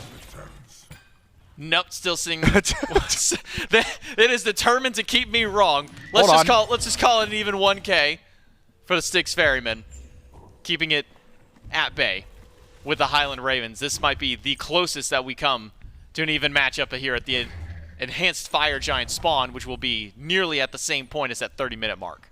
So the best fights we've seen from the Styx Ferrymen were the counter engagements, the counter initiation. They wait for Hurriwind to dash in, and Aurora's immediate response is, all right, go further. Go even further into my back line. I'll toss you all the way back. And even if Hurriwind finds the taunt, hasn't had the follow-up behind it. Times we've seen the Highland Ravens winning out in the fights when the Styx Ferrymen are getting a little bit aggressive themselves. So it feels like almost a game of chicken between these supports. Which one wants to take that fight first? Which one's going to find the higher priority target? It's Hurriwind with 3. Triple taunt. Cyno low, being body blocked by Paul as Haddix can dive in. He's got 3 locked inside the ult, forces CC out of all of them. Aror used the Aegis, but look at where Zapman's positioned himself. It's in the middle of everybody. Auror's just trying to stay alive and get out if he can, and somehow no one on the Ferrymen have died throughout all of that. Hurry starts that fight off perfectly, but the follow-up wasn't quite there. Man, they will be able to grab that mid-Phoenix and make it out. All the while, sure, the dive was working for the Ravens, but Scream in the back also dropped down to 10%, so he's on reset. Will join his team soon. Ring toss prevented by the Clay Soldiers. If that slow connects, maybe you could catch a straggler. If Baskin can prevent backs from Zapman, stop him, maybe the Ferryman could just go ahead and pull the fire now. Zapman really held that back for a while until the bitter end. Is he just going to go to the fight like that? Now He's weak. The fire giant. Wait, fire's already down to 25%. The Styx Ferrymen just pulled this one in the face. It might be a 50-50 between the Ferrymen and the Ravens. Cyno gets sash on 1, takes up 1 to the sky. Zapman being boxed out by Baskin, who used the ult only on the Venenu, gets his beads away. The fire giant has been reset, but Cyno hasn't fully given up yet. Haddix used the beads, but it's too late for Zapman. He's down to Baskin. Haddix in the middle of 4, and he's gone to Cyno. The Styx Ferrymen walk up to the fire, and they bank on the Ravens to walk up, and they win. Zapman just disrespectful with that back and mid. Gets it prevented, dropped down to half before the fight starts. Baskin, an absolute menace in the back line, finds all the value, and now it should be Fire Giant on all 5. Only one even remotely in range to put up a defense is Scream, and he won't be headed over. Not without Blink, not without his ultimate. And so, the Styx Ferrymen grab it for themselves. Fireman waves already started leaking towards the base, but 20 seconds left on respawn means the Ferrymen, if they move quick, might be able to match Phoenixes. Do have enhanced fire giants. Don't gotta worry about backdoor 10 seconds. cross. We'll see. They can at least get 1 Phoenix. Gotta keep match. Keep eyes on Hurriwind. His taunts have been crucial for the Highland Ravens, but he can't even push in. It'll just be the mid Phoenix and a fast retreat for the Ferrymen. That's clean play. Dashes in, knows that you've got that enhanced movement speed from Amaterasu to make your way out, even with Zapman on respawn, right? Semi-global passive. Won't be able to chase that one. And so, The Styx Ferrymen now in a much better position than they were previously. Their Phoenix will respawn first. They've got Fire Giant for a good long while. Their team fight clearly looking good too. Baskin, just such a threat in that back line. I mean, he single-handedly deals with both Ven and Zapman. Cyno tries his best, essentially corrals them into Baskin, sheepdogs them. Doesn't do a whole lot of damage himself. But where now do the Styx Ferrymen go? Tier 2 tower on both left and right means there's essentially no wrong answers. Left side Phoenix much more valuable. Would be easier to start your aggression there. And you got so much time on this fire. Feels like the siege potential is pretty high too. Have Aror threatening that pluck constantly. Baskin can just about indefinitely tank these Phoenixes, these tier 2s, Sustain and Kid, as well as Death's Embrace. Just about getting to those tier 2s, just about getting to those Phoenixes. So often these SPL teams, in order to prevent a siege, will start putting pressure on themselves. But considering all the waves are pushed up towards the Highland Ravens side of the map, I don't think the Styx Ferrymen really need to be concerned about that. To note, Cyno did finally sell his recipe. Gets a beat Brawler's Beat Stick. Okay. And to add to that, that is the only anti-heal on the map right now, aside from the Contagion. Okay, Scream picks that up. Sorry. Immediate, applicable anti-heal right away for the Styx Ferrymen on their end. Oh, never mind. I'm dumb. Divine Ruin. That's right. I'm just getting clowned on by myself. Now Violence calling me out. Production, you didn't have to show that, okay? You didn't have to call me out like that. Okay, let me correct. It's the only anti-heal on the Ferryman side. Let me double check. Yep, we're good there. Physical anti-heal. Physical anti-heal. There you go. Physical applicable anti-heal. On a Naja. We're there. There we go. We got it. We've nailed it. And the Styx Ferrymen are now pushing up to the Phoenix. So now can deal with the sustain from Haddix. Though it seems that the answer to Haddix in the last couple of team fights has been Cyno. Hit him with the sash, take him to the sky. Now he can't sit there and channel that ultimate on the entire team. So the Styx Ferrymen remove the last standing tower on the Highland Ravens side of the map. Mid Phoenix still down. The Ferrymen grouped up towards left, but it's a 3-1-1 split. Right side Phoenix will go quick. I don't know, that Scream's got the damage to stop Baskin on his own. Baskin respects the rotation from Ven, but that creates an opening on the left now. Aror furthest forward, but Paul's not willing to hit the Phoenix just yet. It's just CycloneSpin helping out Aror. So that's half the Sobek's HP and nothing done in mid, or left, excuse me. It's a Magi's trade, though, between Hurry and Aror.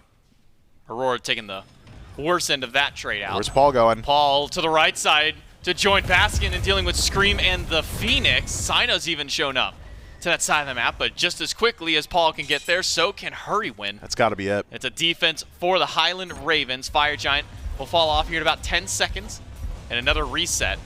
The last time we were in this spot, the Styx Ferrymen didn't care that the entire Highland Ravens team were still around. They just walked up to fire and dared the Ravens to step up to defend. I mean, it was an informed, crazy decision, right? Knowing that Zapman was low, knowing that the Highland Ravens were still on retreat from sieging that mid-Phoenix. This time around, a much more even fight, assuming nothing happens between Fire Giant spawning and now. It's about getting vision on map. It's about controlling that initiation, too. I've seen too many times now Hurriwind just walks in and finds 3 targets or 2 targets or finds poke onto 1 even. Need to have some sort of response from the Ferryman.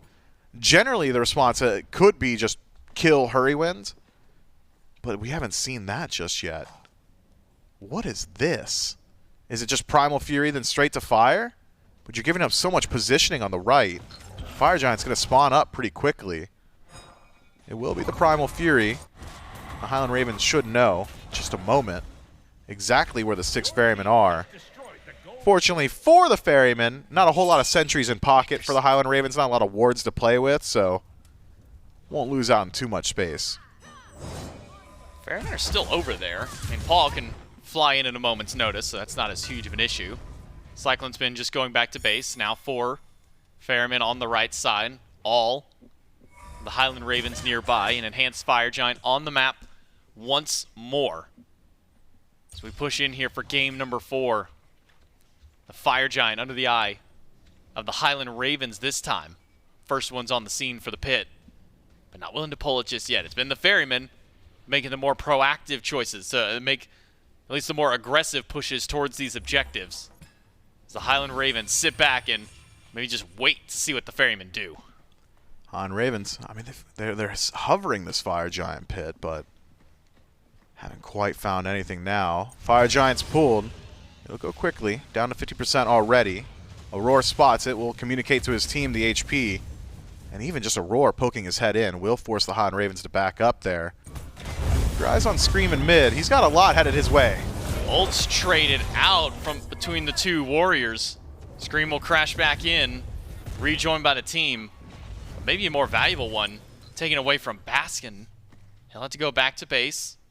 Scream gonna be able to reset himself inside of the jungle. Not much traded out for that attempt. All relics still in line aside from Hurriwind's Bracer, back up in 30 seconds. We'll return to a state of neutral once more. I mean, these are ugly wards around the fire, too. Nobody actually controls the pit itself. It's just peripheral vision. Great defensive wards from the Highland Ravens. Slightly worse coverage from the Styx Ferrymen as of now, but nothing in pit. Ferrymen pull the fire. This time it's Hurriwind who pokes his head in. Seems like support's just enough to stop either side. And the passive map state no longer favors either team. All Phoenix is back. I mean, you can grab a Stygian Beacon. It'll help you out a little bit. It's exactly what Baskin does. But it's not enough to tip the scales, not just yet. J-Mac, we could be watching this for a while. Both these teams, I mean, neither side's got massive advantage from here. Link by Scream gets beads on Cyclone. The fight starting to break out. It's even a frenzy. The Highland Ravens push in and see if they can find a pick on a CycloneSpin would be big, but he got the ultimate to get to the sky. Scream thrown back by Aror. He's got no backup until he gets in with the Hurriwind, and that's enough damage to break that one up. But look at the top side of the fight. It's Baskin and Paul versus 3. Baskin's got to retreat, and I'm not sure that the Ravens even know that Paul is standing nearby. Dude, if I'm Cyclone, I'm talking to Aror. Bro, for real? You gonna throw him at me now after I had already escaped all of that? Delivers. Scream a kill. It's a 1-for-1 trade. Relics as they are. I mean, both trade out there too. Respawn timers synced up. I'm not sure it's going to change up too much. And because CycloneSpin is the magical hunter of the two, Paul being the battery of the team on structures and objectives means that Pyromancer is still certainly an option. 1,500 crits right there. Still crazy to think. Had Aror just not plucked, I think CycloneSpin lives. If Aror plucks the other way, CycloneSpin lives and maybe Scream lives. I'm thinking the best action is inaction. In a situation like that, Cyno had all the peel he could possibly need. Unfortunate for the Styx Ferrymen. I thought it was a clear overextension from Scream. That ultimate just wasn't going to land, but he found it. And that's the Scream special, the X factor. He just finds these opportunities. He may not have the fanciest of flash lines half the time, but he's getting in there every single time. You can never count Scream out. Look at all those for bombs. when he's getting engaged. 4 runic bombs for the Ferrymen. 5 in play. 1 for the Ravens. That is 5,000 true damage to this Fire Giant in play for both of these teams. Because at this stage of the game, that might just be enough to tip the scales and find a win. Remember, the bombs are destroyable. So if spotted out in time, okay, it's fire by the Ravens. Aror, the only one nearby. Baskin in mid. The Highland Ravens, though, they're trying to go to Scream. Yikes! Let's see if we can join in with the Ravens on the team fight in mid. Dash taunt. Turn dash to me and left. You're right, Haddix. Try and live if you Frey can. 1. That's Frey ult. I need help here. Turn under, no dash, no dash. 3, taunt 3. I don't have beads. Taunt 2. Taunt 1. You just have to live. I don't have anything. Taunting? Oh, he dash. That's it. I'm dead. They don't have fire. That's it. They Yeah, under. that's the end. Highland Ravens fall apart in the team fight. 3 down, still 5 alive for the Ferrymen. It's just Zapman, and I was gonna say Haddix, but now it's just Zapman. He's got to fight against the entire force of the Ferrymen is what I would say, but give him a second. Okay, he's Paul got stopped time. his back. Paul stopped his back. Don't panic. Waiting for the rest of the team. You're such a I think panic ender. Look, I think it's Zapman who's got to worry right now because all 5 of the Ferrymen alive and healthy. Can Zapman put on the miracle defense? 42 in? No, Paul's going to keep him zoned away. Dash by Baskin. Guarantees Zapman is out of this fight. The 6 Ferrymen will win out in 4. All that because Scream gets caught on the center of the map. From there, forced to step up, forced to try and defend the Ferryman. When the enemy is off kilter, simply roll over them. Great damage output from the Freya. Baskin's target selection good. Even Paul distracting Haddix. We heard it so many times that listening. Yo, he dashed on me. He's dashing me. He's coming to you. He's coming underside. He's running straight at you. Can we peel back in? I didn't exactly see a response. Nobody decided, let's jump on Paul. They didn't path towards the left side to avoid him. And so once Turnabout got back in the engagement, I mean, that's it. And you heard it from Hurriwind in that column. He said, oh, he dashed. Well, that's it. The saddest. It's like, oh, he dashed. He's past me now. There's nothing else I can do. And, well, there wasn't anything he can do. He gets caught out. Zapman, the only one left alive at the end of it. And even he is not enough to defend against a 42-minute full-force Ferryman. No. 1v5. Yeah, it's just not going to happen. That is miracle odds, and Zapman did not roll enough luck this time through. It will be the Styx Ferrymen taking this one in 4 with a 3-1 victory. That's it from If Not on the cast. We'll throw it back over to the desk to break down the game. Well, they give us an exciting set, Trelly, but it is still 3-1 for the Ferrymen. I know I saw a few people in chat when they saw Freya, Cherno, Ama on one team. They said, all right, GG's.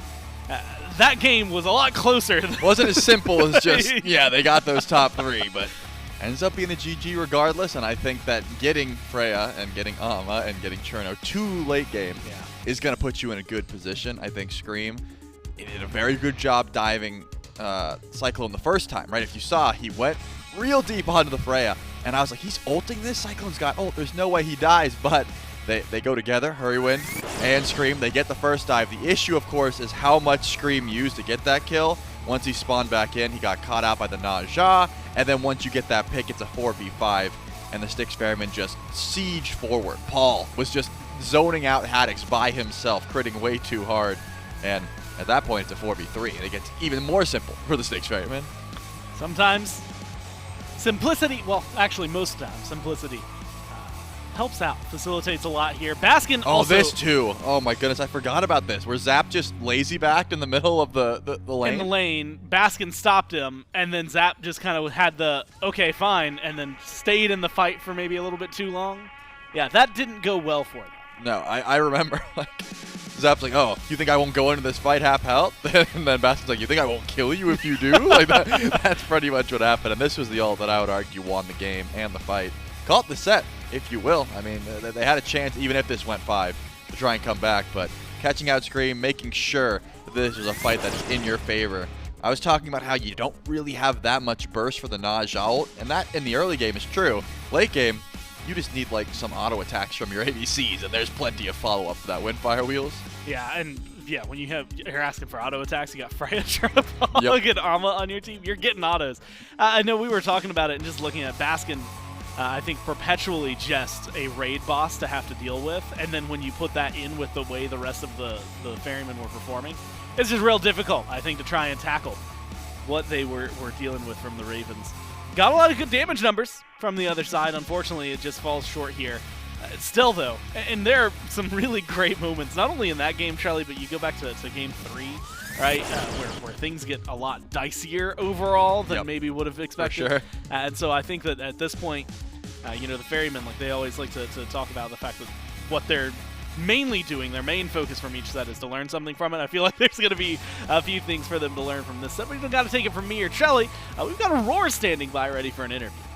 That's right, Aror. Support for the Ferrymen here with me. First off, congrats on your win. Aror, kind of walk me through game number 3. What goes wrong in that game for your squad? You're up 2-0 to start the set out.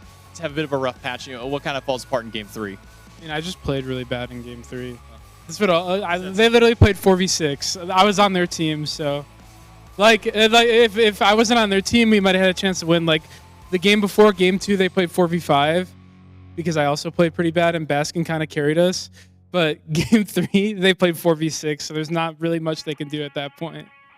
And kind of talk to me here about game 4, because this is for all intents and purposes, dead even the entire way through. I think the largest goal that we see until about 30-35 minutes, about 2,000-3,000. When the games get as close as this, I mean, what's the call with like you and the rest of your team just to kind of keep things together? I mean, we just kept sticking to our plan that we had. We kept planning throughout the game, and we just try to execute on it as best as we can. Like late game, we got Surtur's beads, so we just look for him with Naja. He gets Naja ulted, and we win the game off it. So Yeah, and kind of talking about the Ninja, you know, we talked to Cyno a little bit yesterday about the Bologna pick. It was between Bologna and Ninja, and then today we see Erlang Shen, then we see the Ninja come back. And then this Pele, I mean, what's up with Cyno just not wanting to build a damaged Pele? I mean, what's going on with his mind where he just wants to, you know, build these fully tanky style of characters? I just think that's what he likes to do, first off, and second of all, I feel like it just fits into our team really well. So, I mean, we don't really need him to do damage if we have Paul, Cyclone, and Baskin on our team. Like, me and Cyno just have to keep everybody in check on the other team and let them do work. So that's what we like to do. Stay alive, let everyone else do the damage. Works out well for you. Aror, congratulations on your win today. I'll let you get back with the team. We'll throw it back to the desk. Create some space, let people do their jobs, right? And that's exactly what the Ferrymen get to do here today. They take this win 3-1. And so, Trelly, with that, we have the 4th set of 6 for this week. So we can look at the schedule. 3-0 into a 3-2 yesterday, and then a 3-0 into a 3-1 today. Kings, unfortunate week for them, 0-6 so far. And the Ferrymen get to come out 6-3. Very happy, I think, being able to keep, very important as we get to the standings, an undefeated streak going as the only remaining undefeated team so far. And we've actually seen that can be very helpful. It can be very harmful sometimes to the mental. We'll see how long that goes, as well as, well, what they can learn from it as it goes along. Anything that stands out to you so far from this week or to look forward to tomorrow? I mean, of course, all the matchups that we have this week are going to be looking pretty solid. This was one that we were all looking forward to, of course. Anytime the Styx Ferrymen are playing, I'm excited to see if they can hold on to the win streak. But also, I see the meta still sort of changing, right? There's still picks that are ever-shifting, ever-flowing, if you will. Still these top meta picks that are very contested, but because it's a new, like, 5-game sets, this is relatively new instead of, you know, the 3-game sets we used to have. There's a lot of adaptations that get to be made throughout the set. The longer it goes, the more the picks and bans kind of change, which is always exciting to me. You get to learn, you know, oh, I would have never expected, you know, this pick to go mid or whatever. So that's what I've been highlighting on, just a lot of the, you know, the shifting meta, especially with a 5-game set. And it's something that I think, at least for me, it's still exciting to be able to watch tomorrow. Warriors, Gladiators, and the Dragons and the Hounds are going to take each other on. That'll close out the week. But for now, we can close out the day. From myself, Trelly, of course, everyone here in production, and everyone here at High Res Studios, I want to say thank you all so much for tuning in and hanging out today. And we'll see you tomorrow morning when we kick it off for day 3.